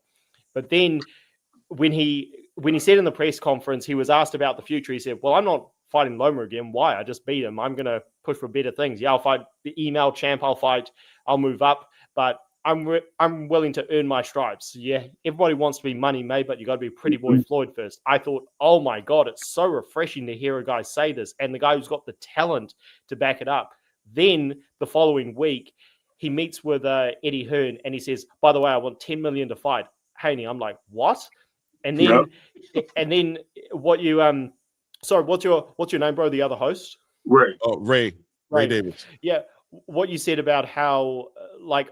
I've got plenty of criticisms of Haney. I don't think Haney and his dad really mean everything they say, but they're not afraid of it. I believe they're not afraid of anyone. And when Teo was on Mike Tyson's show, and Mike Tyson said, "Look, let's get you guys to fight right now," and Teo was like, "Well, I got my mandatory." I was like, "Come on, we all know unifications trump mandatories. You wanted this fight," and I was like, "Okay, you want to build yourself up. I get it. It's frustrating as hell." And Triller was such a disappointment the way they postponed that fight. And then the first thing he says after the fight is, they, meaning the industry, kept me at 135 longer than I wanted to be. I'm like, oh my God, this guy's like got 2 personalities. It's unbelievable. I'm gonna let by the way, I'm gonna let Hood Rich deal with this super chat because I know everything in his bone marrow wants to respond to this, and I can respond to it. but I just believe in my heart that this was a super chat for him. You know what I'm saying? And I'll let you have the floor, Hood Rich. Go ahead and answer the super chat if you don't mind reading it first, or do you want me to read it and then you'll answer it? How do you want to do it? I'll read it. Go ahead. Warrior Class said, "Does anyone think that Lamont Roach can be Tank's kryptonite like Buster Douglas was to Mike Tyson?" I mean, it's possible, but as far as I seen, nah, he not beating, bro. He too slow. Lamont too slow, bro. Like, you gotta have a lot to be Tank. I think what's going to get Lamont. I think what's going to get Lamont cooked, and I think it will be a cooking. In this fight is going to be, well, listen, I think this is going to make the difference between him getting cooked and him making this fight competitive. And that's him being honest with himself about what he can do and what he cannot do in this fight.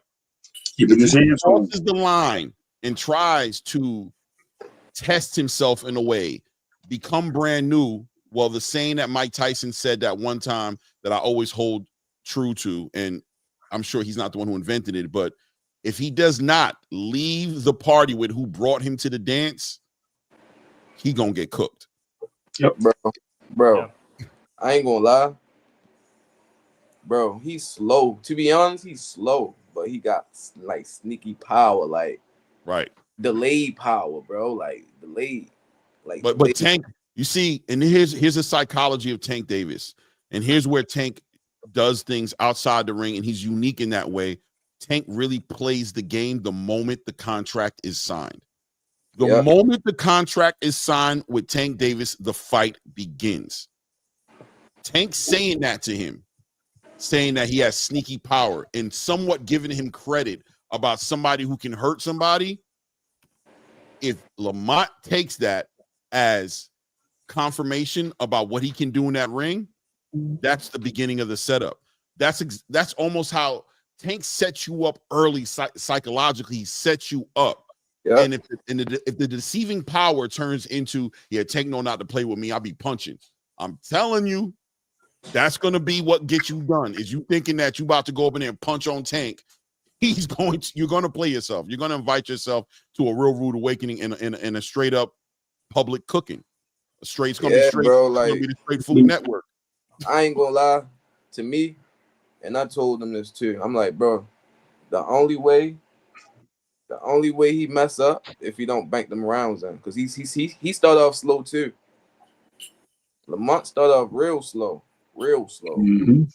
So that's gonna be a problem. That's why I think it's gonna go the distance. Honestly, me personally, it might just do that. Yo, salute to the.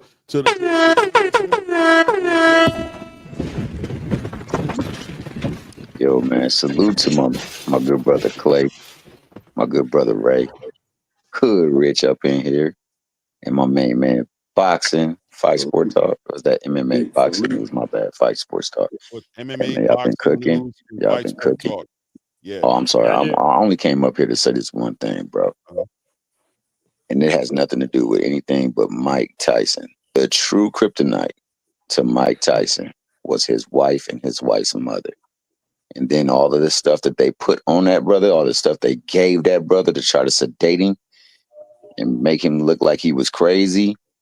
And then ultimately, man, that night where he stayed up all night with Bobby Brown partying with them women out there and taking that booger sugar, since we throwing that booger sugar around. That being the case, he got up in that ring, and I swear to God, he knocked him down for 14 seconds. That fight should have been over. Yep. But I got to give Buster Douglas some love, because I did not think he would, in my life, beat that guy Tyson. So but the true kryptonite was those factors. That right there, motivation with your mama passing, and just like, sometimes that will, that motivation, that listen, man, he made the best out of the opportunity he had in front of him, man. And sure God did. bless Buster Douglas. Did that change his life after that?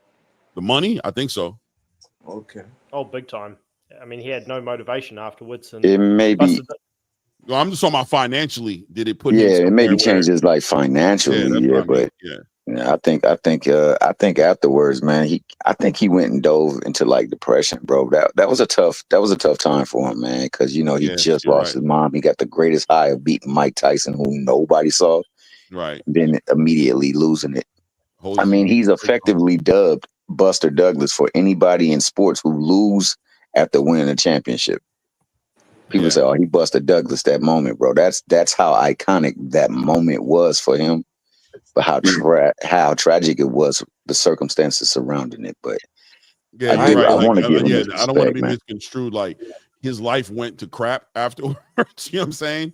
Yeah. But I think monetarily, like financially, you know what I'm saying, it changed him. And I think that also probably was, gave him the ability to facilitate a toxic lifestyle. You know what I'm saying? That really threw him in that hole. It just didn't work out well for him for his boxing career afterwards. But I think that match changed his life as far as money wise and who he was. And I mean, and to that point, bro, I guess you can truly see how like kryptonite really not the good term to be applied to him when it comes to that match. I think it was extenuating circumstances that really truly led on both sides too. It gave him the power to say, I can do this, but also Tyson was, man, he wasn't the same dude that before Robin Givens. Robin Givens in his life, oh man, that was a bad look. And then also, but he was heading that way people, anyway. Right, he was heading that way. It's just Robin, I was about to say also his people being out of his life, but they helped to get rid of him. You don't think for one moment that Robin Givens and his wife was like, I mean, Robin Givens and his mother and her mother. You don't think that they were like trying to like hedge? They were pulling them apart. You don't think that they were legitimately like, we need to? Mike is going to unravel. Like we need to. Like they were trying to make the best out of a very toxic situation. You know what I'm trying to say? Like we like Mike. He's easy to get his money. He's rich, but the way he's moving, he's going to lose it all. And maybe we have to get in front of Mike and like, drug him and do all this stuff so he doesn't. Because I don't think Robin really liked Mike. I don't think that. You know what I'm saying? Don King set that whole thing up, bro. For the joy. He set that up, but that's where the toxic was. That's the kryptonite right there. Let's be real. Don King put everything, the party life. He put Robin there. He put the friends around him. He did everything. He did everything to keep that guy in control. Because anytime he needs to spin out of control, guess what? I got your money, partner. What you gonna do? And to the point where Mike Tyson woke up himself after he went to jail, came back, and he got hands on Don King. Remember, Don King had the goons. That's when things started changing a little bit. And he got away from him. But before that, remember that. No, that's a fact. I was about to segue to that. Don King orchestrated it all, but he used Robin Givens and Robin Givens' mom because her mom was the mastermind behind how we gonna break this dude down. Yeah, you're right, bro. Yeah. You guys are right, man. So I'm not gonna lie. I'm gonna shout out Buster Douglas because he definitely was in that ring and he definitely did something that I still didn't believe would ever be possible. But that being the case, man, Tyson had some stuff going on in his camp that just wasn't conducive for him being the champion that he was, bro. And I feel bad for him because I don't know the brother personally, but he seems by his spirit to be a good dude. You just don't want to push his buttons. That's it. That's all. Nah, once Mike starts, Mike had a little insecurity, had big time insecurity issues, man. He didn't feel smart. He didn't feel like he was good looking. You watch him dance, he don't got no real rhythm. You know what I mean? The one thing that Mike Tyson brought to the table that got him his respect was the fear of like ultimate like death. If you got into the crosshairs of him looking at you as an enemy. Even Teddy Atlas spoke about it. He said Mike was a guy who hid behind the tree. Mike is a guy who got bullied and ultimately found out he was a killer based on not wanting to be bullied no more. You know what I'm saying? He was always the shy kid. He was always the slower one. He was always the one who nobody really accepted or nobody wanted to hang out. This is where he gets his playing with pigeons on the roofs and finding his solitude and being by himself. Things going on. And once he got popular, once he got the money, and once females started liking him, and once people started wanting to hang around him because he was knocking people out, he OD'd on it. And really he lost the moment he lost Gus D'Amato, somebody who really did not see that, who was like, bro, I don't care. I was slapped. Boy, don't play with me. You know what I mean? He had that father figure who was like, I don't care about none of that. You're gonna act right in front of me, bro. I'm not gonna celebrate you. So what? You won that fight. So what? Get back to Raised the gym. Sweep the gym. Yeah. Do what you're supposed to do. Like, really just humbled him every time he kind of got out of his lane. He had custom auto to just humble him and let him know, like, bro, you were just in the ghetto a few months ago. Don't never forget it, bro. Stay in your lane, bro. You still need to be a champion. You still need to be a disciplined boxer. And once that went away, man, everybody turned into a bunch of, like, in my opinion, just wolves. They just saw, like, we can get this money from him. He's giving away Bentleys because the gas ran out.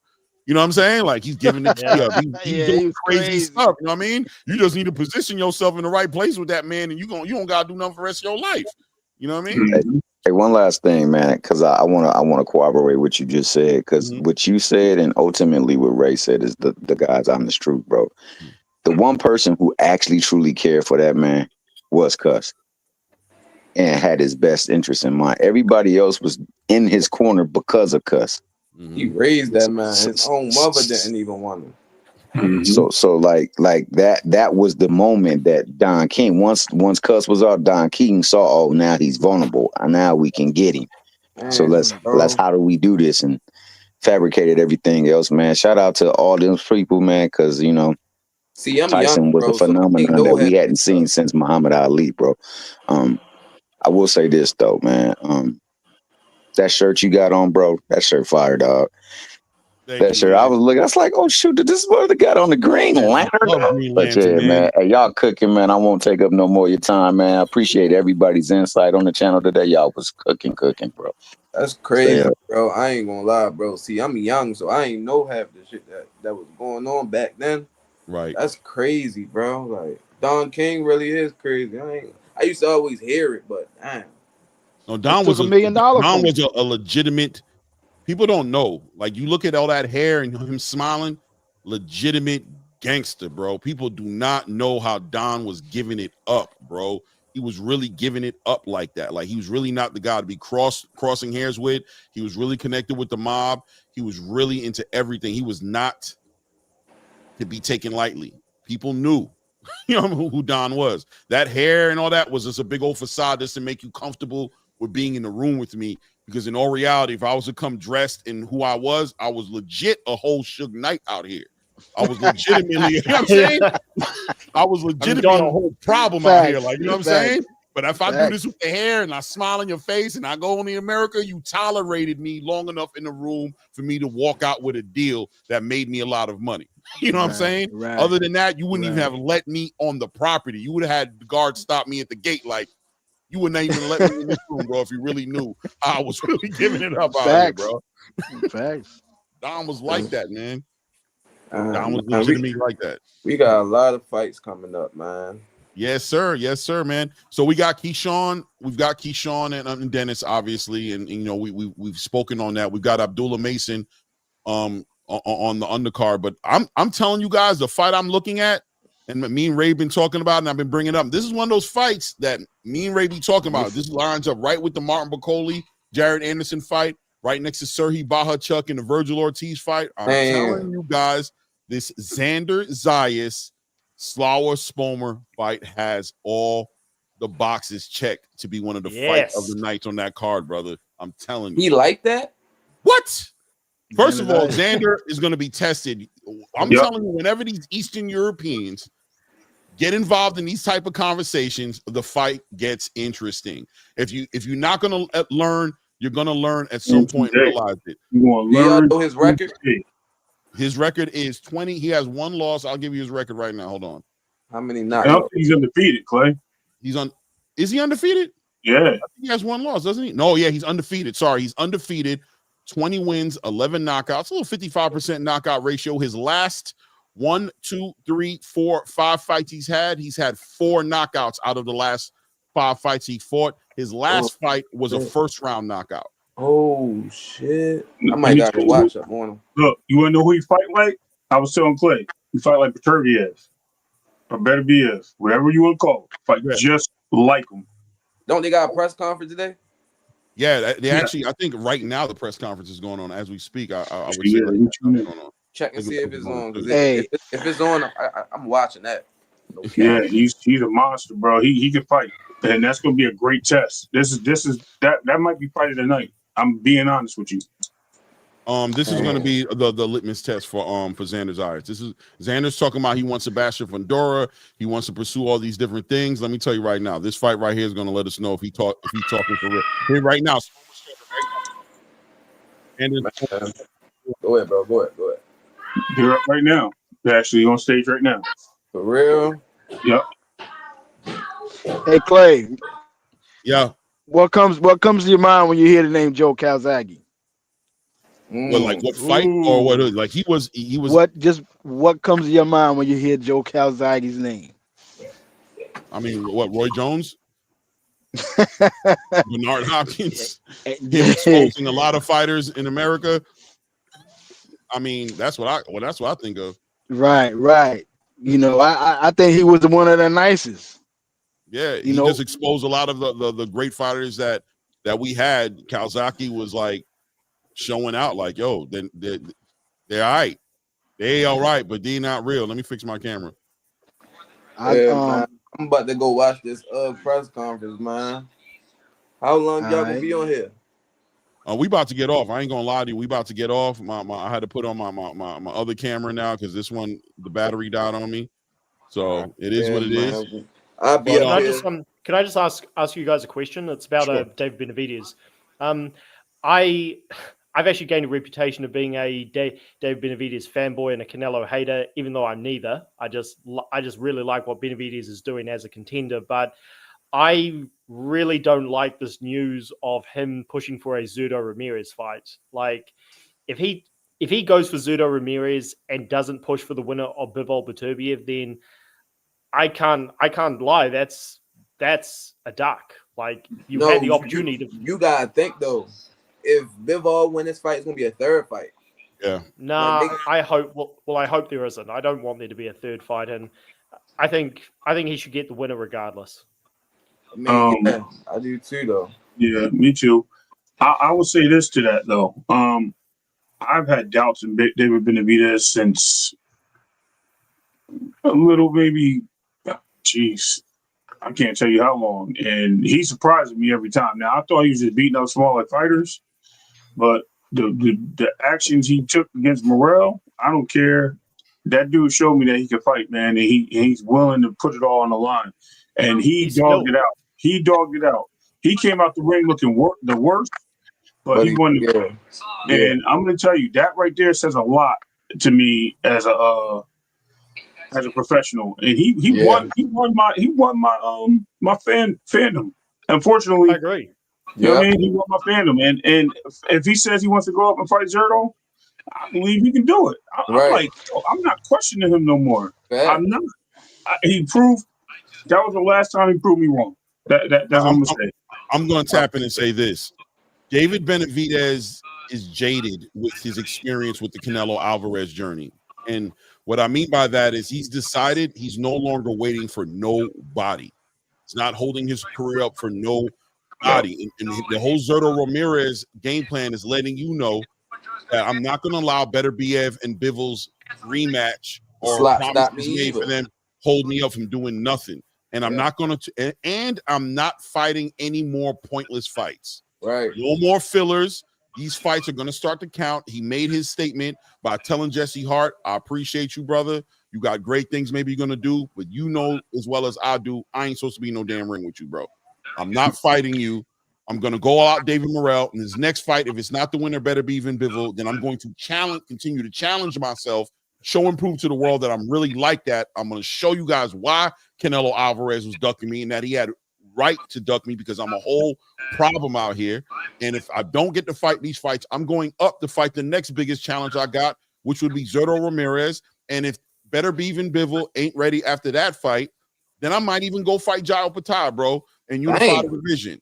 I might even go there and do that because I'm crazy like that, and I'm really a whole monster. I'm really drinking my own Kool-Aid. I ain't gonna lie, bro. I ain't gonna lie. I see why he moving at this pace though, because if you look at him, it's like Tank ain't got that problem yet, but it's like how much toll can your body take after a while? You feel me? Like now he getting rocked now. Like we see him getting rocked now. He a monster, but now we see that he breakable now. That 25 pounds ain't there, right? Right, Hoodrich? That 25 pounds ain't there no more. But I got a bigger question for you guys. Right on the back end of what you're saying, Hoodrich, and you fight sports because you just opened up a whole can of shit right now. Yeah. But let's dive into it a little deeper and say Benavidez's opportunities, are they aligned with what PBC can facilitate for him? He's getting ready to take this trip. I just put a video about this. So he's getting ready to take this trip over to Riyadh season, and you know how Turkey give it up. You know the conversation is going to get juicy. You know there's going to be a lot of opportunities on that table, not only in fights, but obviously monetarily. Big stages. Turkey has better Bevan Bivol in his hands. Turkey has Canelo Alvarez in his hands. We don't know who Canelo Alvarez will be fighting on that third and fourth fight yet. We just know his first two fights are going to be.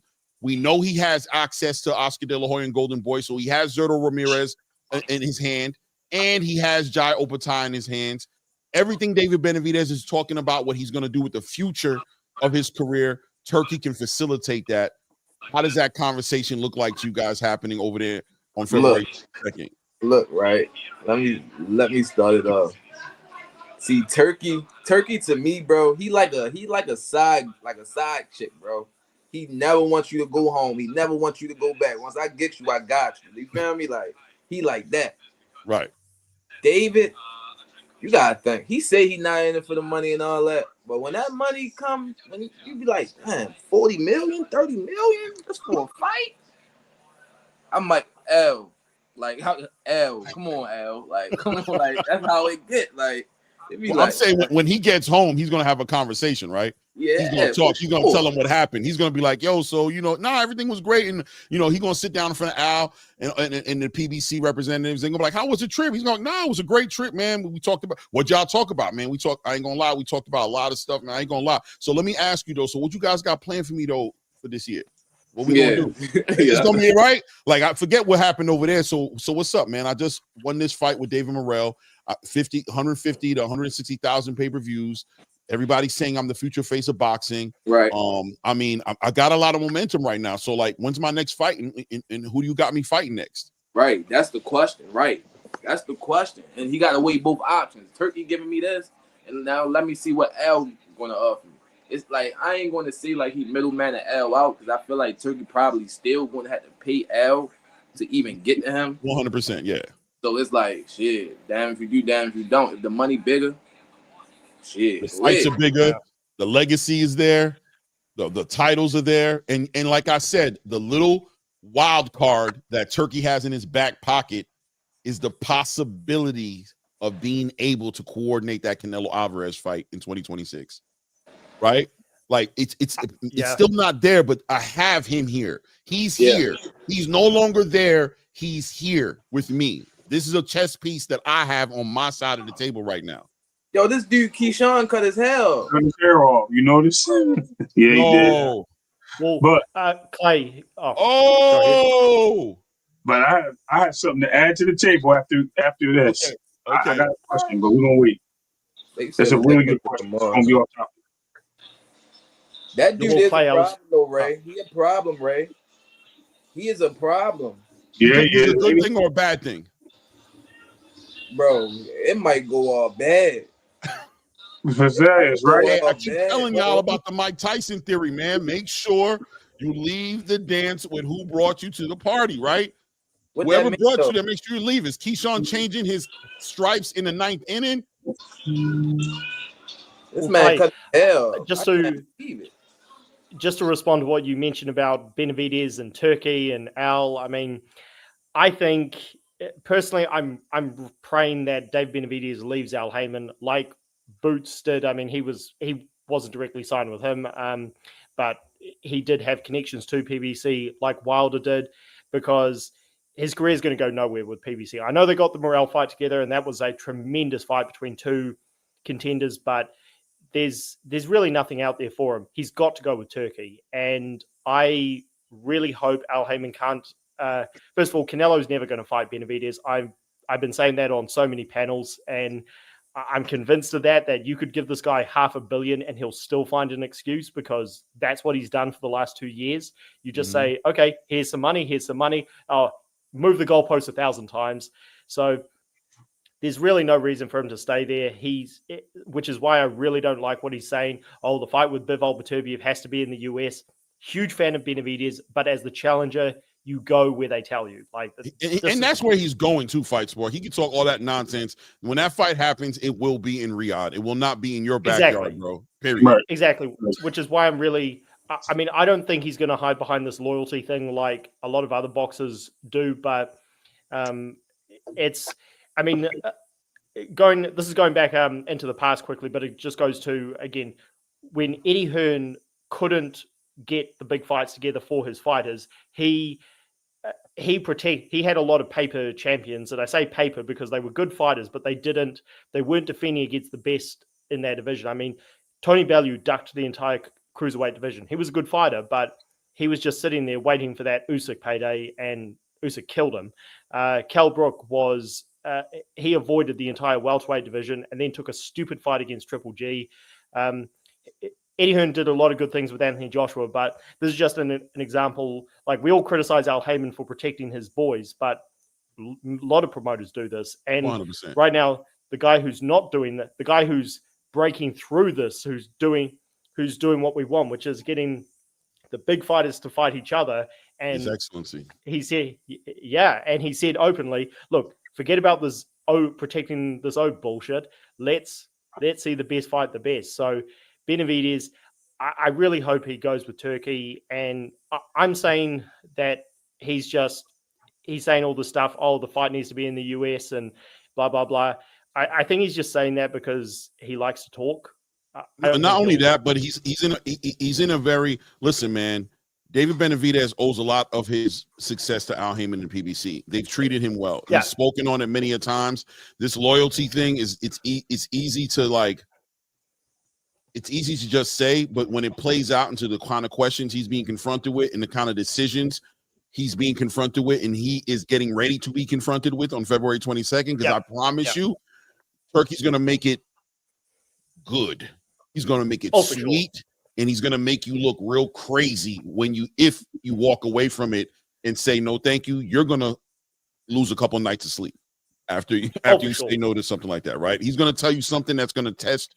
It's going to test David Benavidez in multiple. And like I spoke a little bit earlier, I talked about Shakur Stevenson. I talked about Keyshawn Davis, about what drove them to get to the point that they're at right now, and this newfound friendship they found in each other, and how it's going to have to be one versus the other. And it's going to be the same thing with David Benavidez. David, when you were in the gym with your father and you were 200 plus pounds, 250 plus pounds, and you were a little chubby kid, and you decided to commit yourself to this sport and decided that you had all these goals, and you were in the gym watching Manny Pacquiao, you were sparring Bivol, you were sparring all these Olympians, and you had these goals and these aspirations for yourself about who you were going to be and why you were doing this. A married version of you with 2 kids now and another one on the way. You have goals and aspirations. It may come down to, are you going to be more loyal to the soil, or are you going to be more loyal to yourself and to your own ambitions? And if you are being loyal to yourself and your own ambitions, then a real hard decision is going to be in front of you in the coming weeks about what you're going to do with your career. Let me go ahead and speak to Warrior Class, who put another $5 in the building. Said if Haney loses, he went somewhere else with it, but he says if Haney loses his next fight, should he consider hanging up the gloves? 147 pounds is a different animal. Dev doesn't have the pop or fire in his hands. I don't know if anybody wants. I'll let Ray speak to it, because this is kind of like if he loses, no. Because you know what? This is why you challenge yourself. Again, we've already just talked about losses don't make you.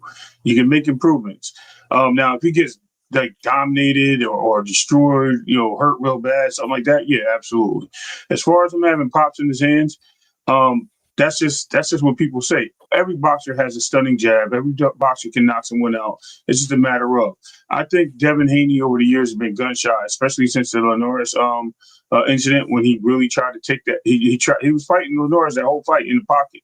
Once he took that first shot, he kind of backed up. He just never been the same guy to take those risks again. And then And of course, he tried against Ryan because he figured he knew Ryan, and he just didn't think that would have the effect that it did. He thought he can outbox him and outpunch him. He put on massive amounts of muscle, tried to drain himself down, and just didn't come in healthy. Didn't expect Ryan to miss weight. Didn't expect the ossuary situation or balloon up bigger than him, which he did to reach his pro grade, which is funny, right? So ironically, what you do happens to you. So things happen.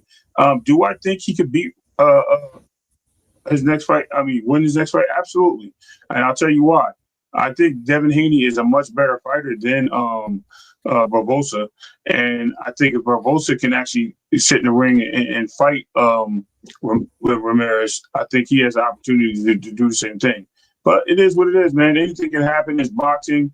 They put him in the ring with somebody that's going to challenge him and prepare him for the fight. Do I think he should hang it up? No, unless it's really a terrible situation at that point, like Earl with Bud, and he just gets dominated that whole fight where they got to stop it. Then yeah, he should consider. But if he just loses on points or he's some flash knockdown type thing, no, absolutely not. Shane Mosley didn't give it up, so why should he? Yeah, and I'll add to it just to say, matter of fact, Fight Sports Talk. You want to answer? You want to speak to it? Yeah, I'll just add, retirement. It really depends how badly he would lose. I mean, no one is a bigger fan of Tim Tszyu than me, but after seeing him get obliterated by Murtazaliev in 3 rounds, I'm actually thinking maybe he should retire early, just because I don't know if he's got the punch resistance and his whole game. I mean, he looked slow in that fight. So, and that's a young guy.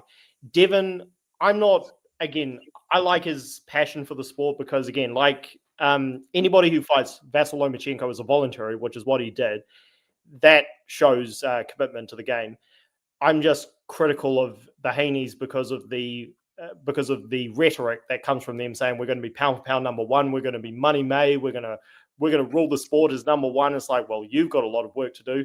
So yeah, if he loses to this fight, then it's going to look real bad. But retirement, it depends how badly he loses. I mean, I am no defender of Ryan Garcia. Like, he cheated. I'm more than convinced he cheated intentionally. But steroids or not, PEDs or not, he has got so many improvements to make. And this fight is going to tell us how much the Haneys accept. Okay, regardless of what Garcia was on, we need to make a lot of improvements. And this time out of the ring, it's going to tell us a lot. So yeah, too early to say whether he should retire. But if he gets blasted out, then we can have that discussion.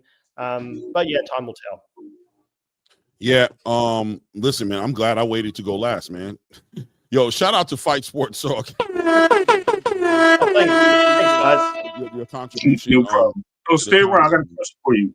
I really do appreciate your perspective, man. Listen, man, these are those conversations that people sometimes get uncomfortable with having, right? Devin Haney, came in with so much promise. He's still here with the same amount of promise to a degree because he has one last chance to correct the wrongs, because we have Ryan Garcia, who came in 3.5 pounds overweight. We have him popping hot on a test. And we have, let's be honest, some excuses there that kind of saved Devin Haney to fight another day, right? But at the same time, as boxing fans, we also saw holes.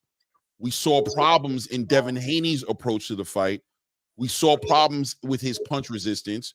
We saw problems with his power translating into something that could discourage any of the fighters, not only at 140 pounds, but obviously at 147 pounds, right?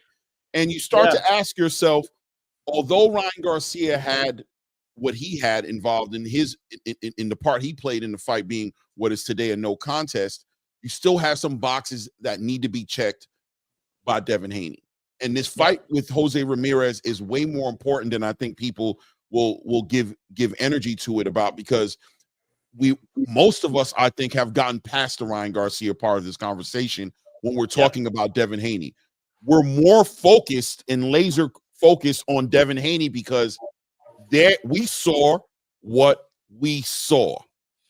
And Ryan is no longer part of it anymore. We're not letting Ryan off the hook, but as far as judging Devin Haney's future in this sport, And more importantly, when you get asked questions like this right here, then we have to be a little bit more honest and transparent about what the real elephant in the room is. And the elephant in the room is Devin Haney who we thought Devin Haney was. Is he that? And Jose Ramirez is just the beginning of his test. He's intertwined his career with a Turkey Al-Sheikh, who is not going to let Devin Haney off the hook. His competition is going to get harder and harder and harder, bro. Jose Ramirez is the tip of the iceberg, but Jose Ramirez can get Devin Haney to another day in the sport. And then he has to fight Ryan Garcia again. And if he is able to beat Ryan Garcia, then we're going to know that Devin Haney's the truth. Jose Ramirez is just the tip of the iceberg, man. And all eyes is on him. The pressure's on him. And to answer the question, if he gets stopped or loses this fight, he has to regroup and make some real decisions. But the good thing is, Turkey Al-Sheikh's not the type of person to sit there and judge you off your losses necessarily. He allowed Deontay Wilder to make a return after he lost against Joseph Parker, and then ultimately he got stopped by Zhilei Zhang. He'll offer the same courtesy to Devin Haney. As long as that money is there, as long as Turkey Al-Sheikh still believes in him, I say go ahead and continue your career. But it's going to be hard. It's going to be an uphill battle for Devin Haney without a doubt. Right.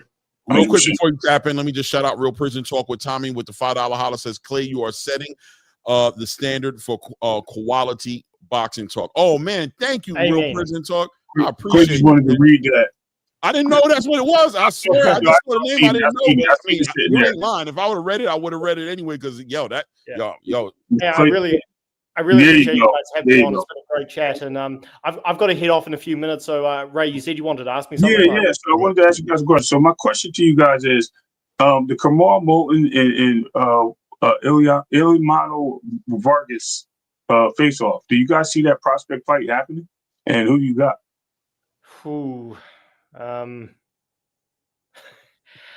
I don't know if it's going to happen. You're putting me on the spot because it's like predicting fights that we don't know if it's going to happen or not. Man, I'll go with Vargas. Okay. Yeah. It's a tough fight. If it does happen, then that'll be the time to break it down. Yeah, it's interesting. I mean, just actually on that note, prospects, at least top prospects, they don't usually fight each other, which is why Morel Benavidez fight. I mean, they weren't prospects; they were more contenders, but they could have easily hid behind the prospect excuse because most contenders do that. So it's rare to see prospects fight each other. Right. I think Turkey wants to do that, right? Doesn't he want to set up like prospects fighting, get the best out of the best and move them along? Isn't that something he was talking about? Yeah, that's what he says. And I mean, if he's, it'll be the same, I guess, as every other situation. If he can entice guys with the money, then I guess they can happen. Yeah. Hey, tomorrow we're going to be on. I'm just giving you a heads up, Fight Sports Talk. If you plan on stopping by again, this conversation is going to go into. Well, obviously we'll be talking about this. By the way, Keyshawn Davis is acting a damn donkey. Yes, he is. Stage. But we'll talk about that tomorrow. We won't talk about it now. And I don't know Donkey's necessarily bad because I got to rewatch it. I'm not hearing everything that's going on, but I know he's going ham. He's cut his hair. I got to rewatch it, and I'll have a better opinion of it in the morning. But I want to talk a little bit about what's moving forward with what's going on with Monster Inoue. I definitely want to talk about Nick Ball. I want to talk about Shushu Carrington. I want to talk about what's going on with 126. It's getting interesting over there. Obviously, we'll tap into whatever else comes up because stuff is always happening. And we definitely have a huge card coming out on February 22nd as well. But definitely want some opinions on that topic. We'll dive into it tomorrow, but I definitely want to talk about that. Yeah, absolutely. For sure. Just quickly, do you guys always go on around the same time? Like 10:45 a.m. Eastern Standard. I don't know how the time translates. Were you in the UK or? I'm in New Zealand, but it actually translates perfectly for the time I go out for work. And I really appreciate you guys having me on. I've been a fan of your channel ever since I first saw it, and I'll be on in the future. And thanks a lot, guys. All the best. Thank you. Salute. You got a link? Throw your link in the chat. Oh, he just jumped off. Yeah, he had to get back to the job. Yeah. Ray, another one in the bag. This was a good one, man. Really This was. was a good one, man. Yeah, Hoodrich, we're going to talk about that press conference tomorrow because I'm about to watch it right now. I'm literally about to replay it and watch it. Well, I'm gonna tell you before you see it. You can probably. Let me just say this: we spoke on this. We talk about the things we talk about for a reason. I don't think there's many people in the boxing space watching this sport with the close eye that we watch it. And I'm not trying to stroke our ego or anything like that, but I think we do look past the surface level of we have deep conversations. People don't know. We hold back a lot because you could legitimately cause haters in some conversations if we were to really speak our minds. But I'm interested in seeing this press conference. This is an important listen, guys, preparing during your training camp, having all of the essentials, being a solid fighter is one important part of the conversation, but nothing ever trumps what's going on up here. It never trumps it. This is always the key to everything being what it needs to be right here. When this isn't aligning with this in your body, you get derailments, you get big upsets. Listen, man, it is what it is. We love this sport, man. And we'll talk more about it tomorrow. Ray, I don't know, I always leave it to you to close it out and send off a good word, brother. Mm-hmm. You know what? Shout out to Rich. You know what I mean? He respect the belts. He said he'll be up tomorrow. He will be on the panel tomorrow. Definitely, too Rich. Yeah, definitely. Too Rich said that. Yeah, absolutely. Thank you guys for all coming, man. It was a great show. We loved the engagement in the chat. It was really good. Thanks for the super chats. If you haven't subscribed, please subscribe. Hit the like button if you haven't. And guess what? Become a member, man. Being a member is very important, especially when we get to Clay's Corner. That's going to be members only. And y'all want to enjoy that. Oh, y'all going to enjoy that. That's coming out. I've been promoting that a little bit. If y'all ain't noticed, I've been putting it in the top corner. That's not this show. That's another thing that I got going on. Y'all going to love that one. We'll talk more about that as it develops. I appreciate you, Ray, my co-host. Shout out to everybody who showed up in the building today. Yo, Fighters Corner, I almost damn near forgot your name, but you know who you are. Shout out to New Zealand. Man, that was a great conversation. I love what you brought to the table. Hoodrich came up here, had a good time. You know what I mean? We ain't seen Hoodrich in a minute. Shout out to Pop Shop Talk that was up here. Thomas Hill came up here, built with us on the building. I missed a lot of the regulars that we have up here, like Too Rich and Coach Eddie. Maybe we'll see you guys tomorrow. The conversation is getting better and better. We're going to be talking about Shushu Carrington tomorrow. We're going to be talking about Stephen Fulton tomorrow, 126, Monster Inoue, Nick Ball. We're going to be talking about this press conference. We're going to be talking about all the above, man. I appreciate you guys again, man. On that note and at this point, yeah.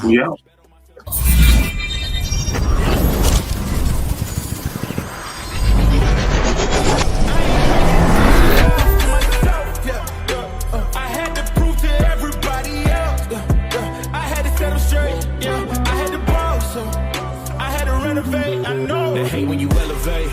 The second of losses, I'm handing them out. Yeah, I had to go delegate. It feel like I'm floating, I'm lost in the moment. I swear I could levitate. They never believed that I would really fly. I had to go demonstrate. I had to set them straight. They hate when you elevate. Elevate. They hate when you elevate. Elevate. Yeah. They hate when you elevate. Elevate. They hate when you elevate. Yeah. I had to elevate. Ooh, yeah. Why they wanna put me down? So much drip, yeah, I almost drowned in it. I can't come it down. Yeah, I'm way too fired up. I can't slow down. Ooh, yeah. I see the flashing lights. Make sure the fashion right, yeah. I'm in my bag tonight, yeah. Ooh, I might just pull up before it. Watch out, the engine is roaring. It's too loud, you can ignore it. Yeah.